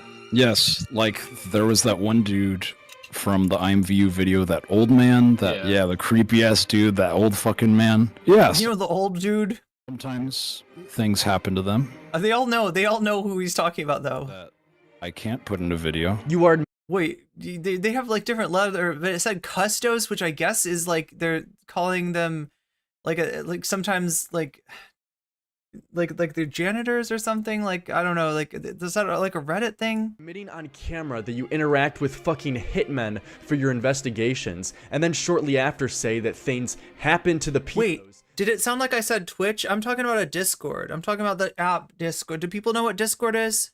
That are so egregious that you can't even include in your video. What the fuck are you doing? Like, I'm 99% sure he's just LARPing and Mamamax doesn't actually have hitmen in his inbox giving him friends and family discounts to kill the pedos he finds in his videos. But saying shit like— yeah, completely disturbing shit from Doobie, yeah. Publicly is a death sentence. And nobody knows how serious to take what he says because he says so much like wild shit. Good luck trying to get any of these pedos locked up when you're doing this shit and clips like this exist of you. These pedophiles getting away is directly your fault, and if they end up abusing any kids later down the line, you hold a huge responsibility for that because of your negligence. In his IMVU investigation, he directed his audience to quite literally hunt one of the predators he was trying to track down by doxing the hotel that he was staying at. Like there is like a relationship between you know, these kind of political this particular political Discord and streamers on Twitch, and that is like you'll sometimes see Vosh do videos of him going into that Discord and just talking to whoever like it wants to, you know, and it's like half of them are like straight up fascists, right? You know, it's a very diverse ideological sort of place, but leaning to the far right. And told his fans to go pay him a visit. We traced the very hotel he was staying at and made a phone call to confirm. Afterward, I left instructions for the children in Mexico who had every desire to go see the famous Hassan in the flesh. This guy's fucking unhinged. You know, it sounds like an over-exaggeration. I feel like he spent an excessive amount of time dialing in his the voice that he wanted to have. Oh, there's another connection too. Yeah, Doobie uses a voice modulator. Not quite like that, but I think the idea is that he doesn't want to be identified like who he is in real life through his voice. That's also why he uses a VTube frog as his avatar rather than showing himself on stream. But there we go. This is, I mean, not anything like Mamamax's thing is like, I feel like Mamamax has got like several guitar pedals that he's sending his voice through. But I can't help but wonder with the things he says and does. Did he say Ham's son? Is this like a biblical thing? Is he actually trying to get these people imprisoned or just straight up murdered? I honestly think that we should just be pulling them out of their houses and executing them on the street. And I want to be the one to do something about it and make other people like me who like violence to stand up for what's right. Like I want to, y'all know what I want. I say it in the uncensored version. To send me a picture of their face that I then Is that okay? I don't know where this was decidedly grant these predators the most delightful dreams they could never even fathom. There really is no other option. Is there, children? I'm gonna have to ride this button. You know what to do? Oh my god. It sounds like he's not trying to get these people arrested, chat. He's trying to get something else to happen to them. There are people who will literally kill for me, you know, specifically the more dangerous you. I mean, but also he's probably bullshitting, hopefully. You know who you are. Well, there's a few I got emails about. Can't talk about that, but just know that justice has been served. Justice has been served? This is totally that shit. for me. Justice has been served. You know who you are. Like, it's one thing to hold the position that all pedos should get the wood chipper, right? But it's a whole nother deal when you have a 750k sub YouTube channel and direct your audience to hunt down and you know what to do. Yeah, this is harm to these guys. Because not only is that beyond illegal, that could potentially put innocent people in harm's way, because Max is no stranger to baselessly accusing people of being pedophiles in the past, which I'll get to later on. But also, again, this kind of stuff only damages the case against these guys. You're helping them get away. I mean, with the shit this guy says, I'm not surprised he's being investigated by the FBI himself. I literally got a card on my front fence from the FBI. They were willing to come to my house and leave a card on my front fence. That shows how much more they care about my case than yours. Yeah. But the whole reason Mamamaxin What? getting so much attention lately is I need some context. because he decided to take on his most ambitious investigation yet. Not only this time is he taking on a pedophile, but a vampire werewolf hybrid pedophile. This is where it gets good, I guess, or something. Camden. Gerard Davis. It was basically a supernatural cult where he convinced all of us that we were vampires, werewolves, hybrids. Led by a child predator posing as a werewolf god that has victimized hundreds of minors. He mentally abused me, physically abused me. So in Mamamax's mind, this was going to be his breakthrough content. Like, I don't know how big he was, but you know, he was going to get bigger through this. Sexually abused me, and at even one point tried to kill me. The story is, this girl Spencer, who went to the same high school as Max, asked him if he could help her out with her story, and Max took on the case. Which the alleged story is that in 2016, when Spencer was 16, she was lured into a supernatural sex cult where she was convinced that she was a vampire by the alleged pedo Camden Gerard Davis, who also says he's a werewolf/vampire god. Makes sense. He's a character from Vampire Survivor. You can unlock him, Chad, if you beat the Dairy Factory at curse level 6. You can unlock Camden Gerard Davis as your Vampire Survivor avatar. I'm not fucking with you. On March 18th, 2016, Spencer, a 16-year-old girl from Wiley, Texas, mysteriously disappeared, lured by the illusion of joining a supernatural family as a vampire on some random corner of the internet. She actually found herself ensnared in a dangerous sex cult led by a child predator posing as a werewolf god. See, that's why I believe he's actually a werewolf god. That shit is not natural. That shit is not natural, right? That's proof right there. Like, a werewolf can, you know, have some pretty sharp teeth on a full moon, right? But a werewolf god can just make those things pop out on at will. Camden Gerard Davis. As you can see, chat, this is the person he's identifying as being the PDF groomer, but does not look very old himself. More on that later. Leviathans are coming for you. What the fuck? The Leviathans, yeah. What is a Leviathan? A sea monster? You're unleashing sea monsters on? Release the Kraken, yeah, it's like... Dude, you're making a mockery of this. If what you're claiming is true, you have a real criminal on your hands with apparently hundreds of victims, and you decide to make a YouTube video in a Batman voice saying that you're gonna unleash sea creatures on him? There's real potential victims relying on you here to bring them some form of justice, and you're doing this shit. Leviathans. What's weird is that, like, what this guy's doing apparently is, like, you know, talking to people and be like, oh yeah, you're probably a vampire, you're probably a werewolf, you know, like, I'm a vampire werewolf god actually myself. If you come on over to the compound, or like actually which I mean my mom's house, right, then we can talk about it, right? Which is like not good, and you know, like, just like kind of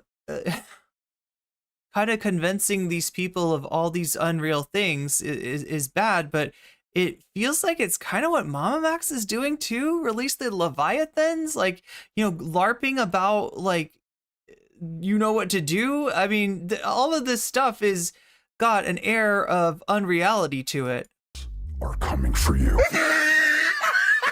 And in this same video, he then weaponizes his audience to guilt trip other YouTubers into covering this vampire werewolf pedophile that we don't even know anything about. Kindly send this video to your favorite influencer. we will test them on the content of their character. Do not listen to their words. Look at their actions as your first command.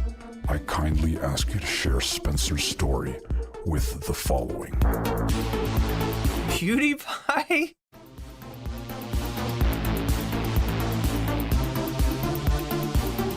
Mr. Beast, Joe Rogan. PewDiePie, Mr. Beast, and Joe Rogan, and you seriously think you're gonna get a response here? This guy's delusional. Felix, as a new parent, you're undoubtedly experiencing the transformative mechanism that we describe here. You're bringing his kid into this to try and pull on his heartstrings to cover your story.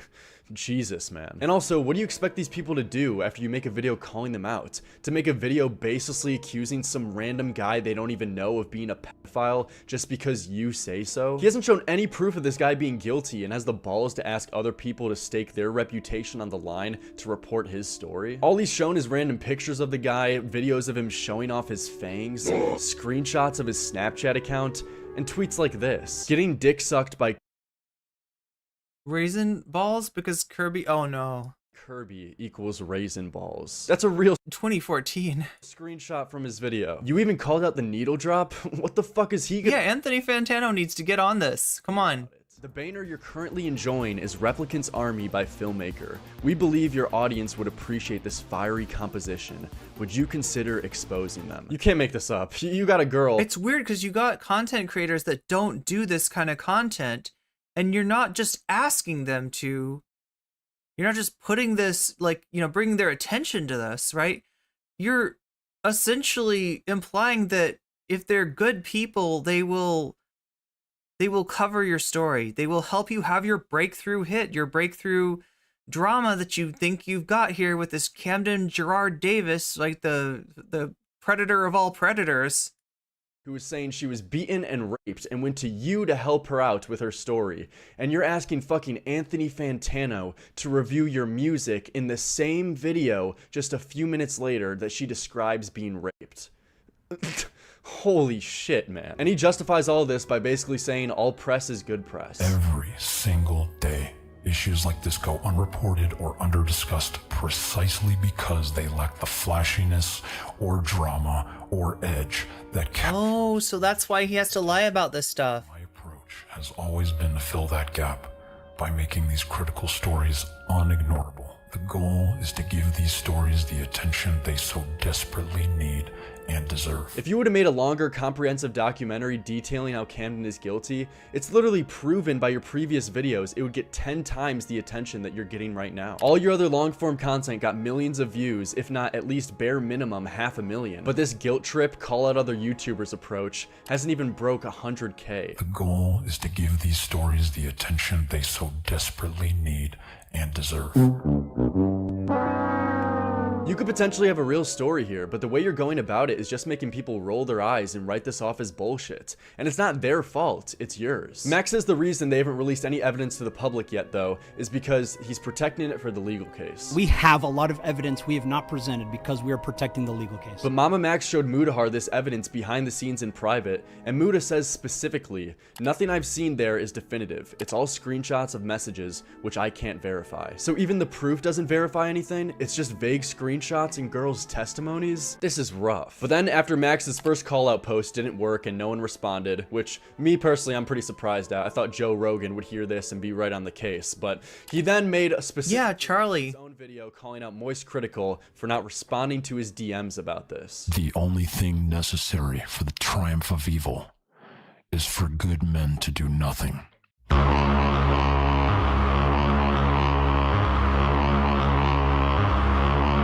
Do you know what this reminds me of? This makes me, this is like the Sam Hyde school of getting attention of larger content creators, right? You know how Sam Hyde got Hassan's attention by challenging him to a fight and calling him out? Oh wait, that's right, he didn't. Hassan had nothing to do with him, right? But yeah, this is like the same thing. And if at first you don't succeed, make another weird Candyman video.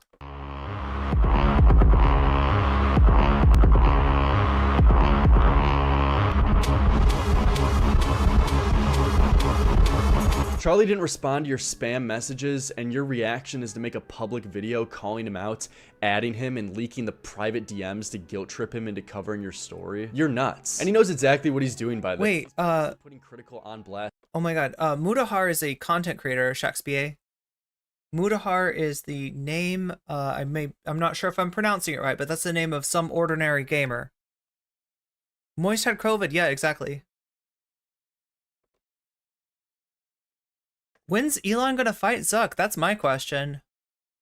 Publicly, implying that if you don't cover what's up? my story, then you don't care about children getting raped, and weaponizing his audience to spam Critical to guilt him into talking about it. Just because Charlie has a lot of subscribers and influence doesn't now mean he bears this responsibility to talk about world tragedies on his channel. Trying to push this standard onto people is ridiculous. He got fame talking about internet drama. Why does he now have this obligation to talk about child rape? And plus, don't forget, this guy hasn't even shown proof Camden is guilty yet, and is still asking Charlie to call someone a pedo that he doesn't even know or have proof of. But after Critical doesn't respond to Max, he starts to get desperate, which is where things really start to go off the rails. He lives in Must We Know, correct? Yes, Marissa. His mother is currently...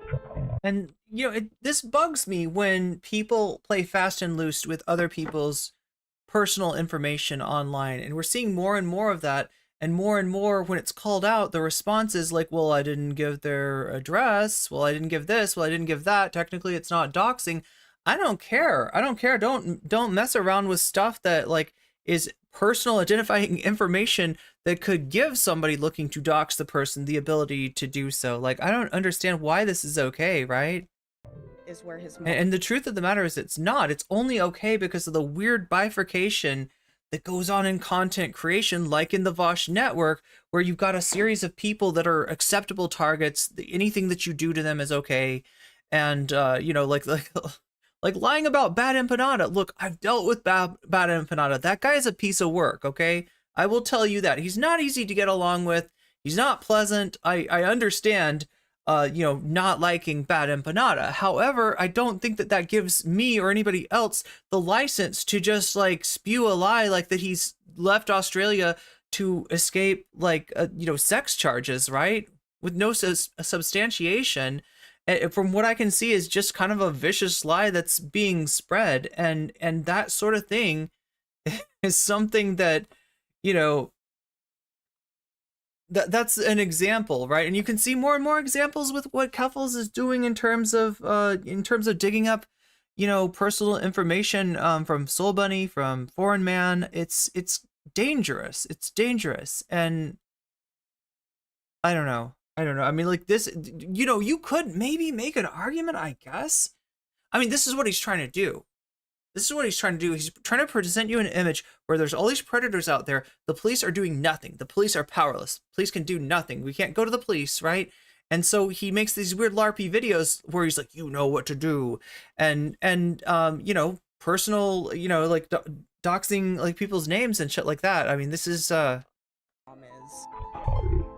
He does for sure have a brother named Someone asked to type out... I think this is the podcast? Camden's brother's name. I will go ahead and type that in chat. Camden's... And again, we still don't have, like, hard evidence of what this Camden Gerard Davis guy is actually doing. His mother's name is...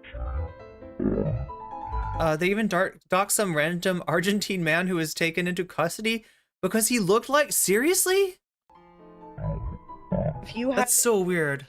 On actual locations, then you need to be contacting me or Max privately. Yes. Max starts live streaming and directs his chat to find the location of not only Camden, but allows his guests to dox Camden's mother and brother's name in hopes that his chat would find them and get answers out of them. And when I personally asked him if he has any evidence of the mother or brother being involved whatsoever in Camden's crimes, he admits he doesn't at all. You don't have any proof that they're even involved, right?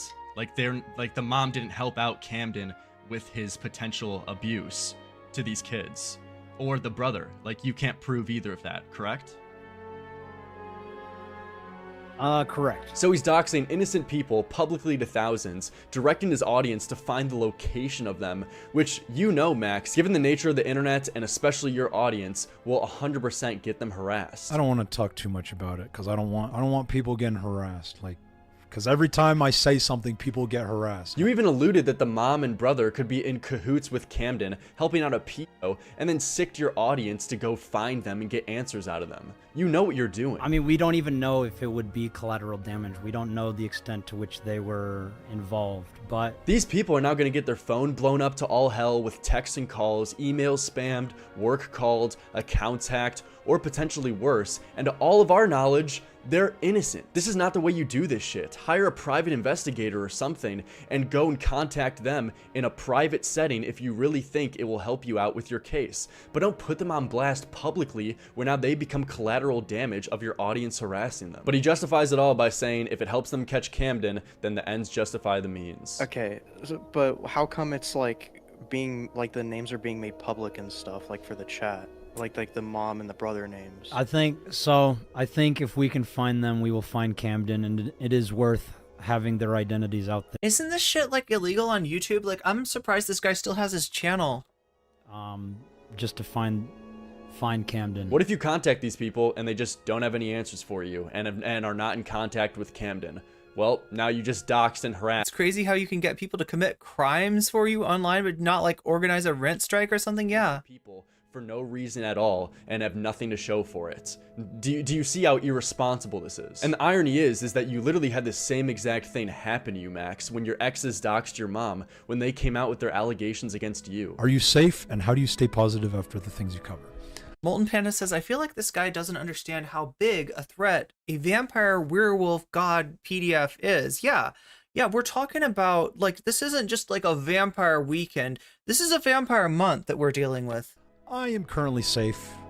My mom is not so... This is like a vampire quarter. This is like 4 months. After, my exes doxed me and her. I mean, they should have known doxing me was not a good idea. If anyone should know this, it's fucking you. And this isn't even the first time that he's doxed family members in his investigations, even though he has no proof of them being guilty. He did the same thing with Pablo Sonny's dad and doxed him in his IMVU video. But continuing the timeline of Max trying to take down Camden, he then makes a YouTube short a little after these streams to announce new updates on the case and that he's now working with the Atlanta Bar Association to ensure that justice is served and to locate Camden. With new survivors and witnesses coming forward, we are currently in contact with law enforcement and the Atlanta Bar Association. I mean, the music's pretty sick. To ensure justice. But I mean, again, like what he's trying to do is act like he's making people aware of, a dangerous person. And like turning it into an ARG, I don't know what he thinks he's doing. We are preparing the timeline with new accounts and evidence. Please bear with us as the situation continues to develop. Thank you for your contributions, and we'll see you soon. Why are you even saying this publicly? All of this information needs to be in private so you can discreetly collect evidence to build a case against this guy. You realize if he sees this, or any of your coverage to be honest, he's gonna leave the state and you or the police won't be able to do anything about it to catch him. What's stopping Camden from doing exactly what Pablo Sonny did to get away from you, fleeing the country to get away from all of this? Hell, he probably has. I mean, why wouldn't he? You announce your every move publicly for him to see. You have fucked this up beyond belief, Max. This isn't one of your fake ARG videos. I mean, these are real people coming to you with their stories of being abused, and now you are held completely responsible if Camden ends up getting away, which, given your conviction rates, I mean, he's got a fucking 100% guarantee to ride off into the sunset with no consequences. And when you give this guy any type of criticism that he may be doing anything wrong, well, you must be pro-pedophile. Basically, next time they remove my video is the next time they're getting another pedo tube. Whether it's random commenters, other YouTubers, or even YouTube themselves, it's all the same response from Max. If you disagree with my approach, you must be pro-pedo. The most egregious example of this is when he accused the entire platform of YouTube of supporting and protecting pedophiles just because he had 2 of his videos struck down for violating TOS. Our children are exploited, molested, and raped every day, and you choose to side with their abusers. I'm here trying to protect sexual abuse victims. I worked 3 long, hard, traumatizing months on this project just for you to obliterate it completely. Is this what we get for publishing on your platform? Dude, your video got taken down for harassment and bullying. This isn't that deep. There isn't some conspiracy that YouTube secretly loves pedos. It's probably because you make violent threats in your videos and send your audience to harass people while doxing them. Ever thought of that? On November 26, 2021, my good friend Max published a video exposing the colossal ring that is IMVU, and to no one's surprise, YouTube tore it down like none of it ever happened. And for what? Because of the bare ass of a virtual character. Is this a joke? We don't like pedophiles. Something you don't seem to see eye to eye with us on YouTube. Yo, what this is reminding me of, like the whole Shuan. I mean, like, this is a lot worse, right? But the when Shuan had got pushback for essentially echoing and signal boosting the groomer narrative through the Balenciaga thing, right? Shuan Head was like, oh, so all these people have unfollowed me for calling out PDF shit. Very normal stuff, right? Like that if anybody doesn't do what you want them to do, and in this case he's trying to get like Joe Rogan, what did he say? PewDiePie, Joe Rogan, and there was Mr. Beast, right? Need to put this on their community timeline, make a video about it, talk about it on Twitter. What do they need? They need to do something, right? Charlie, Moist Critical needs to make a video about this, despite the fact that he's got COVID at the time and he's not even looking at his DMs. You included some guy's bare naked ass in your video, and YouTube told you specifically it got taken down. These are known violations of YouTube community standards, right? This is, you can look this up. This is not, hard to figure out. And you somehow take this and draw a conclusion that YouTube is pro-pedophilia because it got taken down for the nudity of the ass that you showed in your video? Hey, retard, maybe don't include nudity. Sorry, Chad, I didn't should have realized commentary channels, this is like their favorite word to nudity in your videos if you don't want to get them taken down. Just a piece of advice. There's no conspiracy here. You're just a fucking idiot. I don't like people throwing around the word pedophile like it doesn't mean anything. I don't like that shit. We shouldn't just be throwing around the word like it doesn't mean anything. But not only will he insinuate that others are pedos if you disagree with his methods, if you get on his bad side enough, he'll outright baselessly accuse you of being one entirely. And I do not make a video on them until I have verifiable proof that they are a pedophile. Back in July 2022, Mamamaxin was accused of being a... It's pretty fucked up when somebody's reaction, another content creator's reaction to you not doing what they want you to do without them even asking you, or well, in this case, right, is to like, I'm just gonna say the worst thing I can think of about you, proof or no proof.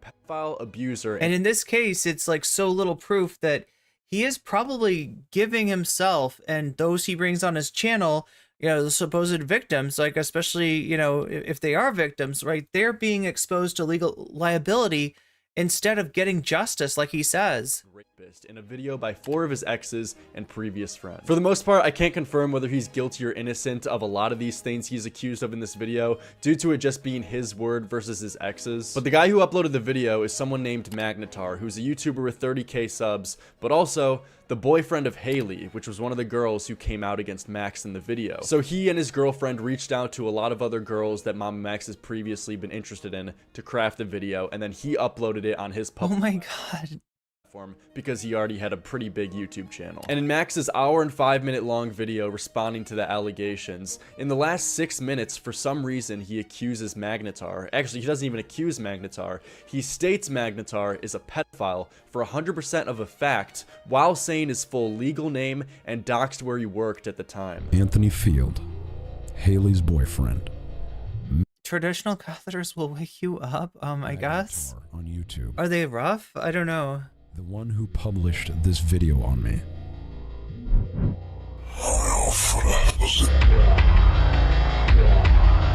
And as proof to show this is Max talking to some girl in Instagram DMs who claims that Magnetar sent his dick to her when so there you go. She was a minor. This is it? Are you fucking serious? You don't even have any screenshots of Magnetar even interacting with this girl one-on-one? Not a single conversation. And based off of this, you're calling him a 100% pedophile just off her testimony that it happened. It's fucking poetic. In the same video, if you don't do what we want, we're gonna generate like some kind of bullshit. Like, what the fuck is even that? You claim you have been falsely accused by 5 different girls. You do the same thing to Magnetar, not even accusing him, just stating he's a pedophile based off of one girl's story. If you think one girl's testimony is enough to prove that Magnetar is a pedophile, with your own logic, you would now have to admit that you're guilty of being an abuser, rapist, and pedophile yourself, since 5 girls came out with their stories of their testimonies against you. Do you still feel confident just with that one girl's like testimony to go on your 750k sub channel and just openly say his name, Anthony Field, and then call him a pedophile? To like that video got like 1 million views, right? I mean, I feel like that's an insane thing to do. He is a pedophile. Based off Why of... is that insane? Yeah, but I'm asking what it's based off of, and what you're telling me is like one girl's account. And like, I think that's fine for you to believe it behind the scenes. But I think when you have a 750k sub YouTube channel and you're confidently calling someone a pedophile, you gotta have like a higher bar. Don't you think so? I think we should listen to survivors. I agree, Max. We should listen to all women and survivors only up until they accuse you. Then they're the liars. And even when I confronted him about this on stream, he shows no remorse and doubles down. All I wanted to do was share the information that someone sent to me, was that he sent a dick pic to a minor. Okay, that is when what you I was have sharing. when you have a platform, you can't just innocently share that he's a fucking pedophile. Like, you have a higher bar of responsibility. You've got to understand that. Because you're telling 1 million people that Anthony Field is a fucking pedophile, and you have one testimony to back it up. Yes, but your one piece of evidence is one girl saying so. And I'm trying to explain to you how it's fucking so ironic for you to make a video. I am simply sharing You're that making a to video. show You're why making a this video. person- You're making a video defending yourself from false accusations of people falsely accusing you, and then you can't have the same empathy towards someone else. Not to someone who is a pedophile. No. He smeared Magnetar completely and knew what his audience would now do after releasing the guy's full name and showing multiple photos of him and showing where he used to work. Which, of course, the natural progression is that his fans did end up harassing him, finding out his current job, and emailing his co-workers that he's a pedophile. You guys are the reason why it's so goddamn difficult to believe actual victims. Oh yeah, also, he threatened to strike my channel down in Discord DMs after I had a conversation with him on stream, claiming I promote a community that bullies child sex victims.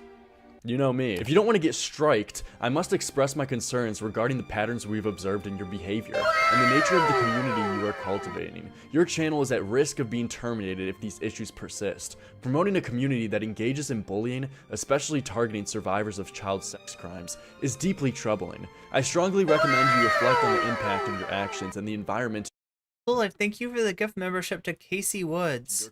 So I mean, he's just basically threatening to strike me if I keep talking about him, but he's got to veil his intentions under the victims, hiding behind that shield and acting as if I'm bullying them, when in reality he's just mad at me and looking for an excuse to try to get me to shut up. And ironically, no one has done more damage to these victims than you. That case is completely— Yeah, Casey Woods, you just got weaseled, and that's a good thing. Dude.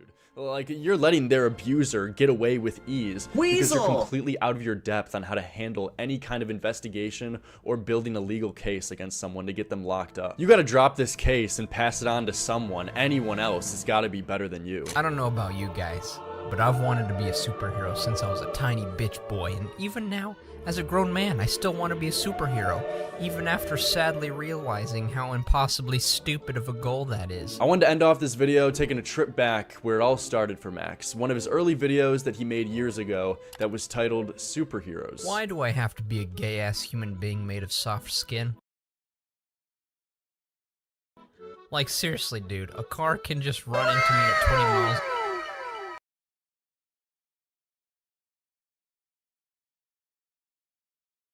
Morbius Dragon, thank you for the gift membership. Letterhack just got a gift membership. An hour, and I'd probably break every bone in my body if not die. That's fucking gay. Whoa now, Max. Jesus Christ. I feel like I just got in a time capsule from 1990. Has Spencer seen this video? I think she needs to be informed about this. That's fucking gay. But in this video, he talks about this movie called Only the Brave that inspired him to believe that he, despite being an everyday citizen like the rest of us, could be a superhero and have a big impact on the world. Even someone like me, who's a shockingly shameful, shipwrecked shell of sheepskin who should have a shotgun shootout with their own mouth. If Brendan can do it, so can I. Are you a pathetic piece of shit that can hardly even hold the weight of your own body for a few minutes before you have to lay down and lazily waste your entire life away? Well, so are all of us. Now do something about it, you stupid little bitch. And I'll— Wow, that's where the desire to be a hero comes from, is a feeling of needing to like make up for— know about you, but I'm gonna be a superhero. But it's an interesting video to look back at that kind of compensation explains his motivations and foreshadows what to come in the future. This is exactly this is bad, like, right? Ego, compensation. This is a bad recipe. I feel like I've seen this recipe before. I feel like I've seen this, you know, in people really close to me, where their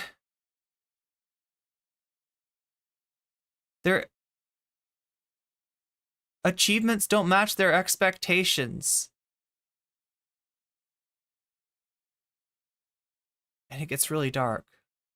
what he wanted to do. Be a hero, be a representative to CSA victims, and bring justice to those in need. I am deeply honored to be like this representative for y'all. He says himself he has a hero complex. I guess I have like a hero complex because I want to take care of everything and protect y'all. Also that he vows to protect children. I have vowed to protect these people. And is addicted to the Is he wearing a chicken mask in that picture? Attention and praise that he gets from being worshipped as a hero. A lot of people are rewarding me with compliments and encouragement, and they're like thanking me like I'm a fucking hero. But when you really take a deeper look, it's all grift. There aren't any repercussions for the predators he finds in his videos. He lies about it when confronted and reaps the benefits from lying, earning thousands and thousands of dollars, along while gaining respect from his peers by being a complete con man. Mamamax isn't a hero.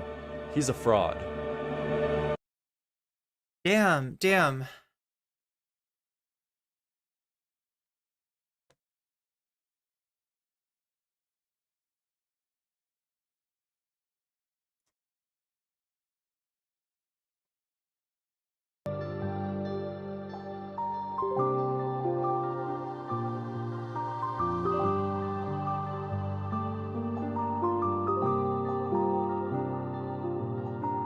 Oh my god, why is chat getting all eschatological here?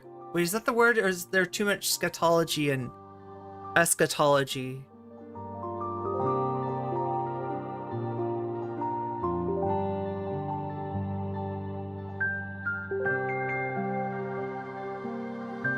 Okay, so I gotta do something, because I'm looking at the time, and it's 5 hours and 37 minutes. And just due to the nature of some of the stuff I have played, I know that there's some chance that I will need to cut some things out of my video. I don't know whether it's like the possibility of the Ukrainian jackass type show, you know, claiming some of my content, or some music that went on, or the like the stuff that we just watched, right? That's definitely like not okay. I'm gonna need to possibly cut some stuff out of the video. So what that means for you is that I'm gonna have to stop this video and start another video on YouTube. If you're on Twitch, you can just chill. You don't want to go over 6 hours on a day like today? Oh yeah, definitely. So I'm gonna try the trick that we've been doing for the last few times. A cute little trick.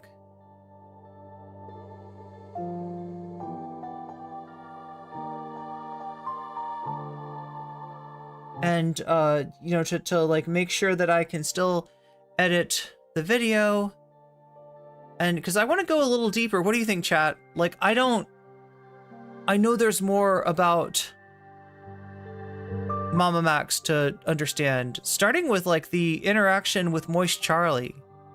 I want to know what happened there. I want to know a little bit more about this, like Camden Gerard Davis. I finally got his name down, and the vampire cult. But I feel like we gotta switch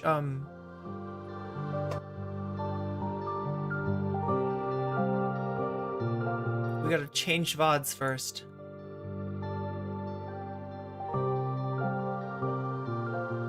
Did Charlie get moist by diving in Chernobyl too? Probably.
So are you ready to jump yet, chat?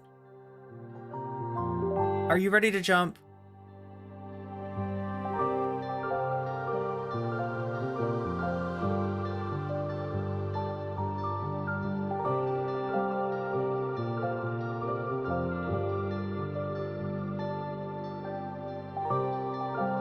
So what's going to happen is that this YouTube stream is going to end, but it's not really the end of this. Just think of the fun half. Wait, are you all familiar with the fun half? We got any Sam Cedar fans in here? I feel like we must. This is gonna be like the fun half. You know how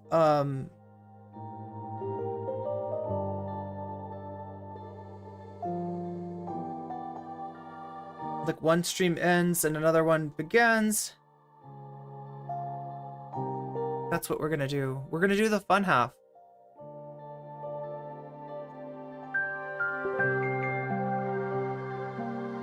You know what, chat? I won't stop, okay? I won't stop until my stream gets recommended to Sam Cedar himself. And he's like up some night, like watching YouTube. And he clicks and he's like, what is this? What is going on here? Who is this no comment chick? No, we should do an expose on a werewolf cult, and then write a social media message threatening Sam Cedar that he has to cover it. Like, Sam, you've got to cover this werewolf cult. It's really bad. Have I ever called in? No, actually. I should. We must get NCC on MR. No, I just want Sam Cedar to watch my stream. That'd be awesome. He's like in the chat, like lurking some night. You've called in like 3 times? Sam is moonlighting as an assassin, quite possibly, yeah. Well, I thought he was moonlighting as Hugo from Bob's Burgers, is that right?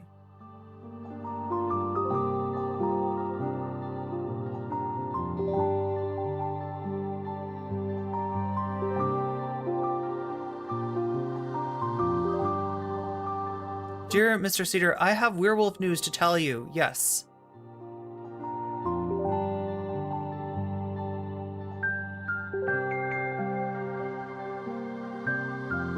Alright, like I said, we're gonna switch VODs. What's gonna happen is that, like, you'll stop seeing me here, right? But I will... Ooh, damn. I will, what I'll do is I'll start a new, I'll stop the stream, I'll start a new stream, I'll get the link to the new stream, and I'll spam it in chat. So you're gonna see the screen go dark, then you'll see a link, then you'll click on the link, and then you'll be back with me after you click on the link. So that's what we're gonna do. Are you ready? Are you ready? Are you ready? Oh my god, I gotta set it like the wrestling guy. Like that's his name, the wrestling guy. The one guy that's into wrestling.